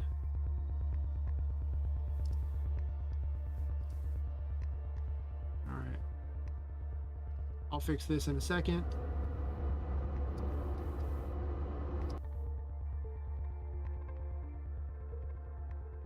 Basically, you travel into these paintings and, yeah. Currently, you collect tarot cards and then fight a boss, and you also rescue people from the paintings, and when you rescue them, it completes more of the world. So there'll be nothing there, but then you'll complete the,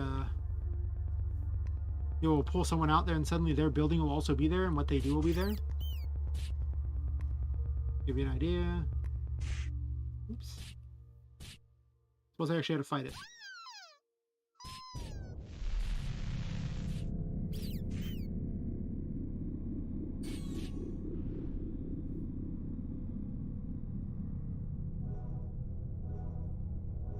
Missed.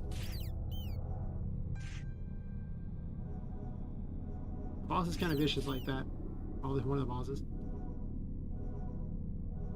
I don't usually spawn in this fast, but I have them set to spawn faster than normal. Oh, wait. Aha! Get wrecked, little buddy. I'll poison him.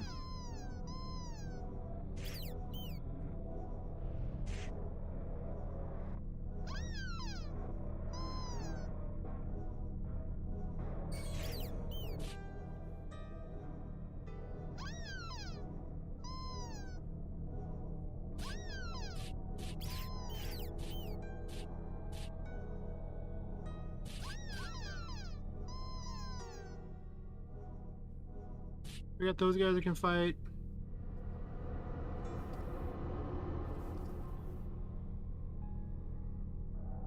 Basically, the way the game is being developed is I'm going to be releasing a prototype relatively soon, and it's just going to be a free game. Like, you know, people will just be able to play it. And what I'm going to do is I'm going to let people suggest ideas and you know, either come to the stream or on itch.io and just let me know things that they think should be improved, and then I will, you know, potentially add them or not, and just keep improving the game on stream week after week and releasing better and better versions.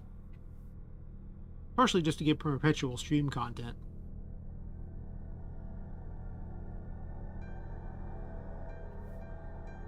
With the hope that one day I can just monetize, you know, the stream on YouTube, and then that pays for my game dev without having to try to sell the game. It might work, I don't know.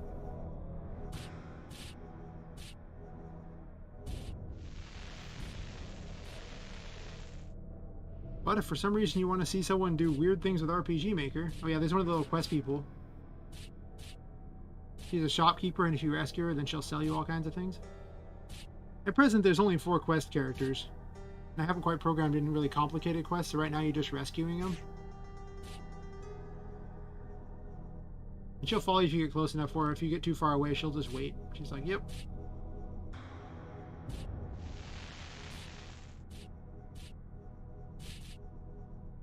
I may eventually program in ways for her to be hurt, any of the quest mobs to be hurt, quest NPCs, but for now, they're just invincible.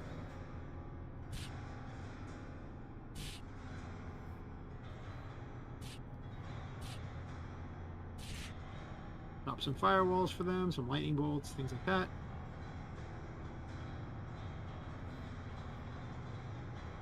Then they escape through the painting.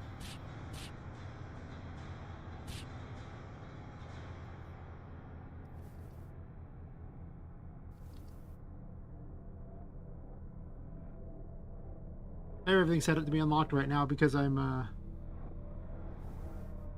testing things out. I need to fix this pretty badly because it's annoying me, but I'll get to it in a second. Another one of the quest people you rescue. Just there.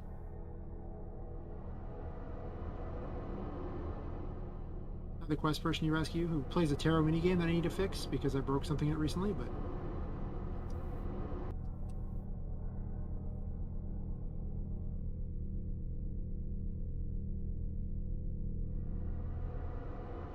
Oh. I guess I need to remove it from this map too. Fair enough.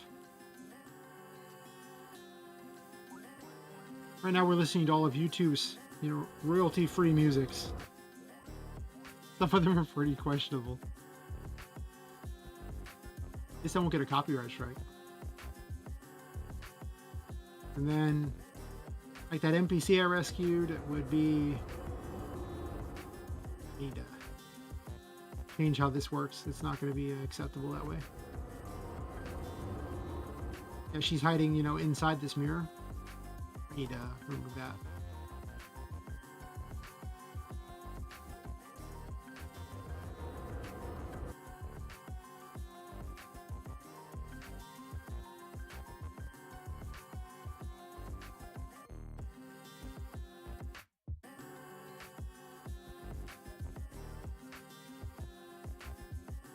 This character's just waiting right by there. She's like, yep, I'm getting out. If you ever played the original Diablo, everything's randomly generated, so it's a lot like that. All the levels are randomly generated. The story areas aren't, but all these areas where I'm fighting at are random.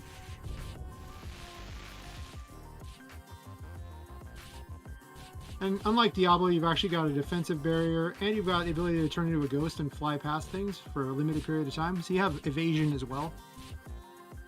Even if I'm not using it all that much, just because I'm so used to testing all the time that I just kind of ignore a lot. This character has a darkness mechanic. So.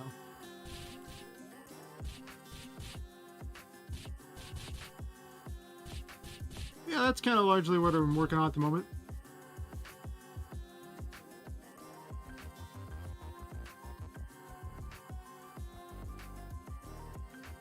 And if you're interested in it in any way, shape, or form, like say, it's eventually just going to be a free game that's on itch, and I'm just going to keep updating it. So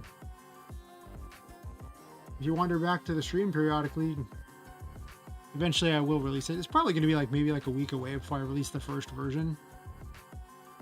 I don't expect it to be amazing. Mostly it's just a prototype, but then people can let me know ideas, so it'll get the ball rolling.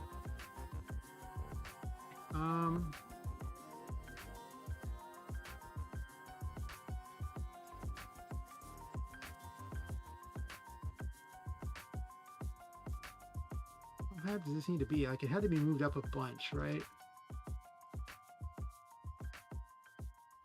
What if I do negative 20 or something? We'll move it what amounts to 200 up. And then how big is this transparent one anyway? I'm also the graphics guy for everything too, so whenever I need a graphic, I just make dreams come true.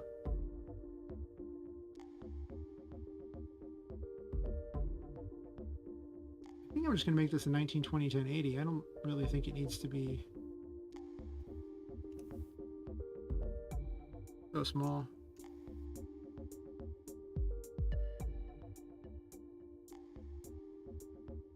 And then I can just use the exact same size as the other one.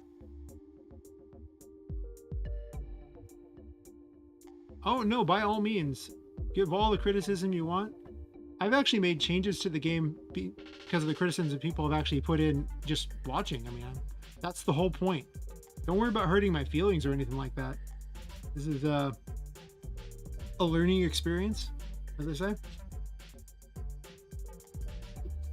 And I love interacting with the chat. Yes, even that person who shows up and says they're poopy and then leaves. Yes, even that person.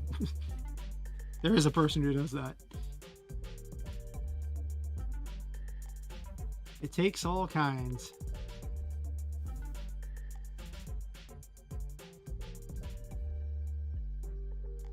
So what level is she at? I don't remember. You just always use that? She's at negative 11?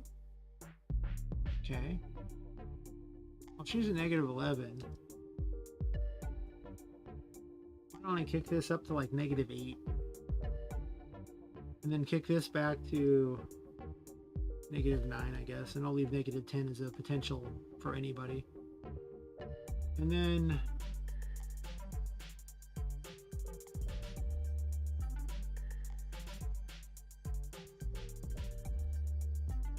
yeah, the game is most definitely nowhere close to being finished. We're still working towards the prototype here.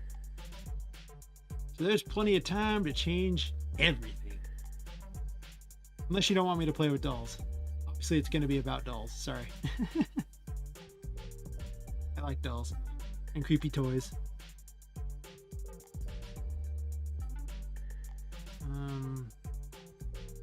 What was I doing?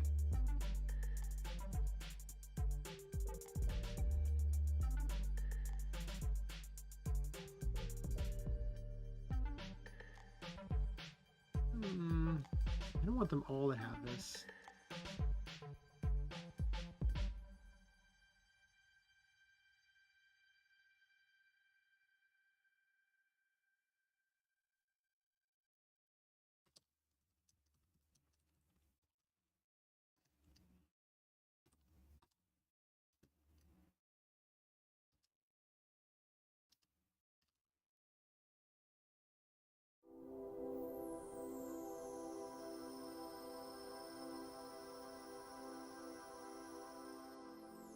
Actually, I only want to put the ones that aren't paintings like that because it'll be less typing. So I guess I can just do it this way. It's fine. Feels logically a little weird.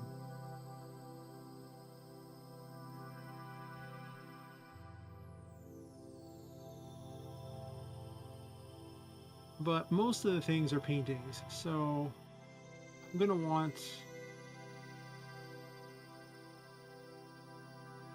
that to not be a thing.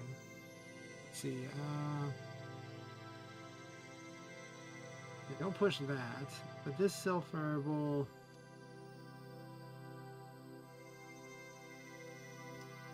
Painting. I'll set it to false. That's a painting, and inside Fortuna's place is a painting. Or not a painting, so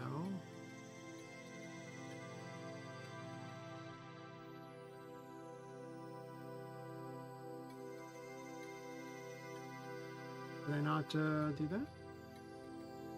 Okay.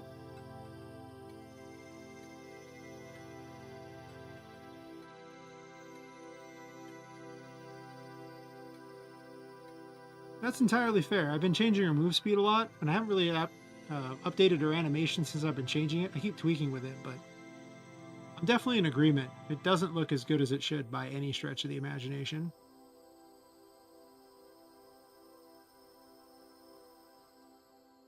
I think the plan with that is to simply build the game as, like, get it to where I'm okay with her speed and how the game plays out, and then remake the animation. Because I don't want to have to remake her animation more than like one more time. Like, I don't want to remake it that time, but I'm going to. So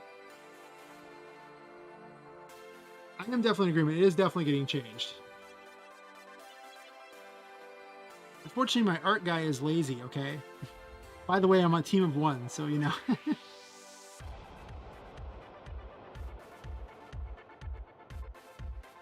No, I appreciate the feedback because otherwise it's just me going, "Is that okay? Is that good?" And instead of having to guess, and you know, it's very helpful if other people chime in.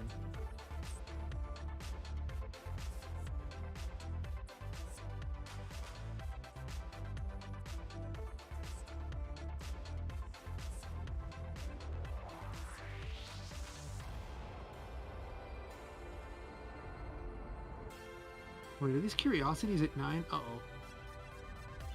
That's the case. This needs to be at 8. Yeah.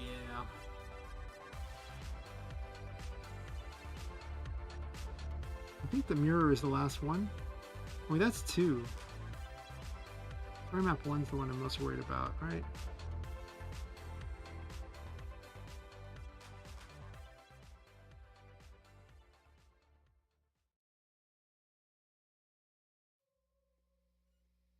Okay. That should fix all the problems? Question mark? Let's find out.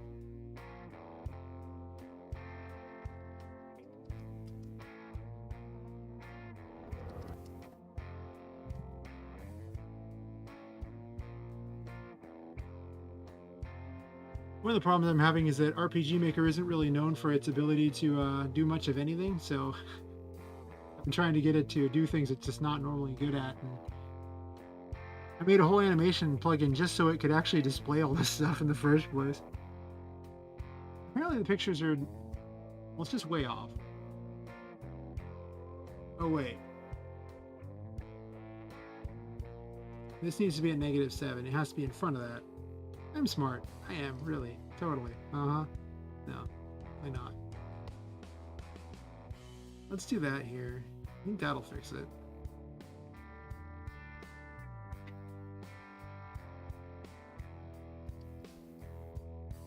I've also changed the character's size multiple times because I can just change some numbers and it changes the size of things. I mean, Unity is better. I also use Unreal Engine 2 when I'm messing around. Oh, there it goes. She's behind it. The reasoning for RPGMaker, one, I started with it.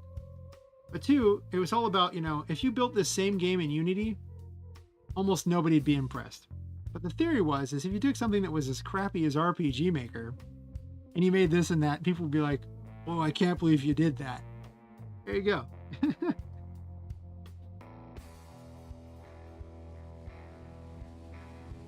It took like 2 weeks to make a better game than this in Unreal Engine. I'm just saying. Because you have to actually, RPGMaker doesn't have colliders. I mean, it's like a grid-based movement, so we had to put those in there. It doesn't have an animation system that even matters. Like, it's very limited in anything it does. For God's sakes, it doesn't even have event interaction. You have to program that in. They don't even have self-variables for things. It's such a weak engine. Thankfully, the community has programmed in all these things to make it good. So it's a lot like Skyrim modding, really. Base Skyrim, it's cool and all, I guess. It's not that great. But when you've actually modded in all kinds of physics for your game and everything like that, so you have dodge rolls in your Skyrim game, the game is a very different world. It's a very cool game by comparison. Yeah, I like that she's behind those now. That's awesome. I wanted this character to look like she was in a painting, so I want the texture to appear above her. Now I can also just change the texture and it should change all of them. Yeah, it's kind of a fun thing to do. Yeah, the community around RPGMaker is the best thing about it. 100%. They took an engine that just couldn't do anything, and they've added so much functionality to this thing. Plus, it's JavaScript's the main language that I even know, and I know it's the worst game dev language ever. Oh my gosh, it's so bad at game dev. But I already know it, so I know how to do all the stuff in it. But pretty much it's this, and then I'm going to work on an Unreal Engine game because I already understand blueprints pretty well. So between the two of those, that's pretty much my plans. And along the way, I'm releasing various things to show people how to do cool stuff in this engine because half the fun really is about making it do things that nobody thinks it can do. 100%. For all that I bag on the engine, that is fun. I will give it that.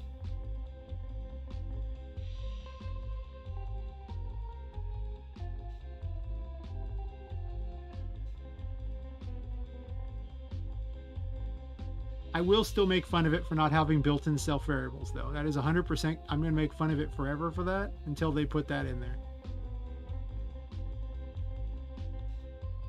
I'm also fixing all these pictures that I saved a thing over earlier, because I don't need to anymore because I just programmed in the thing on top of it.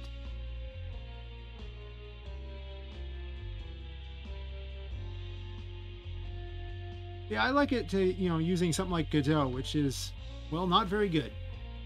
Someone's like, easily make an RPG in Godot.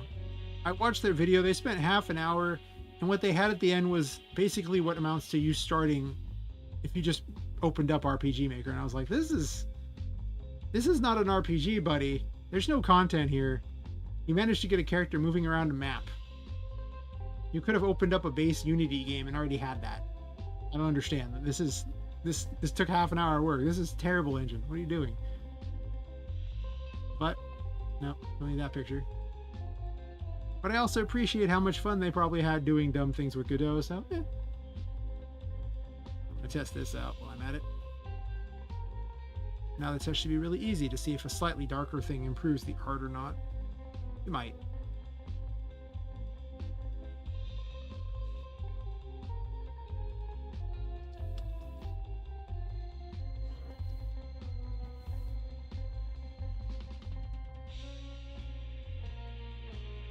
Oh, this is not actually my job. I'd love it to be my job to just sit there and futz around on YouTube doing things like this and, streaming game dev. And maybe someday. Because, I'm slowly building a community and everything, so at some point, sure. But I have, how many is it? Let's double check here. I have 163 subscribers on YouTube. To get monetized, you need 1,000. And you need 4,000 hours of watch time. I started streaming on, let me check here the exact day for you. January 10th. And, I haven't even hit 200 hours of watch time yet, so not quite at the 4,000 yet. Just saying. I'm going to have it where people can donate to the thing on itch. I mean, I'm going to have the game available for free for anyone who wants to mess with it. But if you want to tip me or something like that, you can, because it's the quickest way to monetize. Yeah, I think I'm doing pretty good for how little time I've been doing it. Plus, I do this as a hobby, and I actually just enjoy doing streaming and doing game dev. So even if nobody paid me, I was just messing with this stuff because I could when no one was watching. Oh, that went away. That's weird. So I have no problems with just doing it because it's fun. I don't know why that thing went away though. It's this engine, so I expect a lot out of it, and sometimes I expect a bit too much. Did it vanish this one too, or that one stays?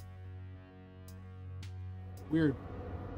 Funny part is they're all using the same code, so you would think that they would all operate the same way, but this is RPGMaker, so you use other people's code all the time, and who knows what that'll do. Do I want her text to appear beyond that too? I think I do, right? It could appear behind the painting too, so it looks like her text is in the painting. That seems fair. Oh, but the message system won't do that because the message system is limited. Yeah, pretty much if you're enjoying what you do, it's not even work. I mean, it is technically work. After you've, worked an 8-hour day, you come home and stream for like 5 hours, it'll feel like you worked. That's true. But it's not that bad. I enjoy it. I get to chat with random people, especially now that I stream, so that's cool. Meet a lot of people from all over the world. Well, talk to them anyway, and don't necessarily meet them, but it's not the worst.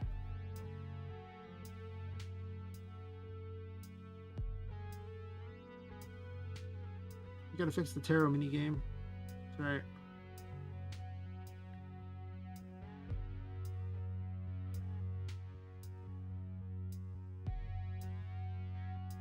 slowly adding in more content.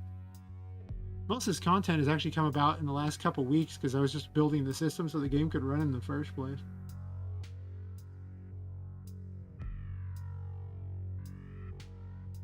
Oh, I don't know about that 4-day thing. That sounds terrible.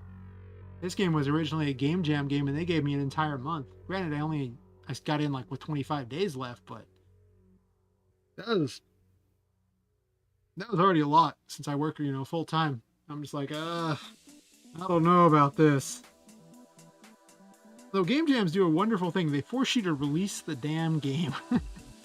Something that can easily fall by the wayside.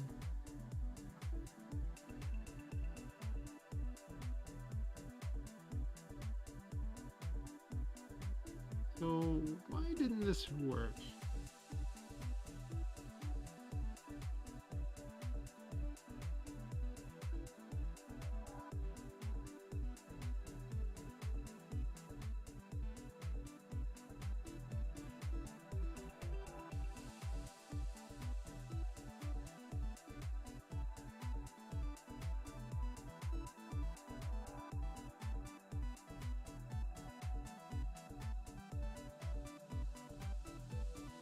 Tarot cards goes to here.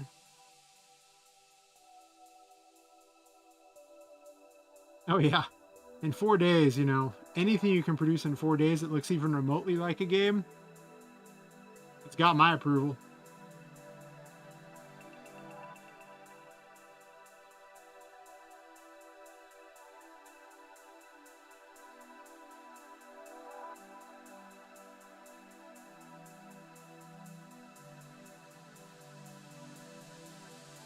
I should set up the board right here.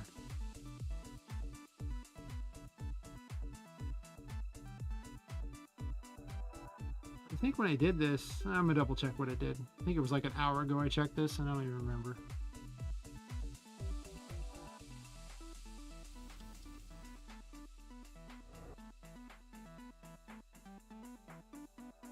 I actually have a mechanic I'm gonna add in later where you can you collect the pieces of each of the paintings and then reassemble them by dragging the pieces around and rebuilding it like a puzzle. And I've actually programmed a portion of that, but the problem is that I want the prototype out sooner rather than later. So it just doesn't make it to the first prototype. It is a thing that's actually going to be in there.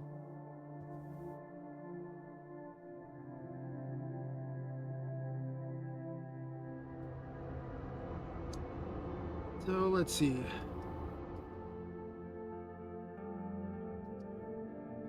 It floats up, blah, blah, blah.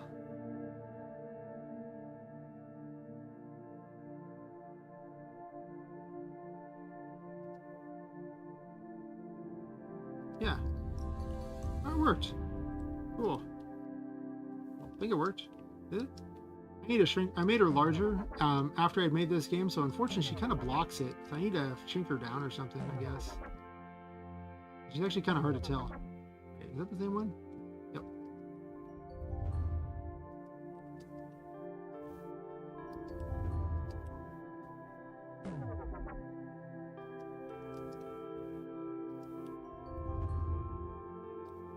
No, it wasn't that one. There we go.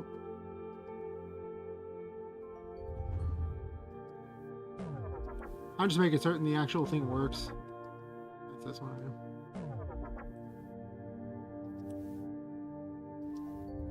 I'm not very good at these memory games. I tend to forget things pretty quickly. I pretty much have the memory of a, coked out goldfish. Pretty much. Maybe like if a goldfish just, was just down in speed the whole time. Doesn't even care. It's just... Yeah. Looks like she works. Good, good.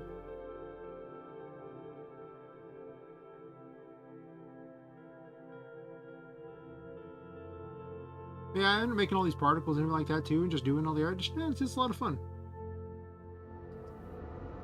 All because of a game jam. Yeah, you can see it in how I dev, because a lot of times I'll just go, oh, I'll work on this, and I'll work on that. But I also kind of get bored of things, and I'll just go, oh, yeah, I'll do this or that. Yeah. This car exists entirely because I made a tutorial on how to make it for these people. Now it's just in there and it does the beep beep thing. It's actually got a horn too, but I found the horn so annoying in testing that I turned it off. I'll turn it back on for the game itself, but otherwise, nah, I'm good. Okay, these vanish too quickly, don't they? Okay, that needs to be fixed. That's weird.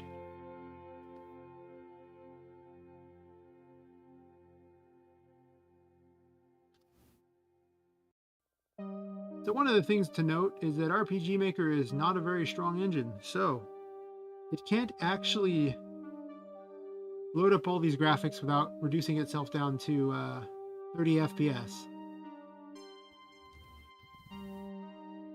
That's right, it's that awkward. It can't do it. So to make up for that, I unload the graphics if you get too far away. But this isn't like Unreal Engine, which would do it for me, automatically. No. I have to do it.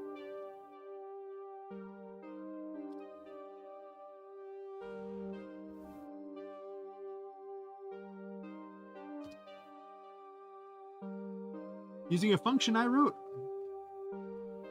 Because why not? That should fix the problem. I think.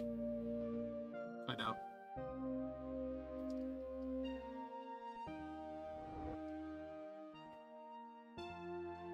I need to write a whole bunch of dialogue too. But all the dialogue I need to write is from stuff I made tonight. So that's why I didn't write it in advance. I'm like, I don't know. Didn't know I was going to need it. So let's see. The box is vanishing. Oh, looks like they're fine.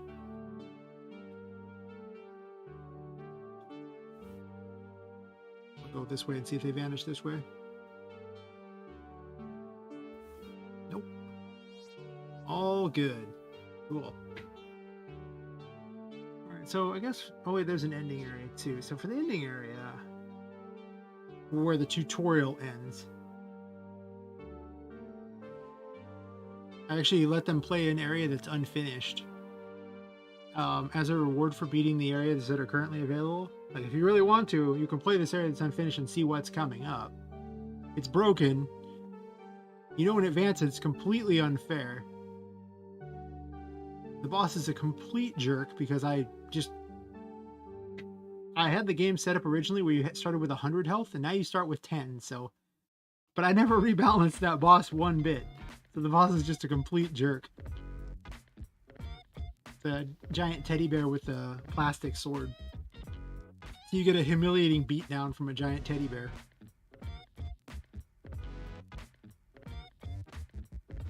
Oh, sorry, I was working on this map.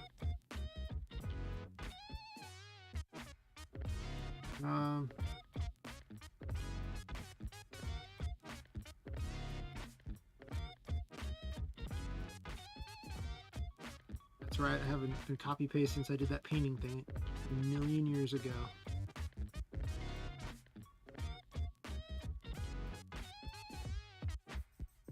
This is also a painting. This is not a painting. You want to know something really awkward? Oh, well, welcome back. I just keep chatting like everyone is here. Because there's one thing you quickly learn about how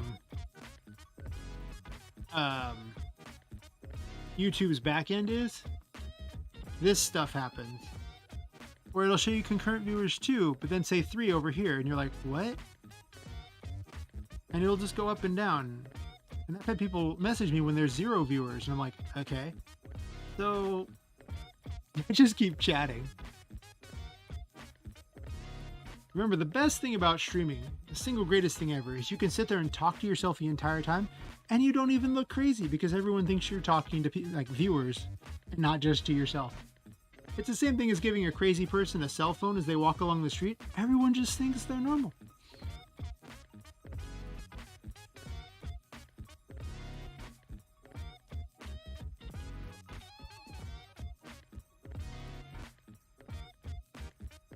Now let's check this map out instead.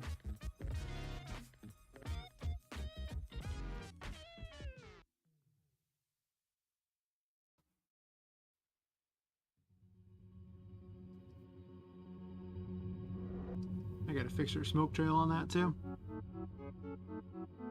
That's what I'm saying, see? I got this figured out. We're big braining it here.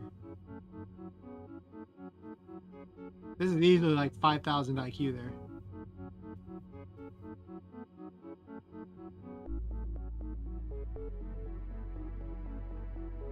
I like this effect. The texture effect. I'm very excited that it did that.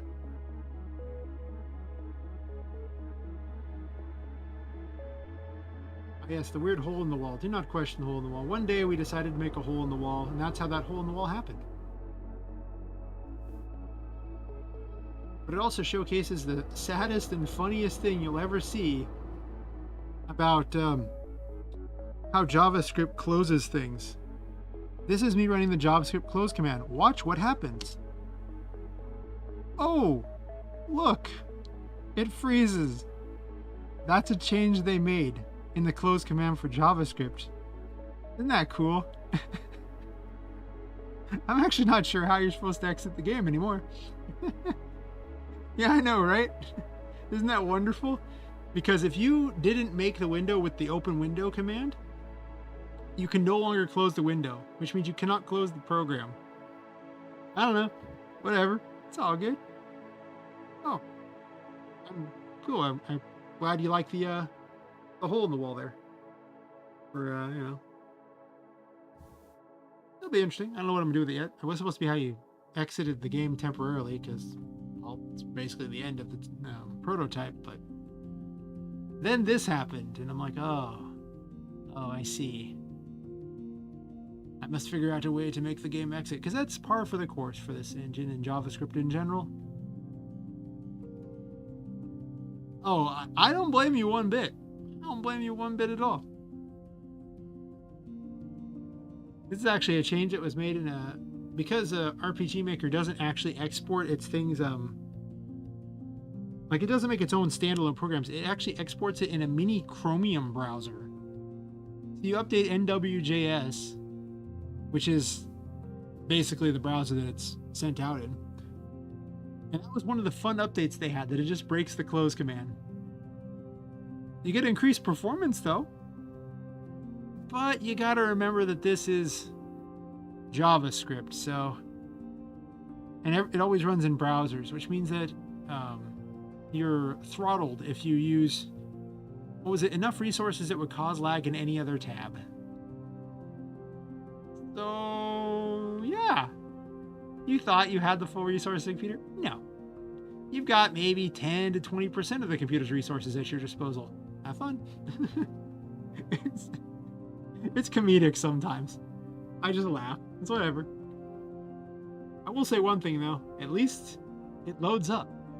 Like the actual engine loads and it never ever goes, it doesn't really crash or anything, and it basically requires about as much RAM as a toaster. Like a smart toaster might actually require more resources than this program. Yeah, there's plus and minuses there. The community's fun. If you ever plan on making an actual regular JRPG, then it's a pretty good engine, but nobody ever uses it for that. That's no fun. Most people use it for horror games, ironically enough. I don't know why. Horror games that it don't seem good to me at all, but here we are. Alright, so I fixed this error. I'm not sure where I'm going to put the credits in. Do I have credits written anywhere for this already? I could have sworn I did somewhere.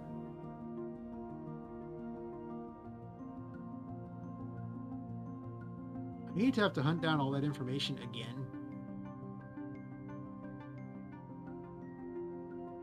Oh yeah, when I did the game jam, I made a point of making my own plugin to put all the little story things in. But unfortunately, it was kind of not a very expandable system and not very good, so I need to fix it. I don't think I kept the credits anywhere, so I'm going to have to hunt those down later. Not going to sit there and do that on stream, that's boring.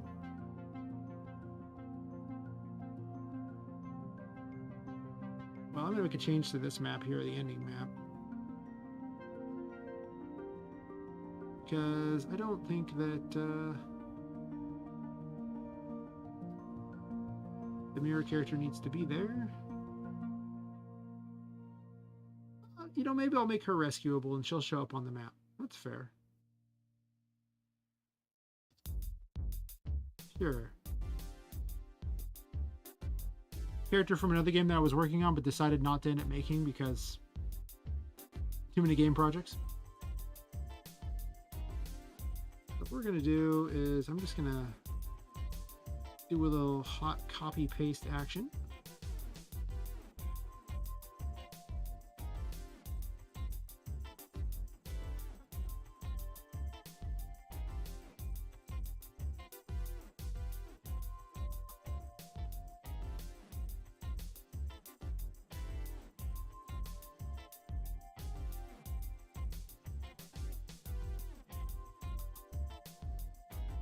Today I've mostly been laying out where all the story stuff's going to go, because I didn't really have that yet.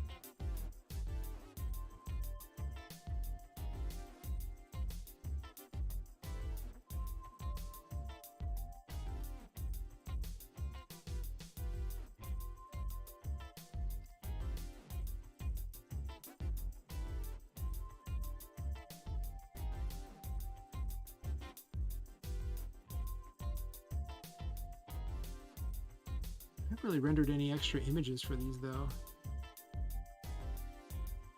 I guess it'll just be a placeholder until I come up with something else. When in doubt, use the mansion. Perfect, perfect. Okay, well, I'm tired of these music tracks.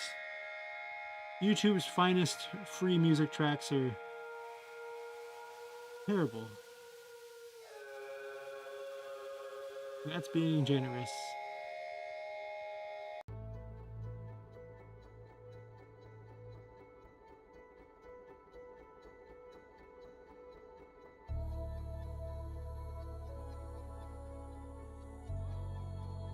But they are free.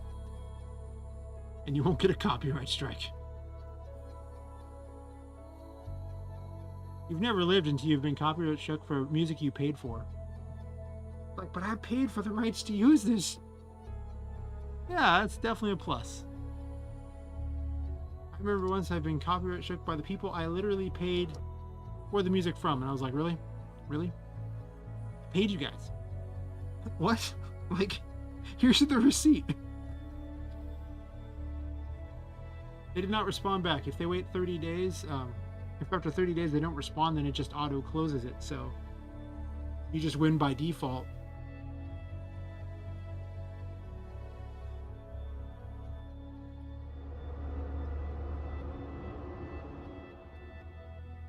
The Misha doll doesn't even have any kind of collision.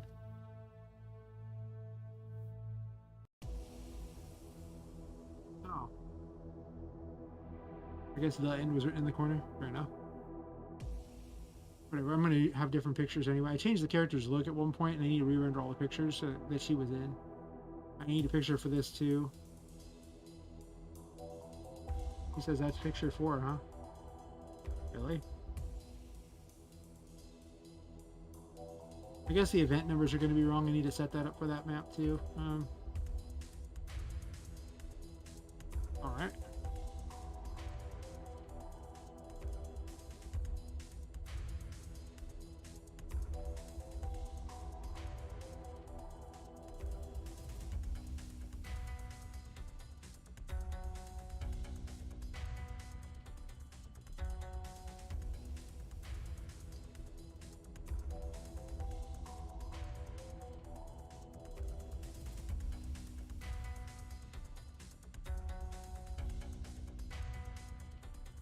What is the map for that one? These were all set up for map start map here, so that would have been 3.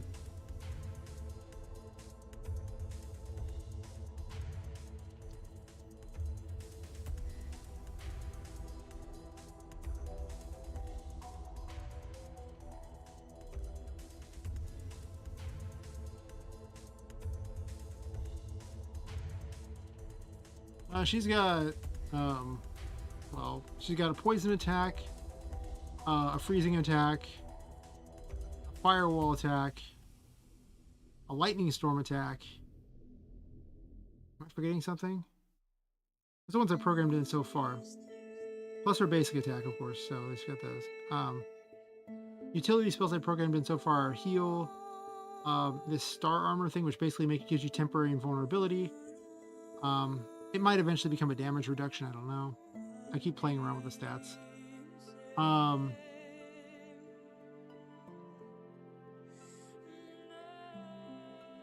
think I'm missing something on the utility spells. I mean, in a way, freeze is kind of utility. There's 7 spells already made, which includes the basic attack. There's a block, which, you know, makes you temporarily invulnerable, but you can't move during it. And then the ghost form. There's 9 abilities so far, and there'll be more. Like I say, the goal is to get a prototype. Yeah. I started adding in combo abilities. Like the freeze ability is really, combos really well with both poison and the lightning storm. Or the firewall. It just holds them in place for a while, so you're able to, get a bunch of damage in. So there's going to be a lot of abilities. This game is just going to receive updates every week because I'm just going to work on it on stream. So I'm just going to put the updates up so people can go, oh, that's cool, and suggest more ideas. I was trying to figure out how I was going to do the story because I wasn't even really going to put it in for the first prototype, but I decided to put a little bit in so people will have something to work off of. Because the concept might help for an initial get people excited. This is map 15, so I gotta set that one up too.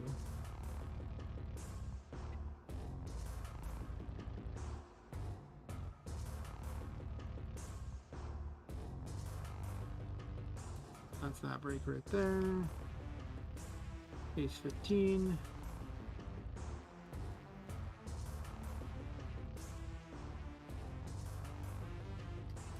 I think 19's the next one. Yeah, 19.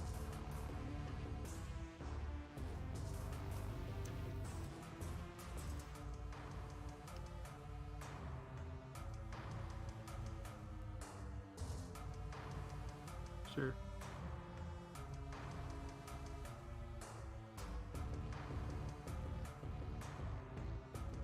Yeah, the stream schedule usually is pretty much around 2 a.m. Pacific time to pretty much about 5 or 6 Pacific, and I just kind of keep streaming if people keep watching. Occasionally I'll start a little earlier. I do actually put notifications on here and on my Twitter that I'm going to be doing it, but that's usually about the time.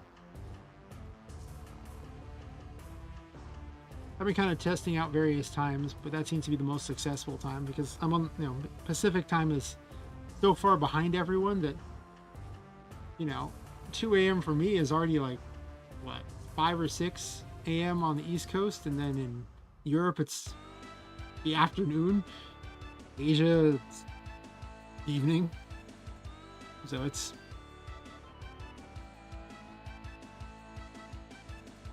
I kind of been slowly pushing it to a little later each time, though, I think. Just over... Because originally I think I started at around midnight or something like that here. A more convenient time for me, but not for anyone else. Oh, well, perfect. Most people end up watching me usually in Europe. Mostly because a lot of people in Asia don't always, speak English, so... You have some people from Asia, though, watch. So.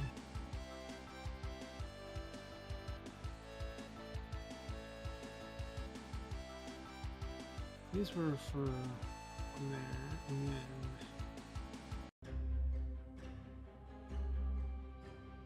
Put these in a weird order. Or did I?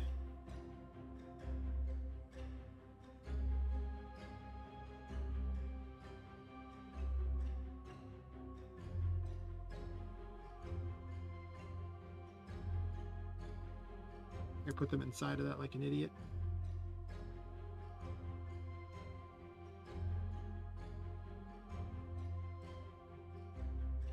So for map 15...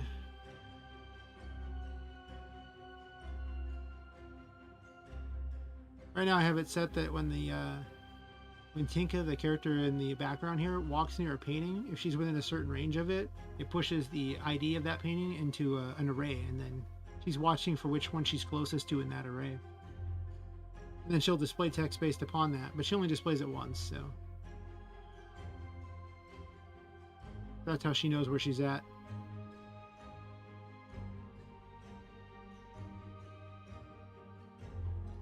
She knows to not talk through walls of the player because she's running behind the walls. That's how she's able to go between the paintings. Give the illusion that she's actually really doing that. Alright, so what we're doing here is doing some quick adjustments here. Let me make sure I'm on the right map. So for map 1,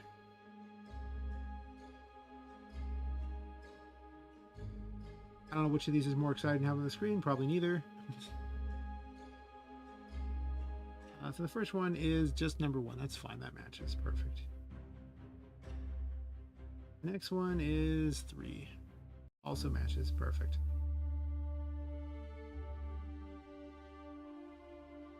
And 4, sure. 2 does not have one because that's not a painting. And then the next one is 5.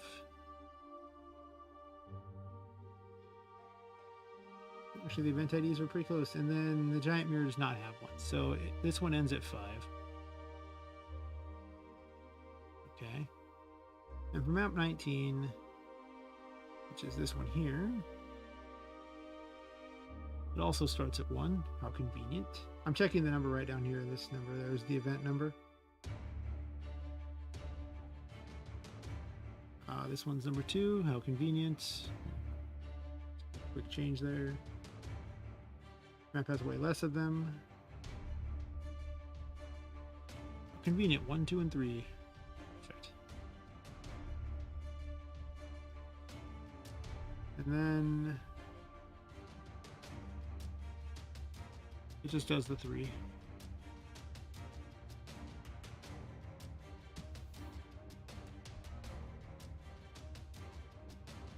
I was just changing the numbers on this to match for the case here for which painting it is. Oh, thanks. Yeah,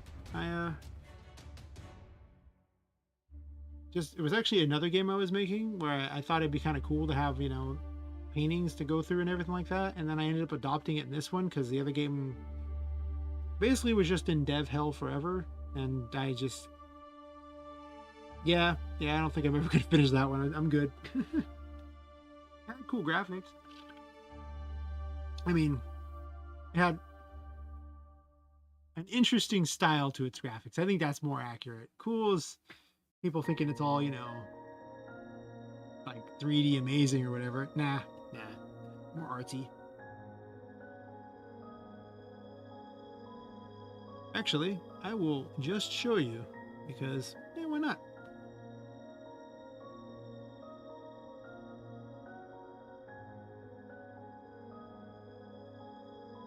The game that would never be.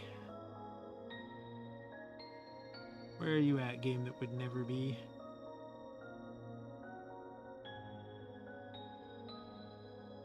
Well, let's just go ahead and do that.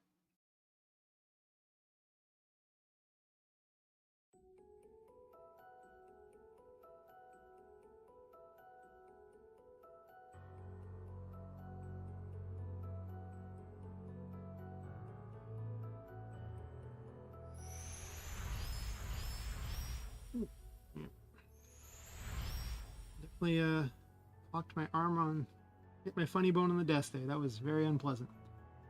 Okay. Yeah.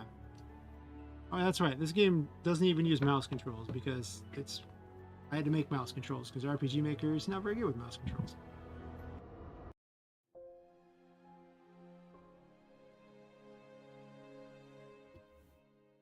Yeah, it's got a good art style. I definitely like its art style.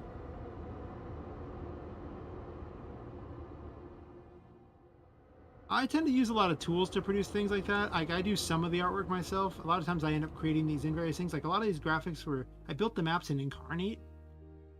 And don't get me wrong, I did a lot to make these maps in Incarnate, but I did not hand draw all of it by any stretch of the imagination. Though I mean I did do a lot of the texturing on the ground and things like that. And definitely did all the particle effects. Those I actually just handmade. All the water and everything, I made all that myself. You can see that I recycle these portals like crazy because I stole the system from that one. Does this take me back to the right location? I don't remember.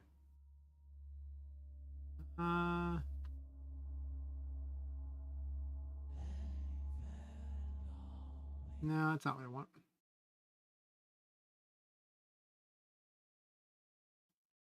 The game's a complete mess. I had all these concept ideas and I never got around to making it have cohesion. It does have some fun mechanics. Also has some weird mechanics.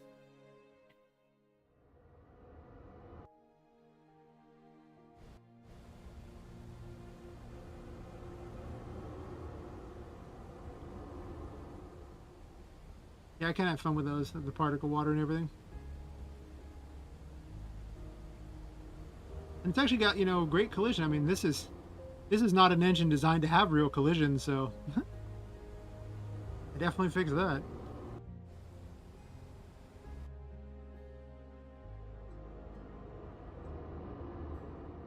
I gotta do a bunch of fixing in here. I never did put anything inside this building, but you know, whatever.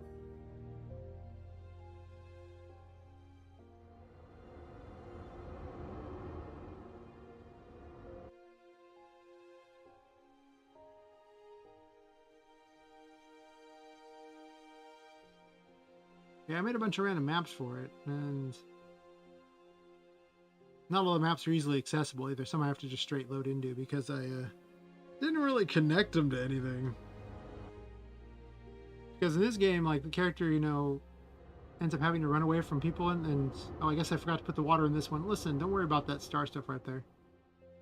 The map's kind of broken. It's fine. The character ends up, you know, people show up and end up killing off her family. She ends up having to escape into the mountains, and she ends up falling down a chasm. And the entire game is about her trying to wake up, you know, and basically not give in to death. So I made the first area, and then the area that's in her is mostly in her head and everything like that. So it's very weird and whimsical and strange, or sometimes just completely awful. Oh, there's invisible characters there.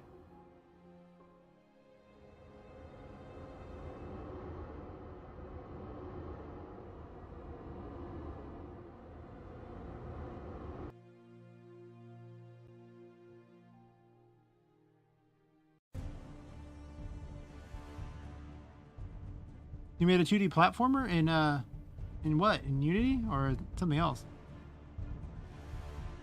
Or did you make it in RPGMaker? Because you made it in that. Oh my god.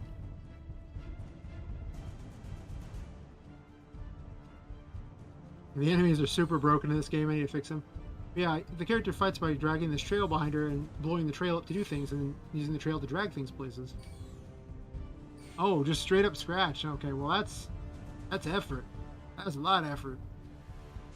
I practically made this from scratch. Does that count? Not a good thing. Yeah, this one she just drags these puzzle pieces around, tries to get them to the goal, and fights by, you know, attacking things by blowing up her trail behind her. She's got an invincible thingy to go around like this and attack things, and then the map's slowly being disintegrated from the side here. So there's just nothing there anymore. And she can collect things in order to regrow the map, but she has to try to build the puzzle piece up in, the puzzle up in the corner here before the map is eaten.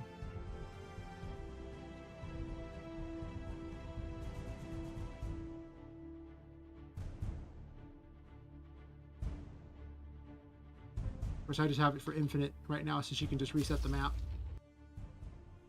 But normally you gotta get these things to do it. Yeah, you grow the trail and you fight with it, and she can change the color to get different effects. And yeah, it's actually not that. The mechanics are there. It needs some fixing, but the mechanics are there. I don't know where the actual exit is at the moment. Oh, it's over here. Sure. There they are. When she collects a puzzle piece, it adds the pieces up here, so you know what you've, how much of the puzzle you've completed.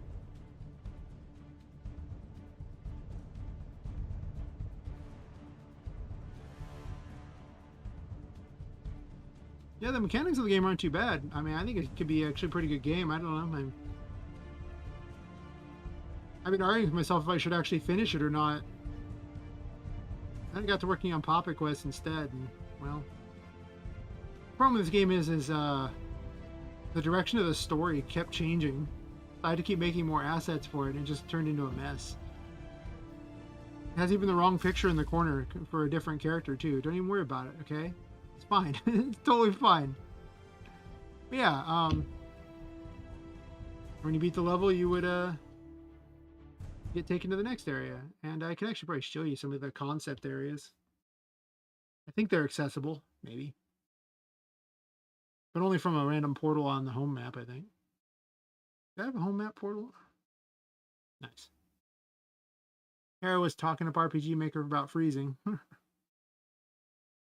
me check and see if I have a portal back on the home map or not. No. That's where she rescues her cat. That's where people murder her family. That's right. That's where people murder her family. Nice. Look at that. Do I have a portal at her home or something that'll actually open up and take people places?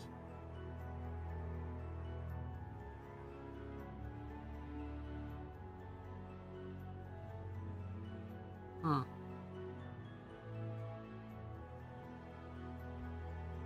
I don't know. Thought I did, but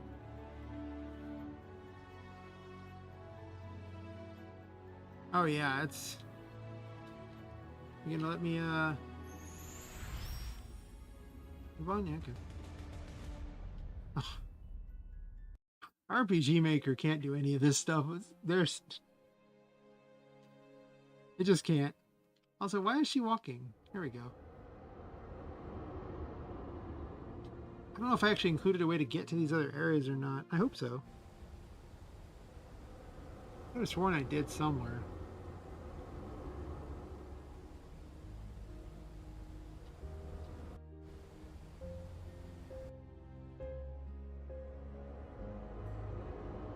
The good news is the code that Poppet Quest is running on was originally for this. So, is the right one?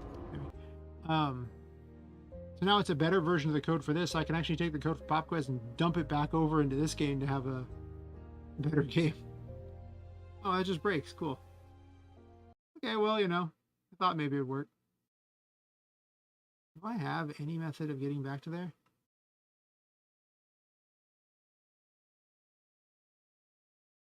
I don't think so. Well,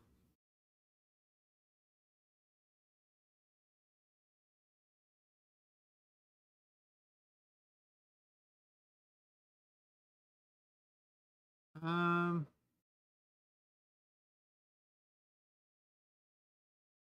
I don't even think I actually have the maps in here anymore. Wow. All right, well, this thing is a total mess. Don't worry about it.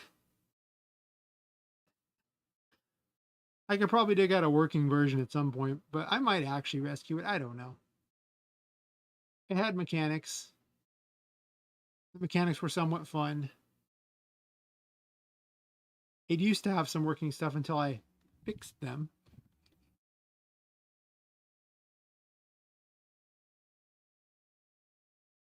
But, you know, it may happen. Who knows?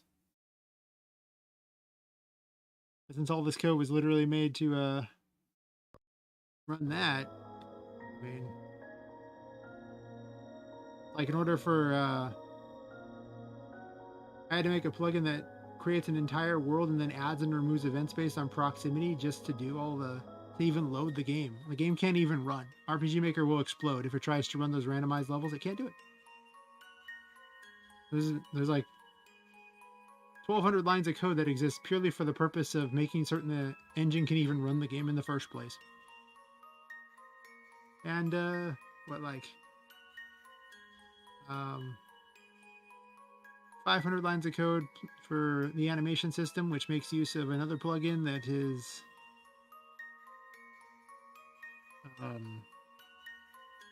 680 lines of code.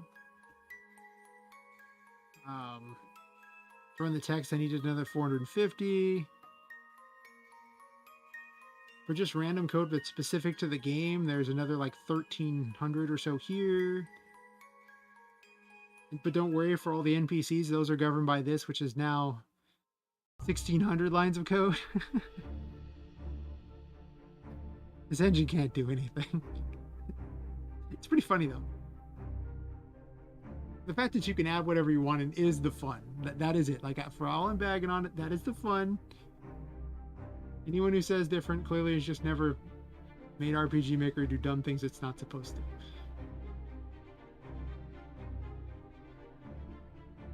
So I was making certain that he said the right numbers by him.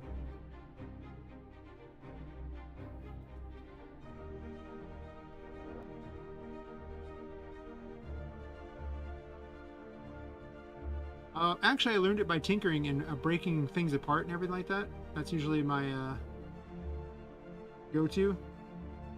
I actually program very much like a hacker at this point, purely because I've had to hack code into things for so long that it's just what I do now.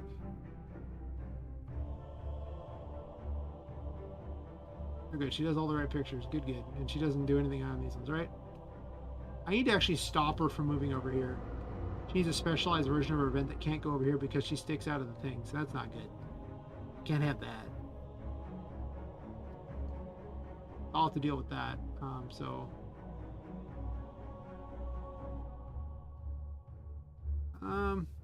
could just code that directly into her, or I can have a separate event for here. I might have a separate event for here. I don't want her to have the same options on this map. The other map I need to double check is story map 1. So this is when I take the time to finally write the dialogue. I can just slot it in. That was my concern. Because I'm just gonna write all the dialogue at once. No.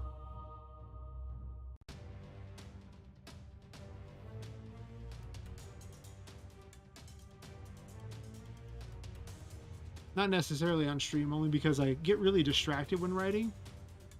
So I'm either hyper focused on writing, or people will talk to me and I will successfully fail at writing. That's in testing so far. That's what's happened. Art I can do on stream, coding I can do on stream. Sometimes I get kind of really hard into the coding, though. That's true. I've done that a few times. You're just making a whole system that night. You're like, okay, I need this system. Fair enough. Picture 2, perfect.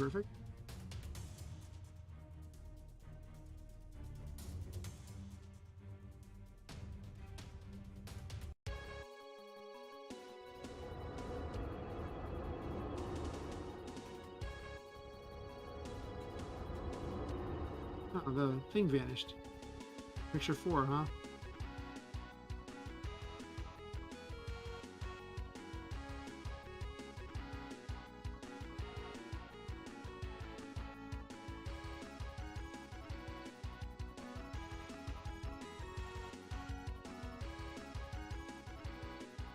Let's see, favorite games.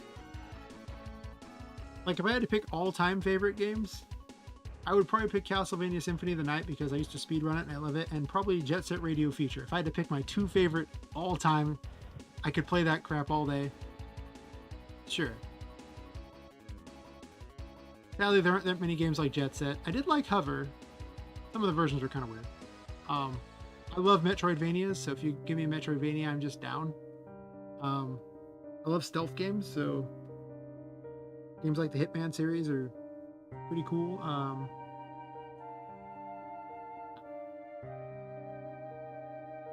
What other games do I like?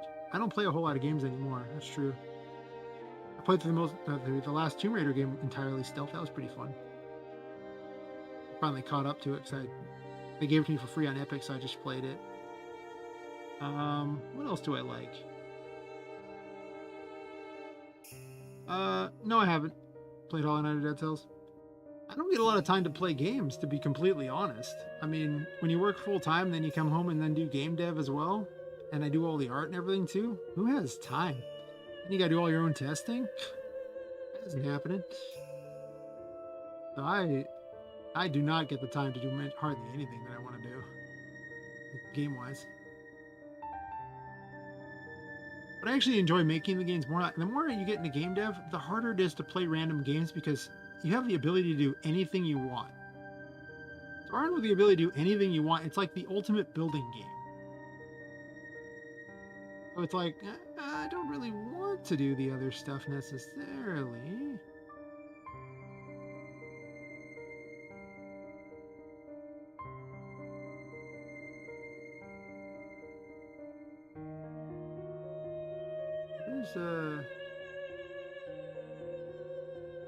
No, this is actually the fourth one. That's correct. It's actually right. I thought it was wrong. Let me double check the other ones then. I thought it was broken. Nope.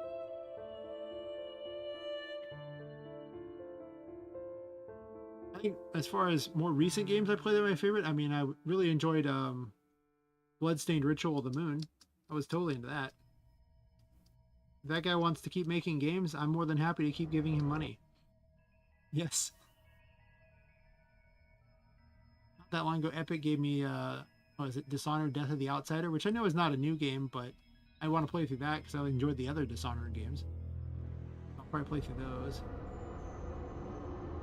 I might play some of it on stream. I'm also been told that I have to play the Super Metroid Legend of Zelda randomizer. It mixes the two of them together. I have to play that apparently. I've been told by one of the people who chats on the stream that that's necessary. So,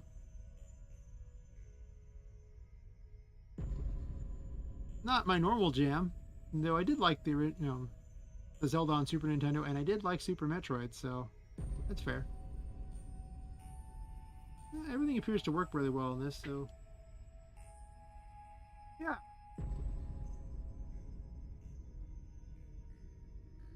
I was just trying to get this finished, so I haven't really done anything else on it. But if people want me to do other things on the stream, I will. I just never. When I started the stream, I believed that I was going to be pretty much mostly having like devs watch me who just wanted to see cool things done in RPGMaker that they couldn't normally do. Maybe learn some weird secrets and stuff. But what's really turned out is it's people more interested in the game I'm making and the weird art style.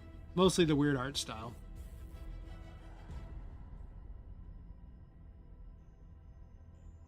And almost no one from the RPGMaker community is all that interested from what I can tell. Yeah, whatever works for them, right?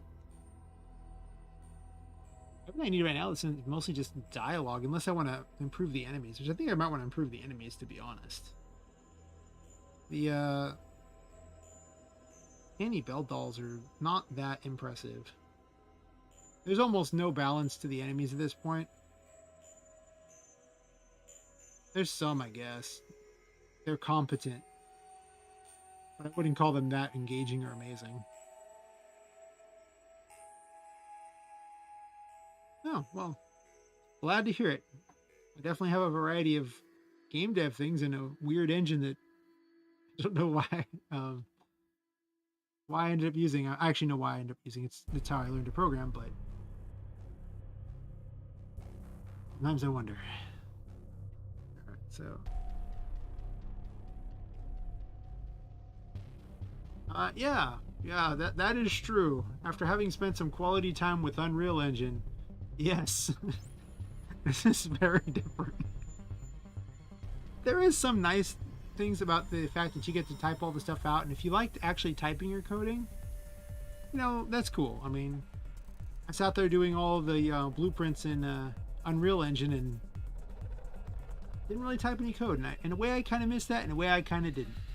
All those times I have a syntax error, I don't miss typing out the code. Other times, it's not so bad. Pretty much.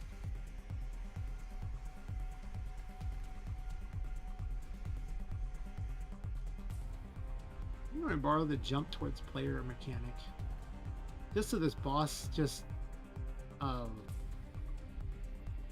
tries to keep up with the player.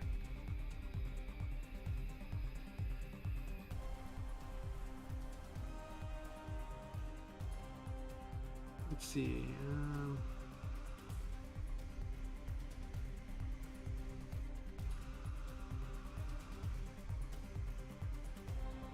Skip this collision behavior. I don't like it very much.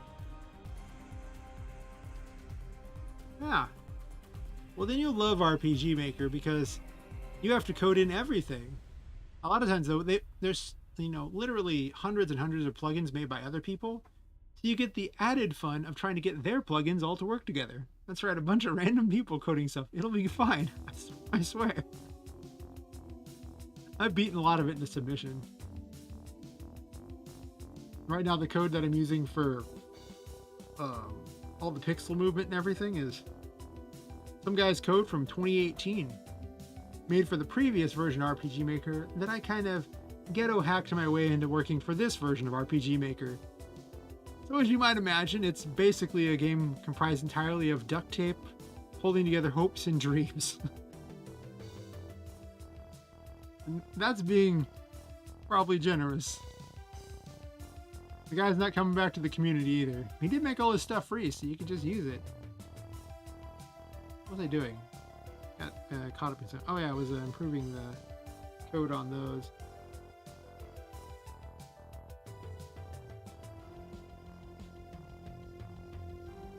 I did actually have the idea of future areas of the attic and everything like that, because we're going to have themes based on the crap you would find in an attic.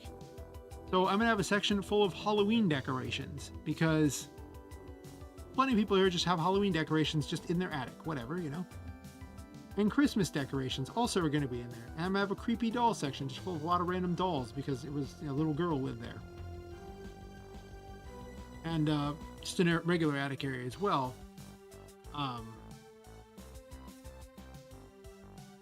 Yeah, and that was going to have a more secret, sinister type of area near the end of it. It was just kind of hidden in the back after all. They put all the garbage in front of that so you wouldn't see what was back there. I started a Halloween area, trying to have the fake grass on the ground and everything like that too, though I need to work on my fake grass. I just kind of borrowed the grass from the other game. Am I on the right map? Okay, I can open it from here. Alright, so game dev options. I have her set so she can unlock all the stuff too, so I don't have to earn it. Was the unfinished area? Yep. I gave the boss 2 health, so this way I could kill the boss quickly and just test it out. But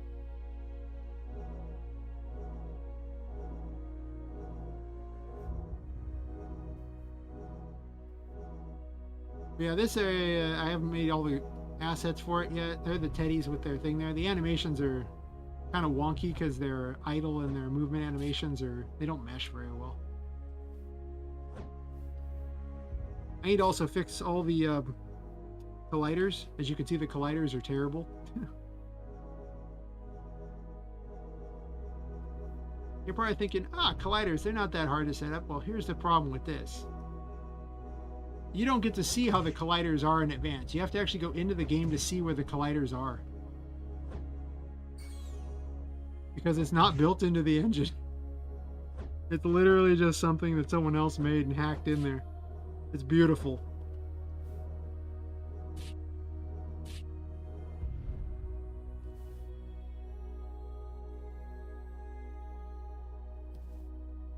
So I'm just collecting together a bunch of really crappy Halloween decorations. Poppet's also very tiny, so, you know.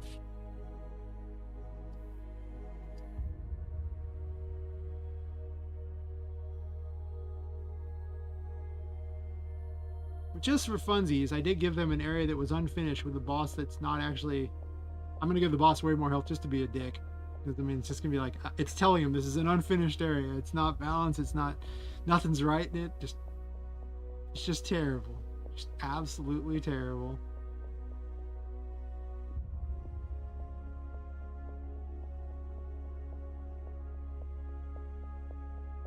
But yeah, I mean, I oh,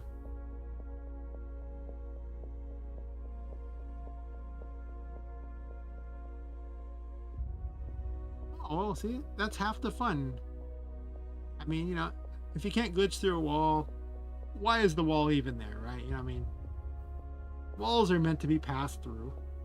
I played Skyrim. I know how it works. You take the, conclave object and you ram it against the wall and go right through it. Perfect. Working as intended. Oh, wait, I was going to test out the dolls, and then I didn't do that. Or test out the boss doll. I'm having a really big problem with a lot of the enemies here, and the problem is them being relevant. Because the player can run away and keep regenerating or gaining things back. So it's like, how do I make the boss able to keep up with a player who could just leave? Yeah. Who are you kidding? That's like every AAA game like a week after launch, maybe even a month. Oh, okay. Oh. That's weird. Apparently the character no longer wishes to move to the side. She has decided she wishes to go all the way over to the edge there. Someone else programmed this mouse thing here, and I do not get why it is doing that suddenly. It stopped, okay. Wait until you see all the plugins necessary for the controls. Yeah. Yeah. You'll wonder how this thing even works at all. There's 3 different plugins involved with the mouse. The mouse movement? Yeah. 3 plugins. They work about as well as you would expect. It's a catastrophe, and that's not even being beyond. That's just flat lying. Oh, yeah, I just duct taped the 3 of them together. Yeah, that's just hope, dreams, duct tape, super glue, whatever it takes. Rewrite the code. Yep. Ah, now she hops. So far, the hop has been very good. Because if you notice, I'm just running away from her, but there she is, She teleports and hops. You're not getting away. You will earn it. She spreads darkness. The actual plan for these characters later is that they I didn't bring a heal. Is that their Annabelle doll is based off the Annabelle doll, the that cursed Raggedy Ann doll from the 70s that they keep in a glass case. It's fun to look up if you like looking up all these little ghost stories and everything. It's supposed to be demonically possessed. Anyway, these dolls they're cowards. They run away when there's like too much light out. So, like they just go right like, oh my god, and then they'll try to attack you, but mostly they're just cowards. However, they're also cannibals. They eat other dolls, but since they're cowards, they'll only do it if no one can see them do it. So if the darkness gets powerful enough, they will actually start, running in and trying to stab you instead. But I had 3 versions of them, but I didn't have time to balance them all, so I've cut out all the other versions that are available. Because there's actually, I'm not going to balance them for the first prototype. There's actually 3 versions of every type of mob right now, with varied mechanics. Like there's a berserker clown head that will just explode on anything it hits, but it goes way faster. There's a slow-moving, shadow clown head that will try to sneak up on you and explode for a lot of damage, but it's really slow-moving, so you can see it coming. But it's in the darkness. Oh, it's harder to see. It's because it's a shadow, so.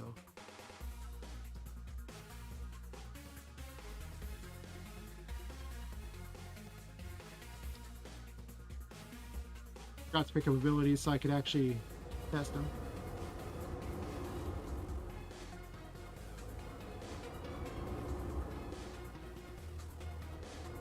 There's also Shadow Annabelles that will, they pretty much just try to sneak up to you and just inflict as much darkness as possible.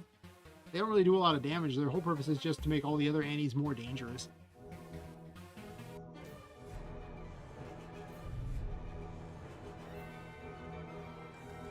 They're actually my favorite of the mobs at the moment. Like, I actually have more lore for them than anything else. Like, the shopkeeper is also one of those dolls, but she found the hat. And the hat makes her the most important one because it's a hat. They just all fight over this hat. They just like it. So you have to rescue her so she can keep the hat. And then, you know, because she's an evil character, her reward is that she will just, you know, charge you money for things. But you can still buy from her at least. So, you know, she's not totally screwing you over.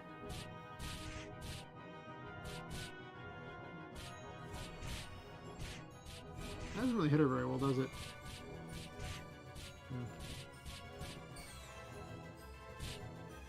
Mostly the test right now is to see if the player can get away.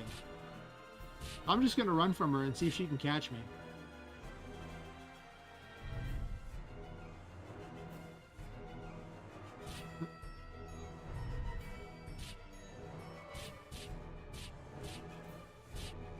She's not really hitting me, though, is the thing. Like, I'm just escaping her. I mean, you have to beat the boss if you want to unlock the secret area. Technically, to unlock the next level, you don't actually have to beat the boss at all.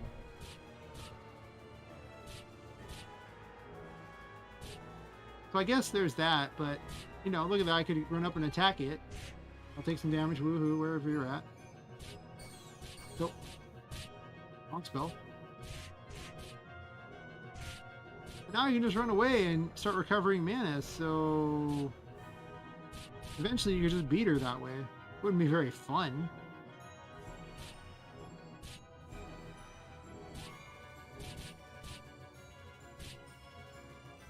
She also stands in fire. She's kind of stupid. But I need her to not stand in fire too.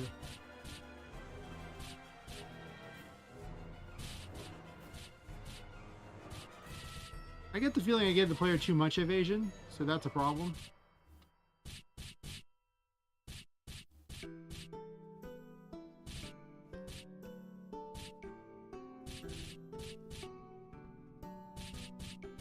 She moved.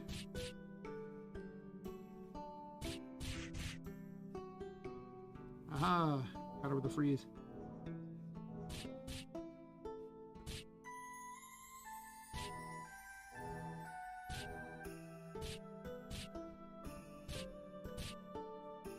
Where'd she go?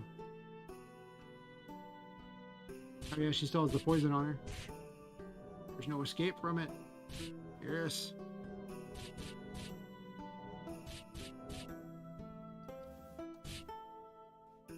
I mean, it does take a while to beat her, I guess. And I gotta remember that I've played the game a bunch at this point, so I know more about it and how to fight the thing. So maybe I don't need to worry too much about it. I think I'll just let players decide.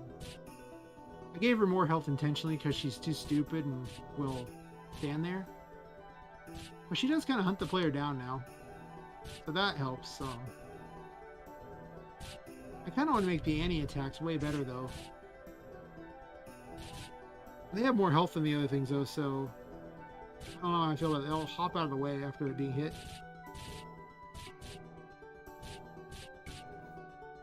Yeah, that's pretty much what I'm discovering, and that's kind of why I want to have prototypes that people can mess with, because anyone can playtest for me, but not anyone can program it for me, so a lot of time just gets sunk into that.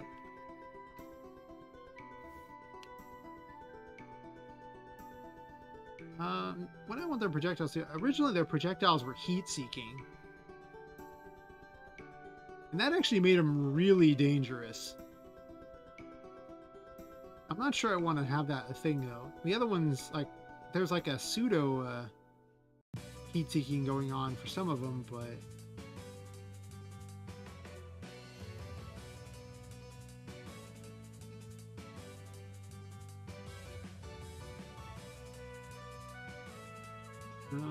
let's see.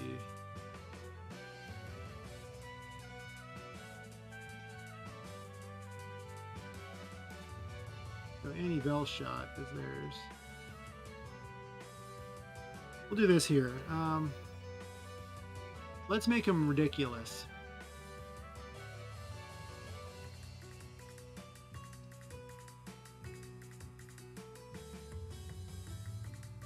Nope. Can't be caps locked there. Anti-bell shot. I like the scripted variable names because Otherwise, I'll forget things there.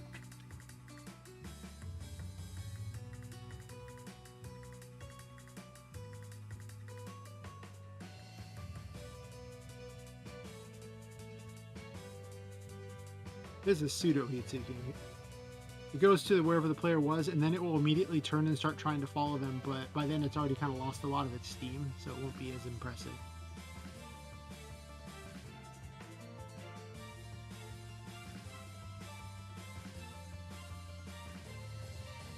Okay,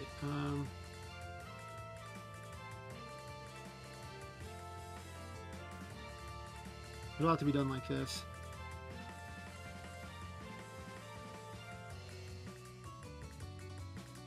This should make their attack ridiculous.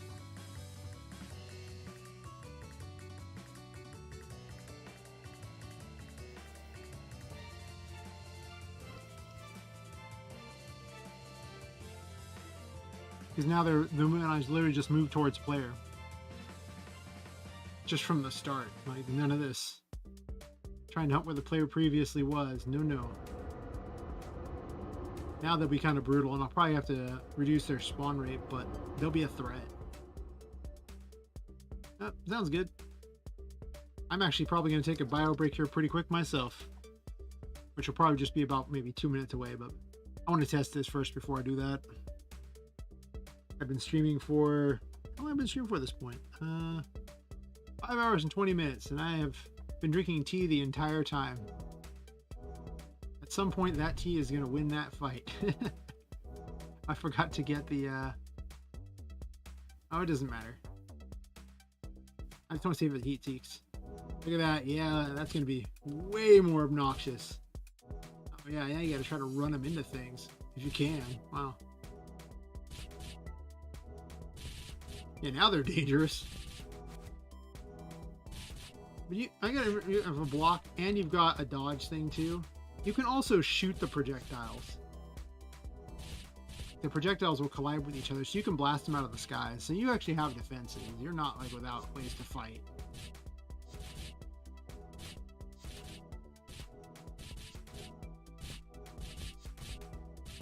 Actually, it's kind of fun shooting them out of the sky anyway, so I think I almost like it better with the heat-seeking. Also, it's harder to run away. Alright, well that's good to know. No, that's harder to run away then. I'm gonna be right back to you. I'm gonna take a bio break. Yes, indeed. I'll be gone for like 2 or 3 minutes. Won't be very long.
Nice, I'm back too.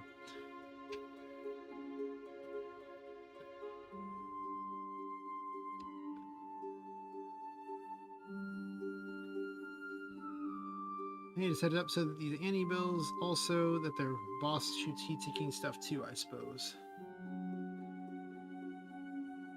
Which one was which? There we go.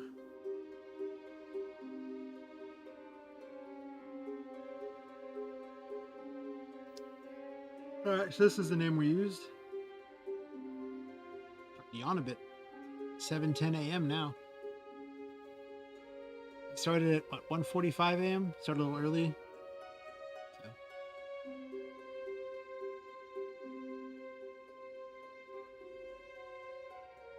Gonna stream at least another hour. Then I have to make an important phone call because they won't be open until 8 a.m. After that, depending upon, I might just keep streaming. Honestly, not incredibly tired. All right, we're gonna do some quick copy paste action here to avoid extra typing. We'll do aura on this one.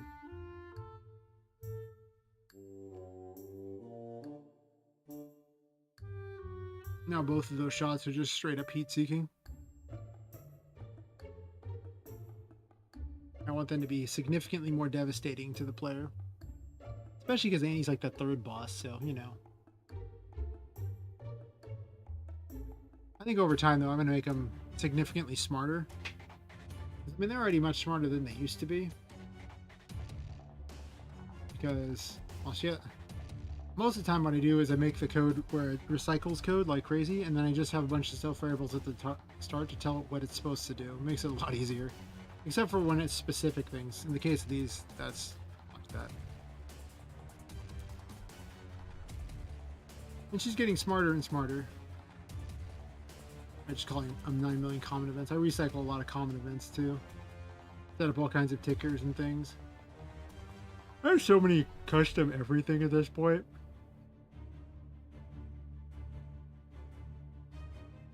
There's one boss I had in the other game that was, I think, like 4 pages of various weird attacks, including the ability to randomize the map on the player, which was all kinds of fun. I may include a mechanic like that in this one, just because. Right, so, how often does she even fire that projectile? What is the projectile number? It is 44. Oh, she actually has 2 of them. You got a boss shot too. Well, I guess I need that one to also be a thing, huh? These will all be heat seeking.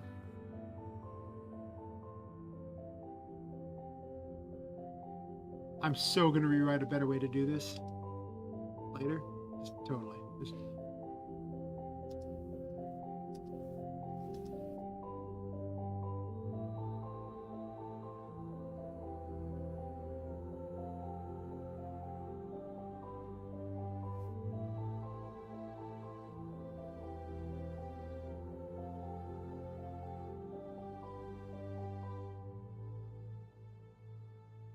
Copy paste does not work so hot in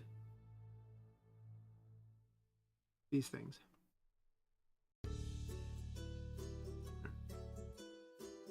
Now all of her projectiles should be heat seeking, so she'll be just a significantly greater threat. Because, you know, I gotta make her at least somewhat more interesting. She's gotta be brutal. If the player's gonna run away really fast, well, she's gotta chase really fast too.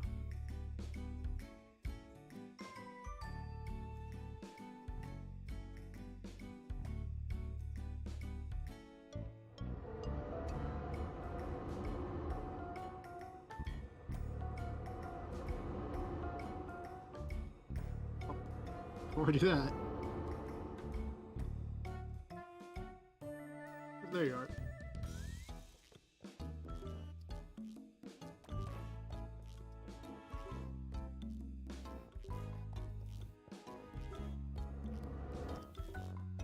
I could probably remove some of those options I had for the game dev cheats, since A lot of them were put in there when I only had a few options available, but now I have unlocks for each section of the game I want you to be at. Like if you had the max unlocks for that area, what would you have?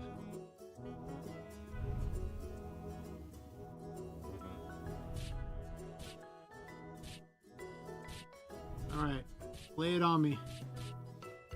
Tell me what you got.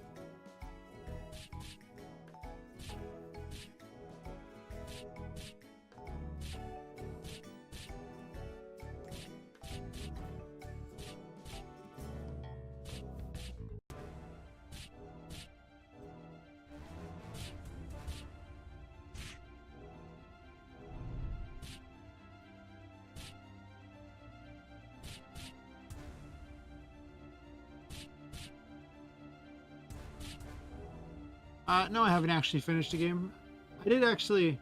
Well, I guess I had a Game Jam game, this game, actually, and I released it, but then I took it down because it was a broken mess.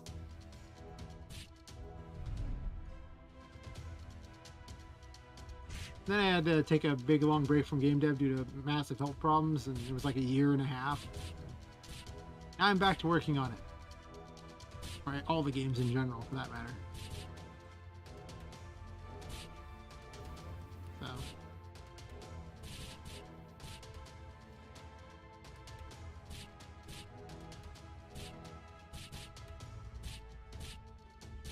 Those didn't seem to heat seek, did they? No. No, they didn't. Yeah. So a lot of this is like me just picking back up on it because I started streaming. I'm glad to hear that. That you're excited to play it. Yeah, I started streaming almost probably a couple weeks after I started actually feeling a fair amount better. Not even like great, just better. Now I'm feeling reasonably good. But it took a long time to get there. Making up for lost time. Because what I'd actually started doing right before all those problems, I actually had done a few streams. I was doing like art streams for like making assets for the games. And then those things happened. I did like, I think 3 streams, 4 streams. They're still up. Like they're still on the channel. Yeah. I'm gonna go back to doing those because when I was doing artwork for the other game, I was using Incarnate, so I was, just building the maps on the things. You could just see how Incarnate worked, and it's a pretty cool thing. If you're not very good at doing a lot of graphics, Incarnate's amazing for pretty much making maps. And if you are good at doing graphics, Incarnate's even better. Plus, it's like cheap. It's like $25 a year, but there's a free option for it too that gives you, I think, like 900 assets to work with.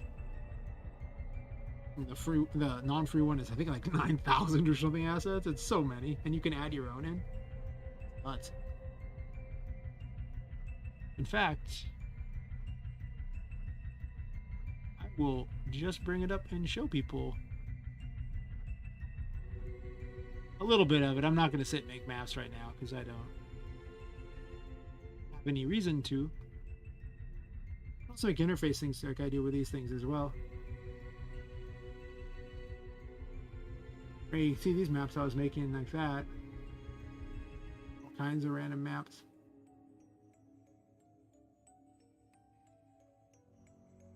I was making random tube things like that too. Yeah, let's I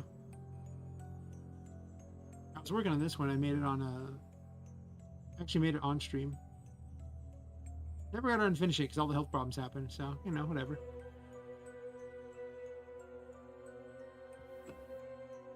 Well, I appreciate that, C Games. I too wish me a lot of great health.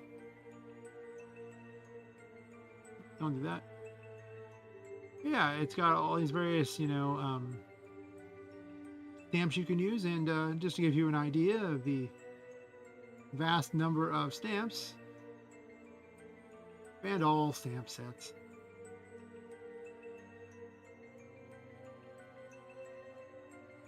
There's all kinds of crazy stamps to go through, even airships for no apparent reasons. I'm doing airship. Make them bigger if you want. Giant airship, yes. I should also move the airship to the front. Let's see, airship should be at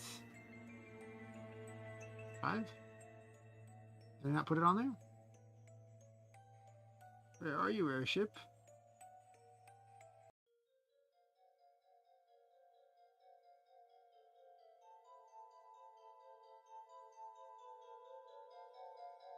Where did it go? Weird. Normally it's got cool things. It's supposed to just drop it on there. I'm just going to make a new map. Whatever. Sure. Start with all these base maps. Whatever. Don't care.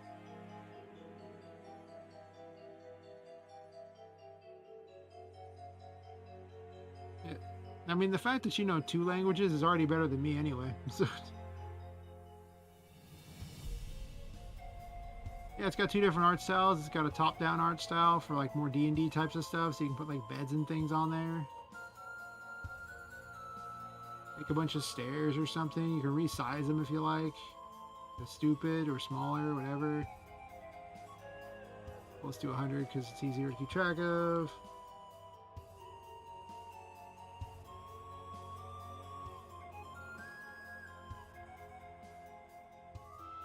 You can place it and then rotate them and things like that. You know, you can go pretty ham with it. But then also you can sit there and texture the ground, and there's plenty of textures too. Because there's also these ones too. Like there's the base ones here for the fantasy battle maps, but then there's regional maps too, and then there's world map ones. Ones that are designed to look like parchment, ones that are designed to look like watercolor. You kind of get the idea. There's a lot. These are just ground textures, so do some interior stuff there.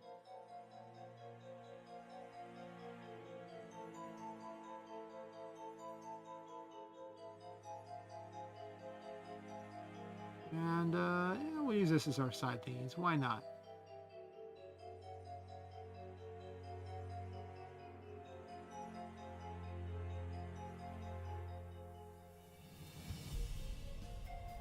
Got a foreground and background layer too. You can also merge things with the background and then directly edit the graphics and things too. You can do all kinds of just weird things. There's just a gross number of things to play with. As you can see, it just goes on and on. Takes forever to load because my internet connection is doing a lot of things at the same time, but even random foods. Just because dolls, things like that. Woohoo, random doll. Random giant doll. Yes.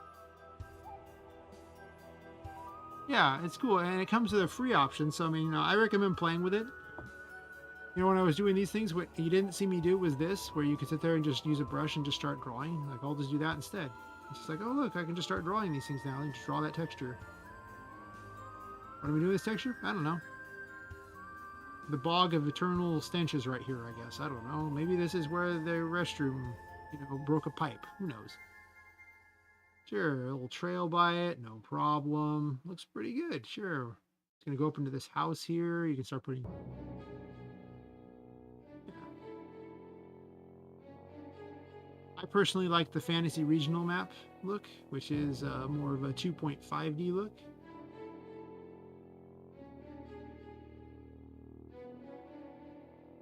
You can just literally start putting buildings out there and everything. And you can reorganize these two so that they're in front of things or behind things. Let's say it's like this, and this, and then like this, and now it's behind it. Yeah, all these things like that. Pretty big fan of those. Plus, they have a huge group of maps that are available if you're... I think you have to be a member to use them. I'm not 100% certain on that. Let's see.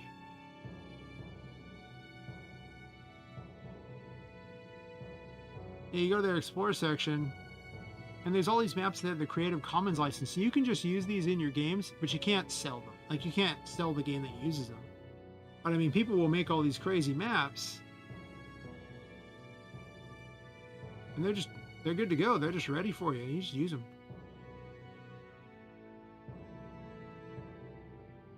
But then people also make some really crazy things too. Like they make these kinds of maps in it too, and it's just like a lot of crazy. People often use it for their D&D games, so you get these giant cities too that people make. Which, if you zoom in, you can see the detail in them. Like I'm not even zooming in on the map, so you can see how much stuff these people put on these things. It's crazy. Just wild. Or inside of a ship or something. You can really get in here and just see what they did. And these are just available.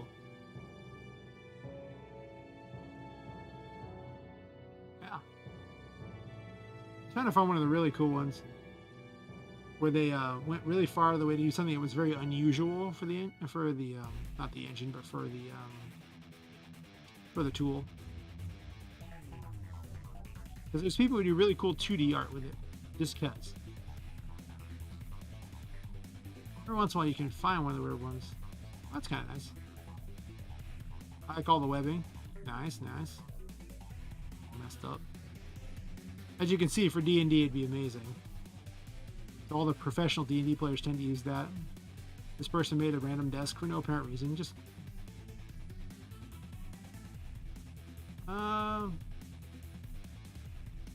need more scenic stuff like these. So pretty cool engine. Not engine, but with this person who decided to do a random 2D thing like this, which is not what you would have expected from this particular thing, but hey, you know, this person did it. Don't you worry about it. They just did.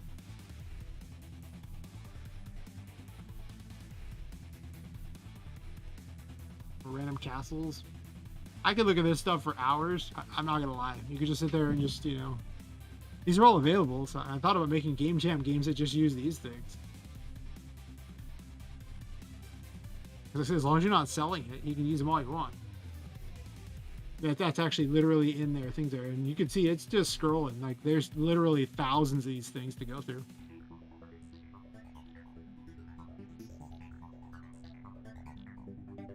Oh, well, awesome. Thanks for subscribing.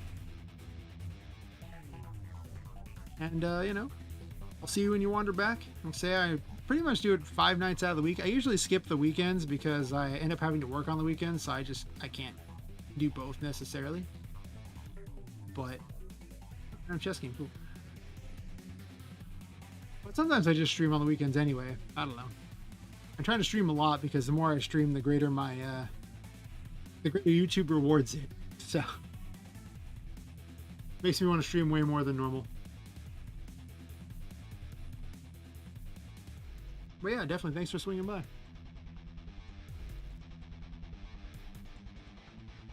Awesome. Looking forward to it.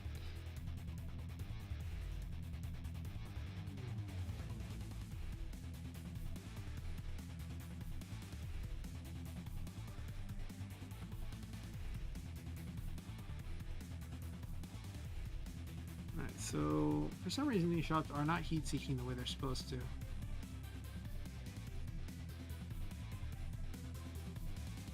This is also an Annibale boss shot.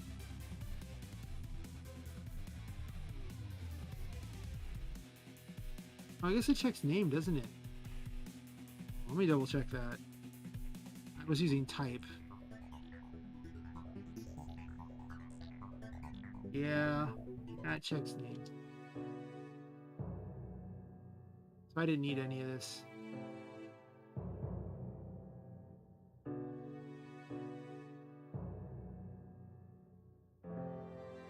Confusing myself with these things here. Alright, so both of these are using...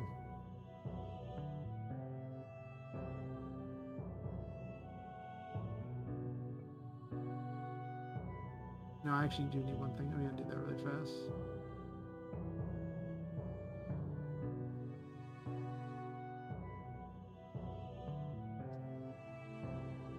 Alright, so I did need it a bit. I just didn't need the last one.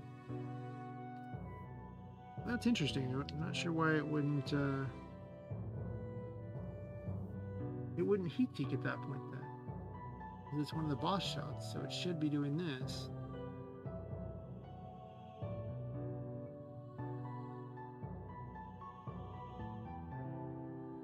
It goes to projectile 2.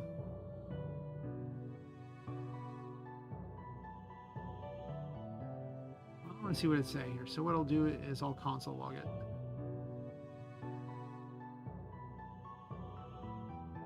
But I'm also going to copy paste because I'm lazy and do not wish to manually type anything I don't have to.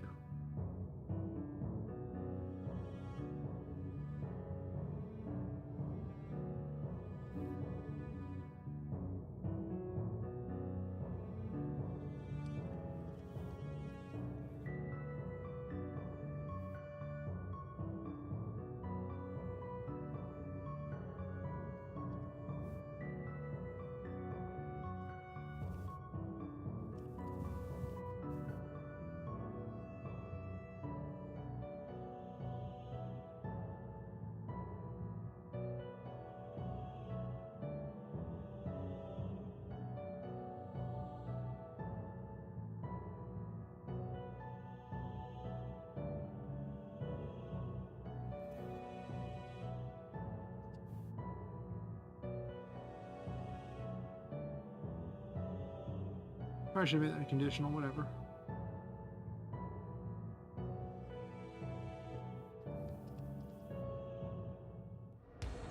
Also, I'm going to fix that thing on the title screen so that her ghost form follows. I'm going to make a note of that. Because I've forgotten to do it, I think, for the last 2 hours. Fix Poppet's ghost trail on the title screen. All the other maps have a thing that adjusts it based on which direction she's facing so that it's slightly behind her. So like here, where it's like behind her like that. The only thing I haven't solved the error of if when she's going down like this, it doesn't want to move behind her. I need to fix that. Which shall add the mess too. Let's see.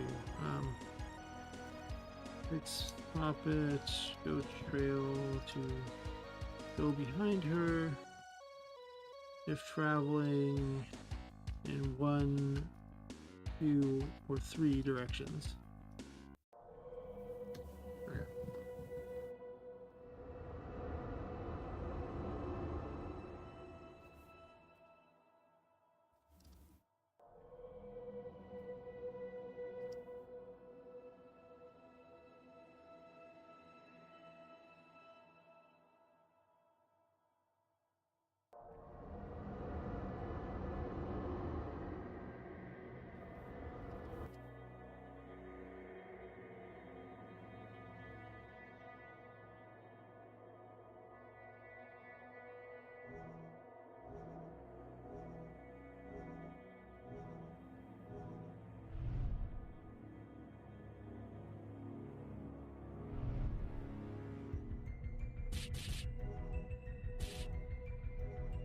It's surrounding corners. Okay, good.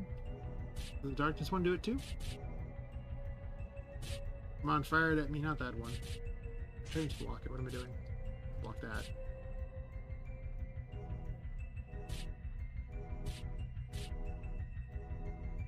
I need to give her more animations. I haven't done that yet. Unfortunately, the model is not exactly got that many ways to move. Oh, welcome back, J. Marie. Looks like the darkness shot actually did heat seek me there, but that's good. Everything seems to be working okay. Seems a little more dangerous. Okay. Alright, alright.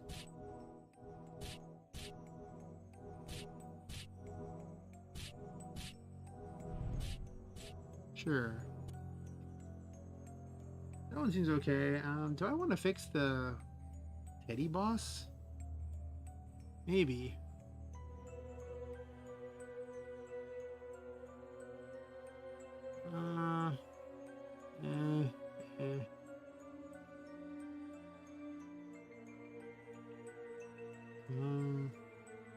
I guess I will. Wasn't planning on it. Well.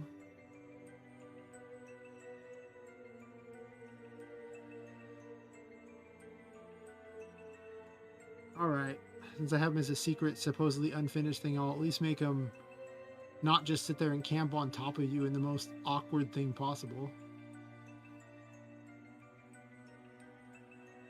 Let's see.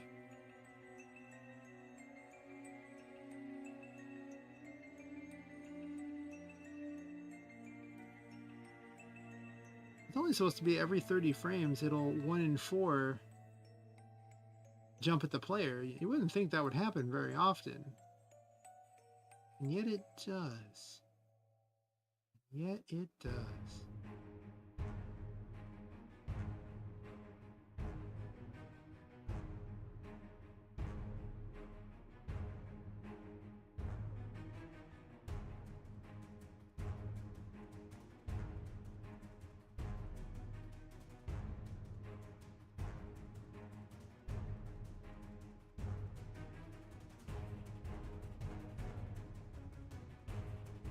I think I'll put a restrictor on how quickly it can do it.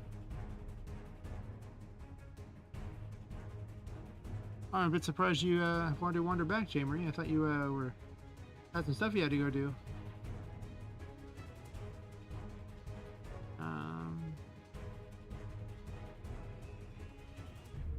Let's do this. Let's get a copy of this here. And then I'm going to make it so this one only works if the player, if they're within a certain distance. So, or actually outside of a certain distance. So it's going to be this, and this. If they're outside of, we'll say 300, I guess. In this case, we're doing a mode farm.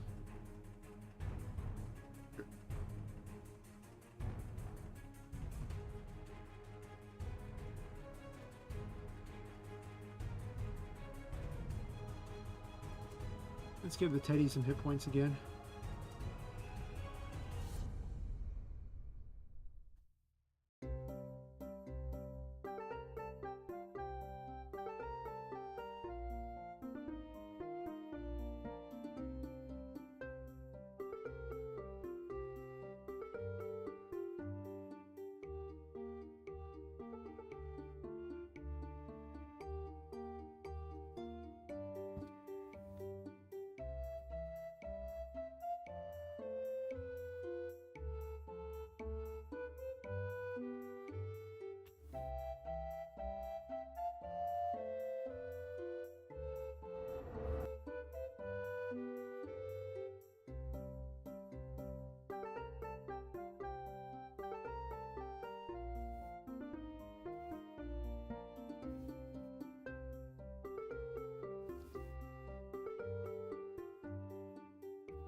Words.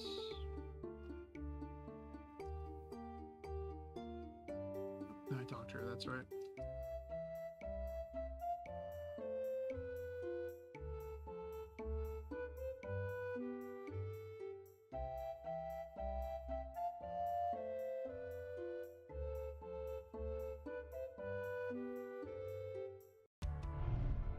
I guess I could actually fix some of the sizes of these things. Maybe I'll do that. I don't know. It's pretty tedious to do.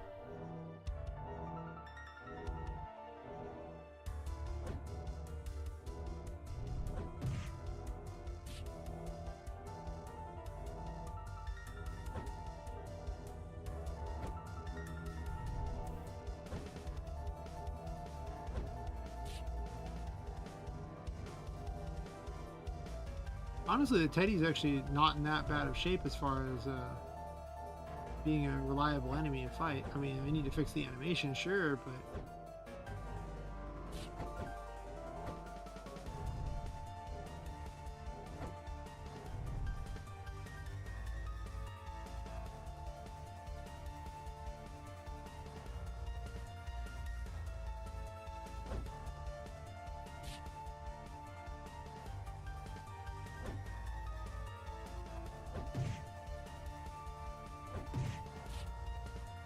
very susceptible to being frozen. A lot of damage though from these things.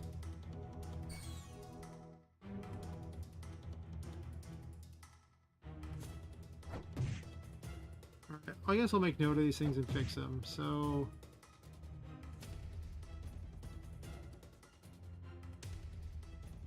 alright, so collision fixes.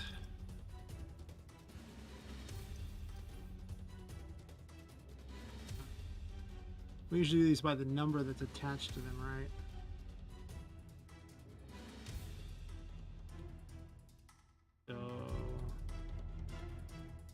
to check some art against that. Yes. Exactly what I wanted. That's not what I wanted. Thankfully, they're just called attic block whatever. This one is attic block 7, so I'm gonna make a side list over here of all the things. I'll make it on the screen just in case you really want to see it. This is the awful way we do collision for this. I don't remember how many there were. How many are there? There are 14. Alright. Good. So for 7, which is those, it looks for all the world like so first of all will be a box. The box. Shrink Y by probably like 200, and then large X by 50, not 30 probably. And it's X by. You also have to move them, like, move the whole thing to the side or up and down too. So there's more to it than you think. Oh, move it over by 20 as well. Alright, let's go walk somewhere else to find a new one. Alright, for these spikes. Which one is the spikes? 5? Okay.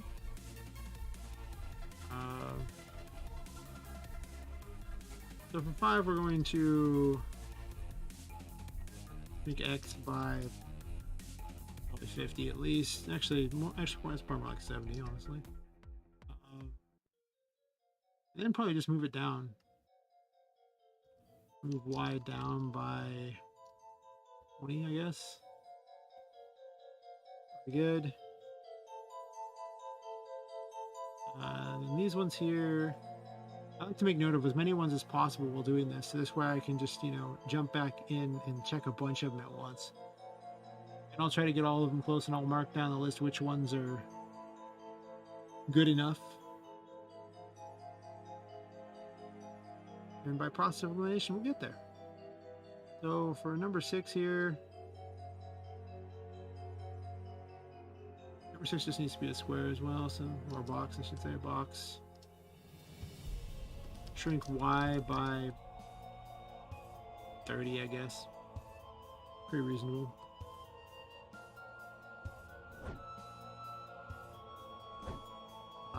These trees are a square, which is weird. Alright, well, I don't like that. And that is what looks like 3, I guess. Yeah, so 3 needs to be a circle. And, like, just shrink both. Shrink X by 200? Probably. 200. Y by 20? Maybe? Maybe like 40, honestly. Pretty big. Alright, we got those. And then, which other ones are even out here? I didn't even get the cat one yet. I think I remember putting the pumpkin one where it was supposed to be pretty well.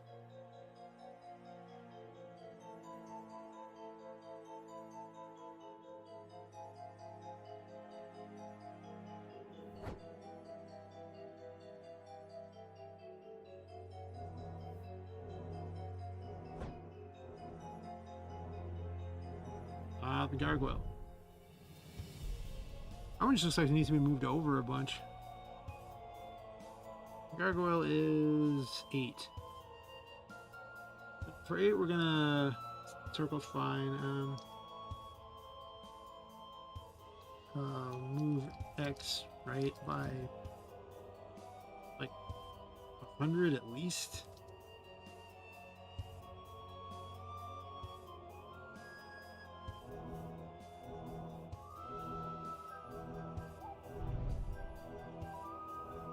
probably might want to shrink it too. Shrink X and Y by...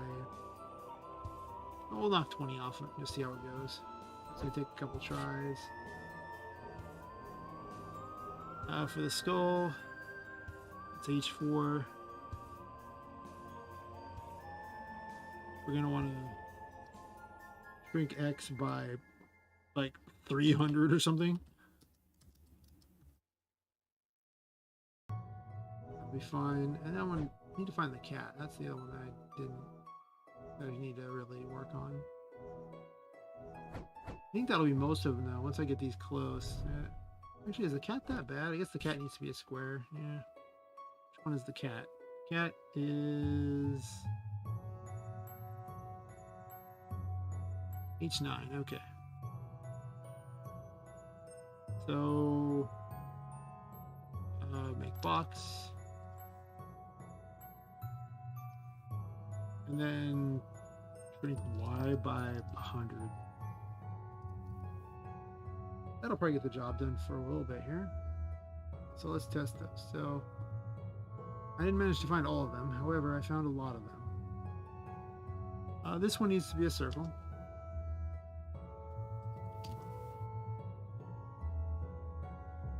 And I'm going to shrink the X by 200. And Y by 40.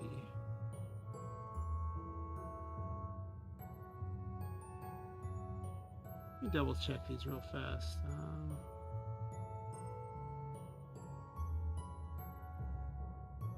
I'm certain I have the thing right on this, the order that they're placed in.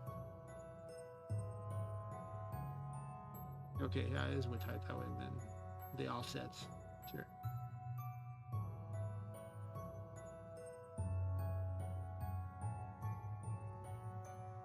So I'll go ahead and shrink this by 20. And then for 4, I'm going to shrink the X by 300.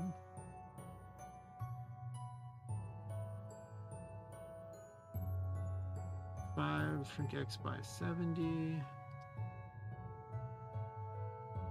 And then I have to move down by about 20. Nice. And then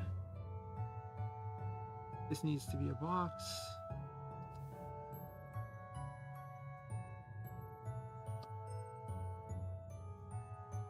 And then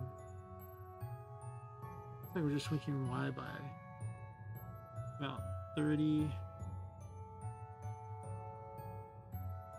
For 7, 2 needs to be a box.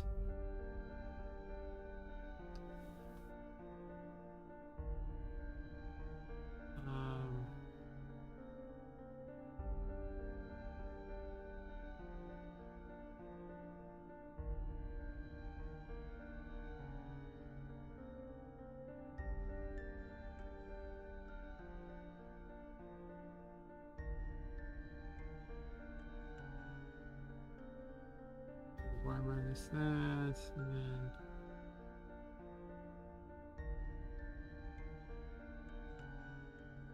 I got really bad notes for this one, so I might be wrong on that one, but I might have to retool them a bunch anyway, so it's not like a big deal.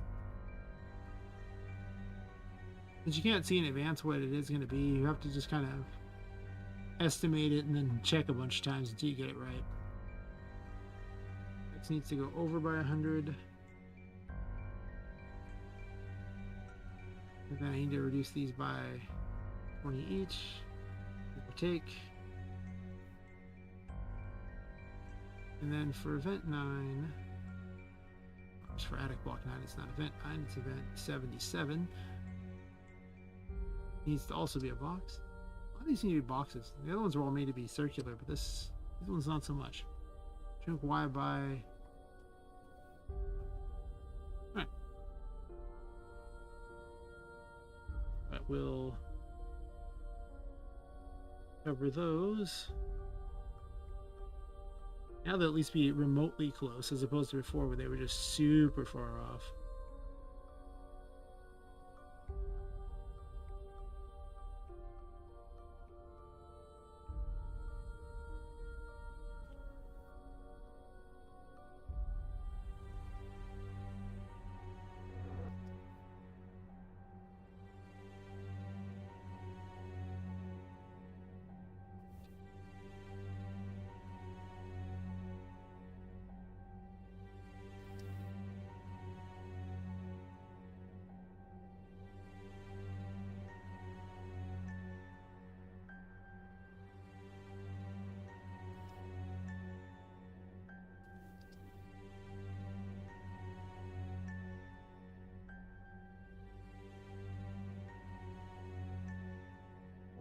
Need to make a phone call in about 9 minutes. And if you're going to deal with random doctor's offices, you should always call as soon as they open. Things will work out way better for you. Alright, so we've pretty much established that's not correct. Not even close. But it's better than it was. It's not circular, so that's something. That particular one was... which one again? Is 6? Yep. So for 6, it's very apparent that I just need to shrink the Y by like probably 200 at least. So shrink Y by 200.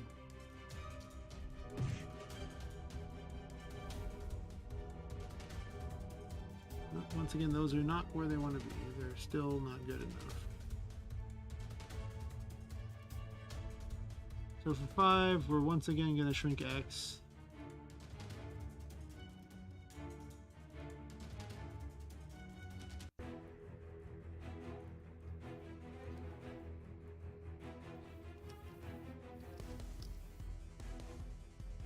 Probably in like another 100 or so.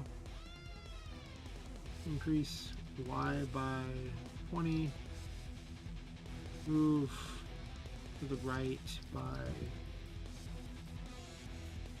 we'll go with 50 for now. I'm sure I'm going to have to move that one again. It's not going to be okay.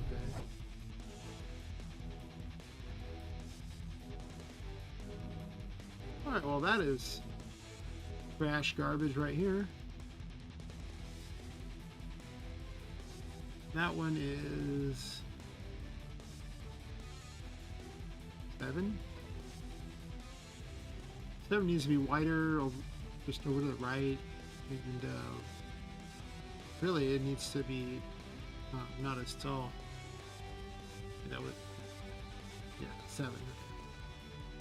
Totally forgot which one it was. I'm talking about it. So, X by 200. Shrink Y. It looks like almost 300. Move right by... we'll do 40.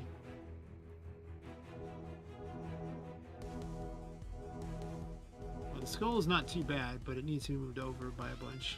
Other than that, H4 looks like it's not terrible. So move right by 80, I guess. Rough guess, really rough guess.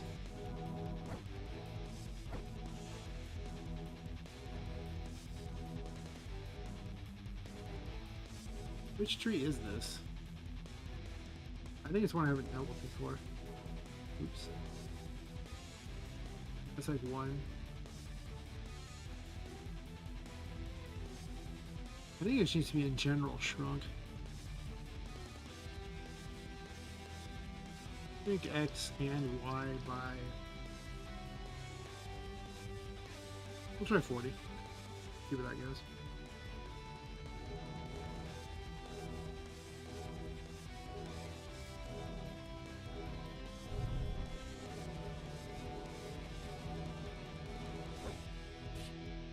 The pumpkin house needs to be done too. Let's see. That's 2. So I'm gonna have to move it up and then shrink the X, it looks like.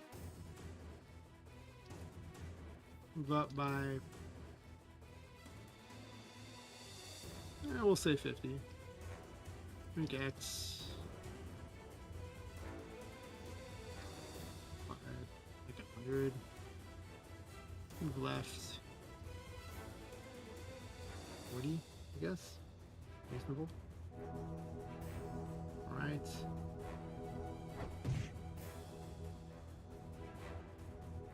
Yes, the cat that I've been looking for a while.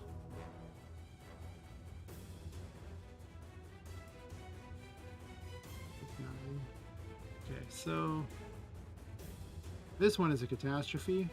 Catastrophe. Womp womp. Came up myself. Let's see. So shrink X by at least 200. Shrink Y by 250. Move Y, no, move down by at least 100. That's my rough guess on that. It's way off. Alright, well, this tree is also horrible. That's H3. So for H3 needs to go, looks like just down, basically. Down and to the right. Move down by probably like 100. It's pretty far up there. Move right by probably like 70. Kind of move it a bit, see how it goes. And then I think that covers all of them. There's a few more, but I haven't really seen them. I don't know if they loaded in or not. About the gargoyle. Way far off. Gargoyle is 8. So move right by like 300 or something. That's a big number. All right.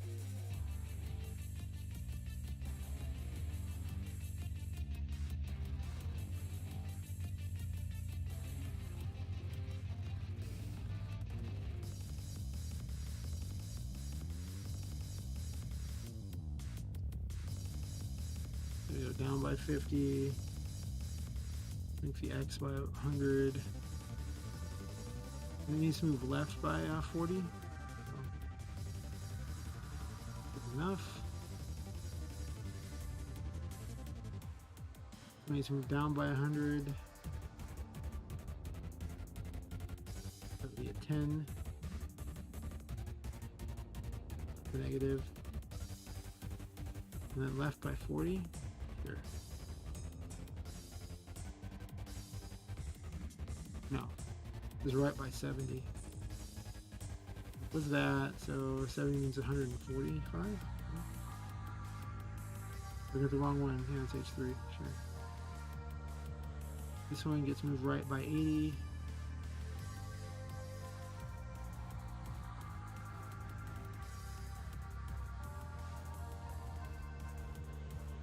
Shrink X by 100.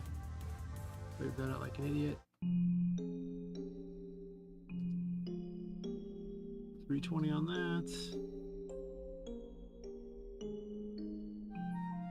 Increase Y by 20. And then move it right.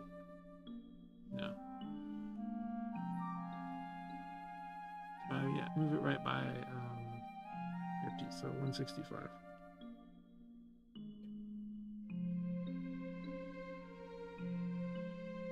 And then for 7, actually for 6, we're shrinking Y by 200. Pretty big shrink on the Y, that one. Okay. And for 7, we doing all the things for this one.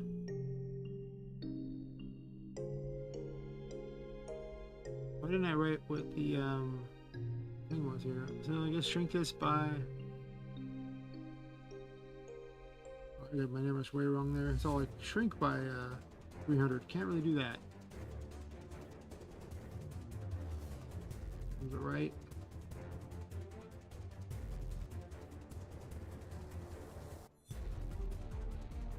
And for 8, it's just going right by a bunch. Move the offset there, and then for 9 needs a lot of work as well. Shrink X by 200. Can't shrink Y by 250, so I'm gonna go ahead and assume it's maybe like 140 or something. My rough estimate was way down. Move down by 100.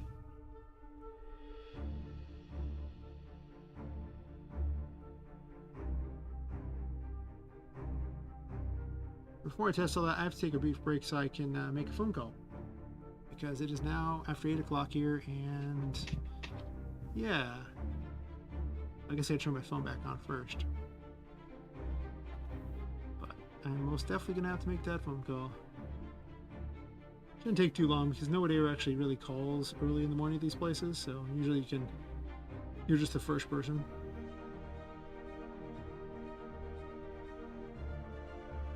But I will be right back.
Well, that took longer than I expected.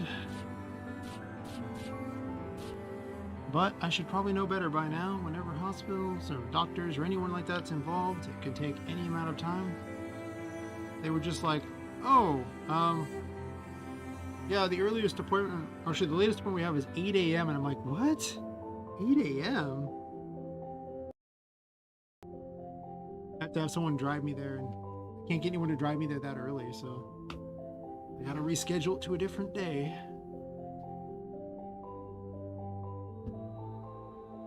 If I were able to drive myself there, it wouldn't be a problem. Normally I could, but they're gonna use sedation, so I can't drive myself home. So someone's gotta drive me there and drive me back. So time to do some testing.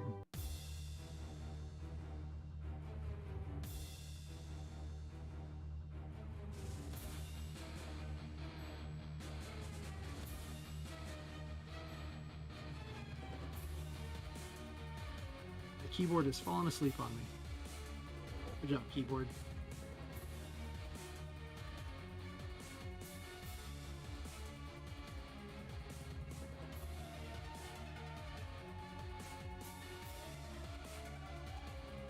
Oh, that's right.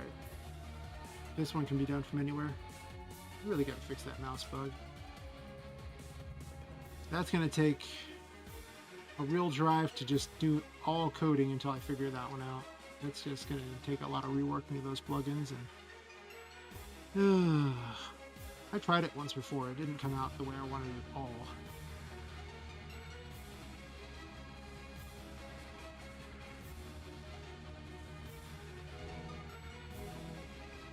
Alright, where are these at? Okay, well, we can already assume this one's way off. Okay, so that one is 7.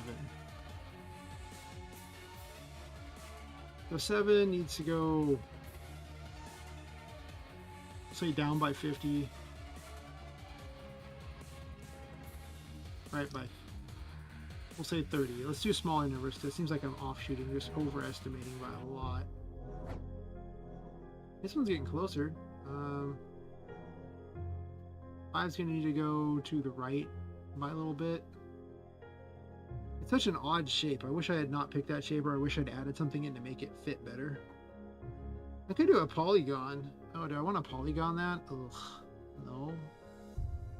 I might have to, though. It's such a weird shape. Alright. They're right. I probably... Oh, God, I want to polygon that.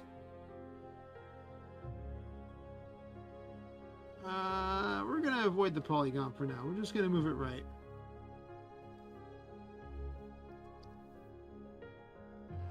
Polygons are so hard to set up.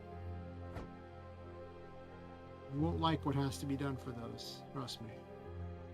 Weirdly enough, the skull's... the back part of it's fine. It's this front part that's terrible. Skull's 4. Right by... we'll say 20. Shrink Y. We'll just do like 10. We're at the phase of getting them a little nicer.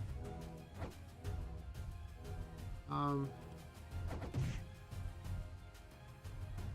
goal is just kind of shrink everything, move it to the left. So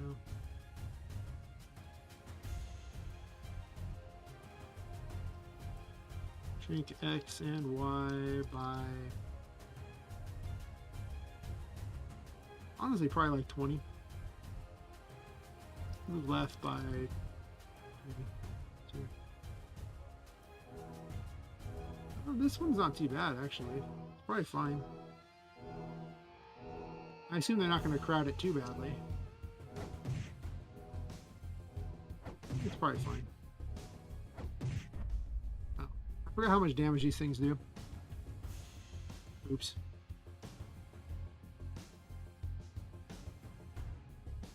Oh! Oh, what's this? That's an error I didn't know about. Cool.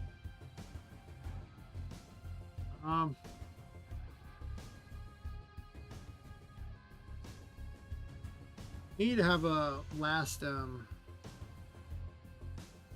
pretty much a last area thing figured out. Like when you enter the actual location, it needs to remember exactly where you were previously at when you first transferred, essentially. So I'm assuming it's the game over thing.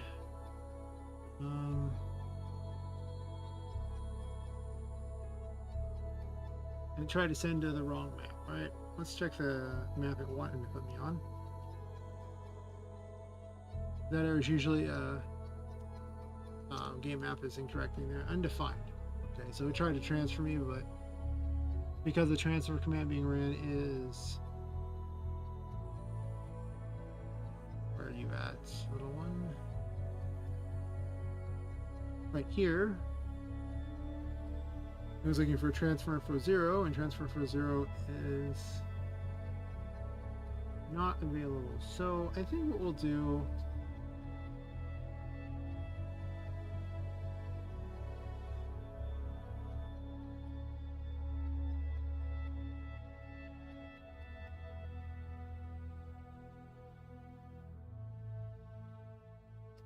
Let me test this little trick out here.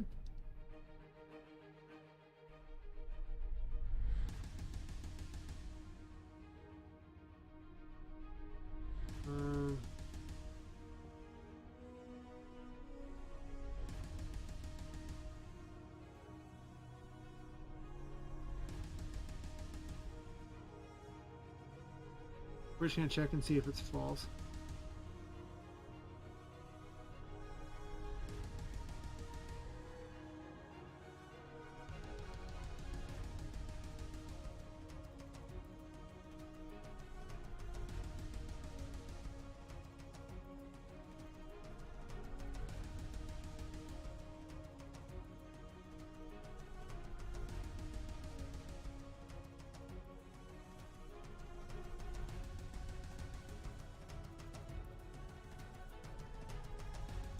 Oh, actually, let's do it this way. Transfer info will just be equal to this set, self-variable transfer info.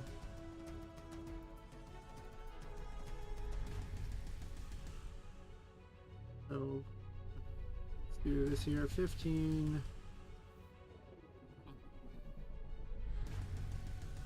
18, and 18, that's fine, sure. This will at least force them to go to a guaranteed location if for some reason things are not so good.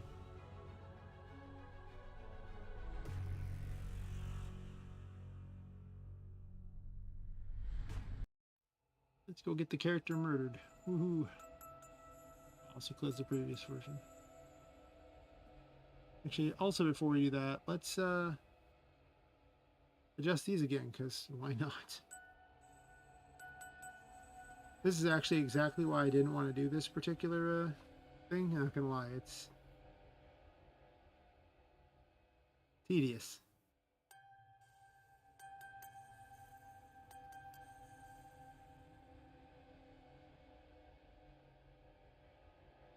But it's still the best collider system we have.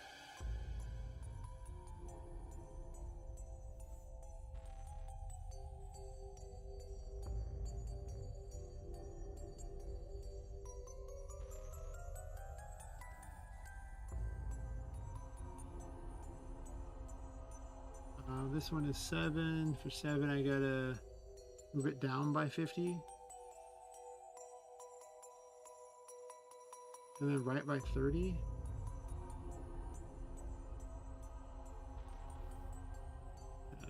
I think I'm going to end up calling this pretty quick here. If no one's watching at any given point at this point, I'm just going to head off because it's already pretty late.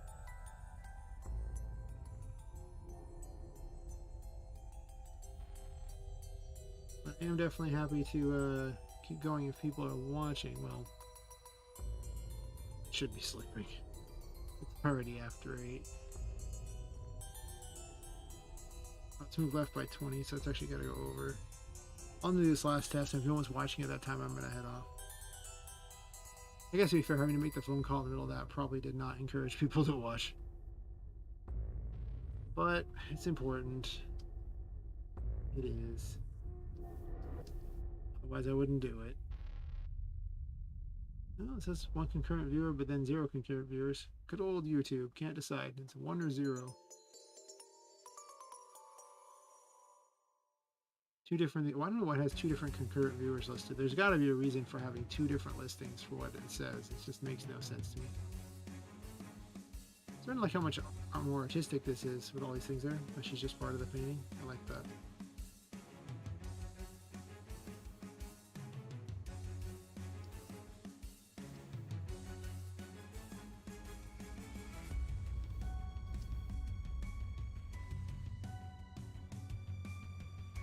We're gonna check a few of these, and then I'm gonna potentially get my character killed.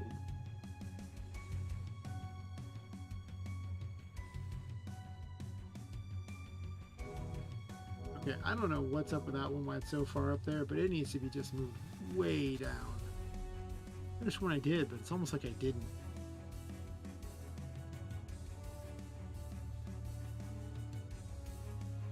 Maybe I just forgot to move that one entirely. I don't know. Anyway, it's number 6, and it just needs to go down by like, I think like 100.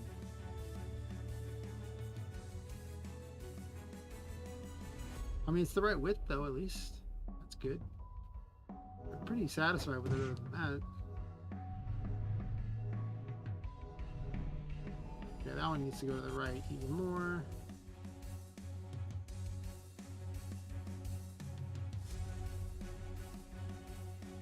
Move right by like 50, I guess. Oh, it's the cat. That's got to go just down and to the right. So we'll move down 30 and to the right 30, I guess. It's 9. 9 lives too. Nice. So the cat just worked out in general. Down by 30 and right by 30. Scroll's on top of something, so I can't really check it very well. How much do I hate this one? Is it good enough? Hard to get around it, but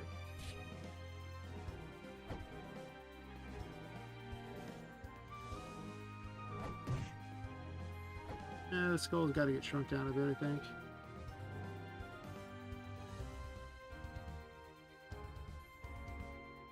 I think I'll move it to the right a little bit. They just have to be relatively close. Very few people run along and just hug them. I'll move right by maybe 10.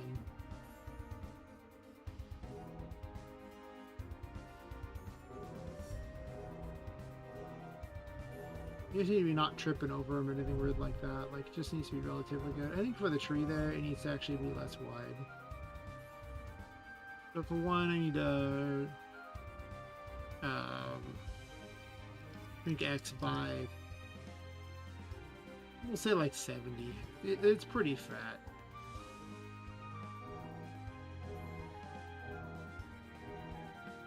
Can't tell on the gargoyle because it's too close to something.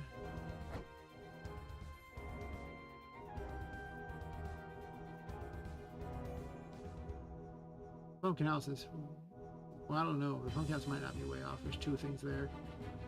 I think it needs to go over to the right now.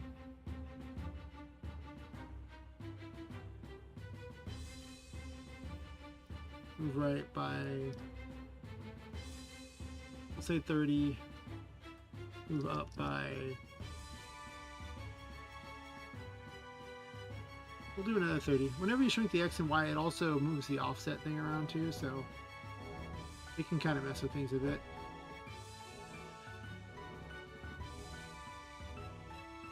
Did I do that one yet? That's 7. 7 needs to go pretty much to the right and so to the left and down. So move left by 50, move down by 30.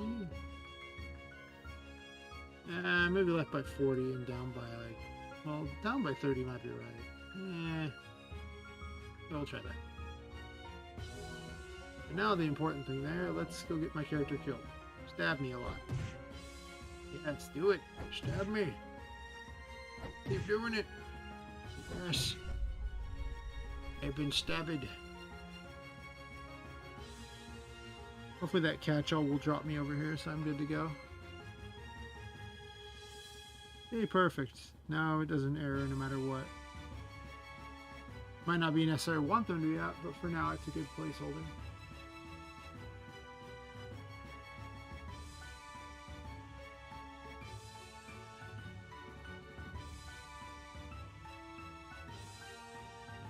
So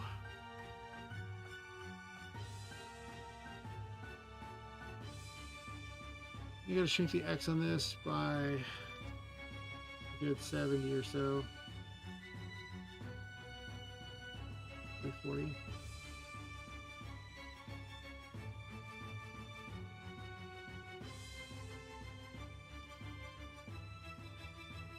Move it right by 30.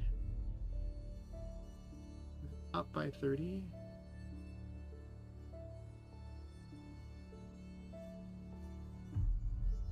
Like before, I'm going to move it right by 10. That'll be zeroed. That'll be plus 10, I should say. This one needs to be moved right by 50. 115.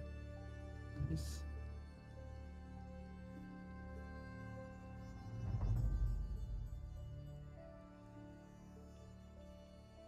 6 needs to be moved down by 100.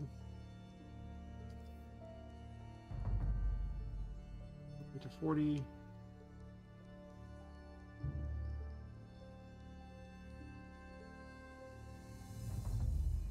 7.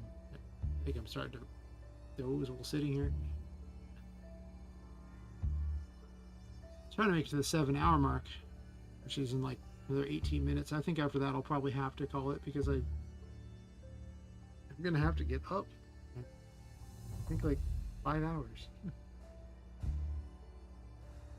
Much as I enjoy working on this, there is a limit, I think, on not falling over asleep in the middle of driving places. So move left by 40. Means it's negative. And then down by 30. Goes to 0. Then there's 9 to talk about. I haven't even found the later ones. I don't think they're even being used. They probably aren't. They're probably meant to be used later, and I just haven't made the graphics for them. Down and right by 30, so...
They're a lot better than they were.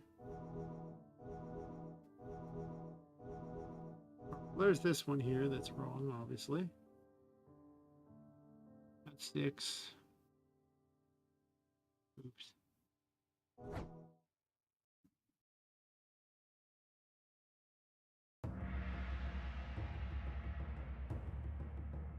I used to do this a much slower method of like more individually doing it until I started making these lists and just going down there and just changing each one, or making notes for each one and changing them all at once. Way faster. Overall, it's not bad. It just needs to probably be down by another like 30, I guess. Down by 30. I guess the spikes are relatively fine. I could probably shrink the circle a bit. I think I probably will, actually. Spikes are 5. So... you know, am I going to do that? I don't know if I am. I think I'm just going to leave it. I don't care that much on that one. Cat's pretty far off, though. Cat's number 9. We remember the 9 lives thing, so... move right by, I guess, 30. Down by 20? By that should get it closer.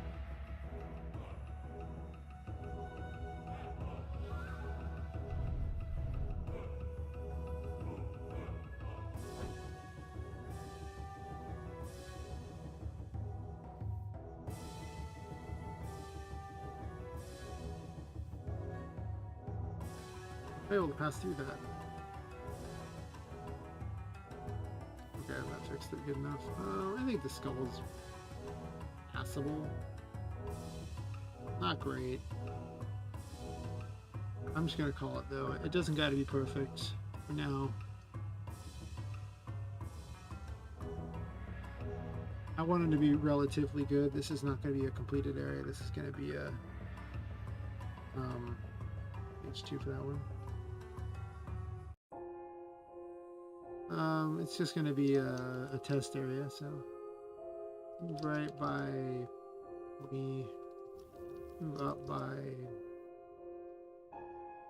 we'll say 20 as well. We're slowly inching it towards where I want it to be. How do I feel about this tree anyway? Maybe we'll run circles around it and see how it feels.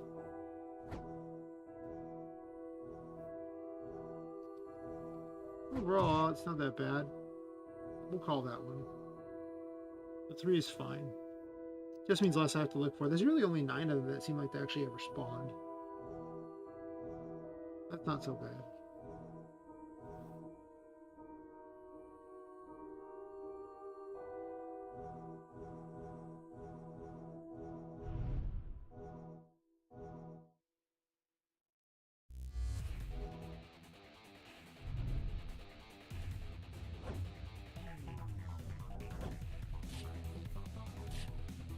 Still looking for the remaining ones, but yeah, whatever.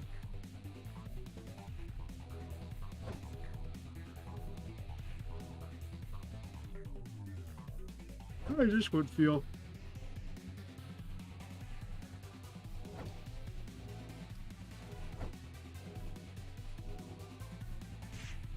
Needs to be less wide.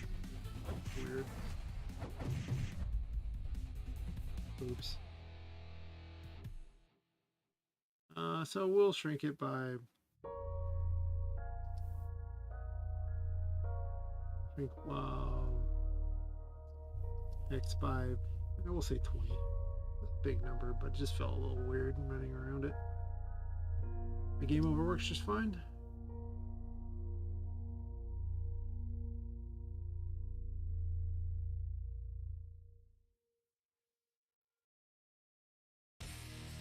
So it does. So it does.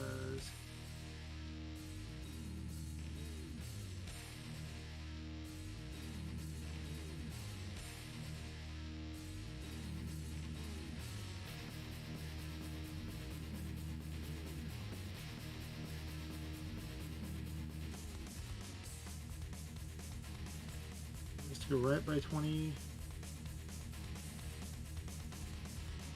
and up by 20. Sure. 6, I gotta move down. 30. These numbers are getting closer and closer to being where you want them to be. Like they're not like, you know, gross numbers off. And number 9 needs to be moved.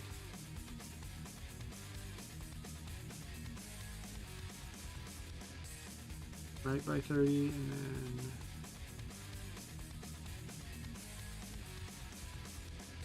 down by 20.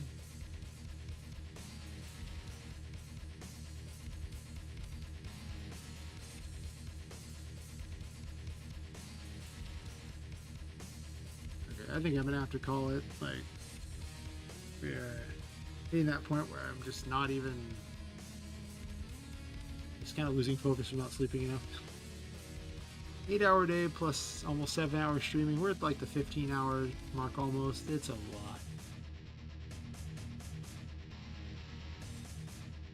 But a lot got done. Did a lot of work on the enemies, especially the Annies. Created whole story areas. Created a dialogue system so that the Tinka knew she was near the right paintings of what she was talking about, I should say. She already knew that. Started making some of the story events. Fixed the teddies a bit. I've been working on fixing the teddies areas. Did a bunch of random things. I don't know. A big old list of just weird things that just kind of got tossed in there. I'm pretty close to having things where it can be, though. I mean, like, I have a start to finish so far, so that's pretty good. And a pretty good idea what I need to generate asset-wise for completing the story areas, which I didn't have before. Anyway, have a wonderful night, morning, evening, whatever it is for you. I will be back tomorrow, probably around the same time. So, Imaginary Villain signing out. Catch everyone later.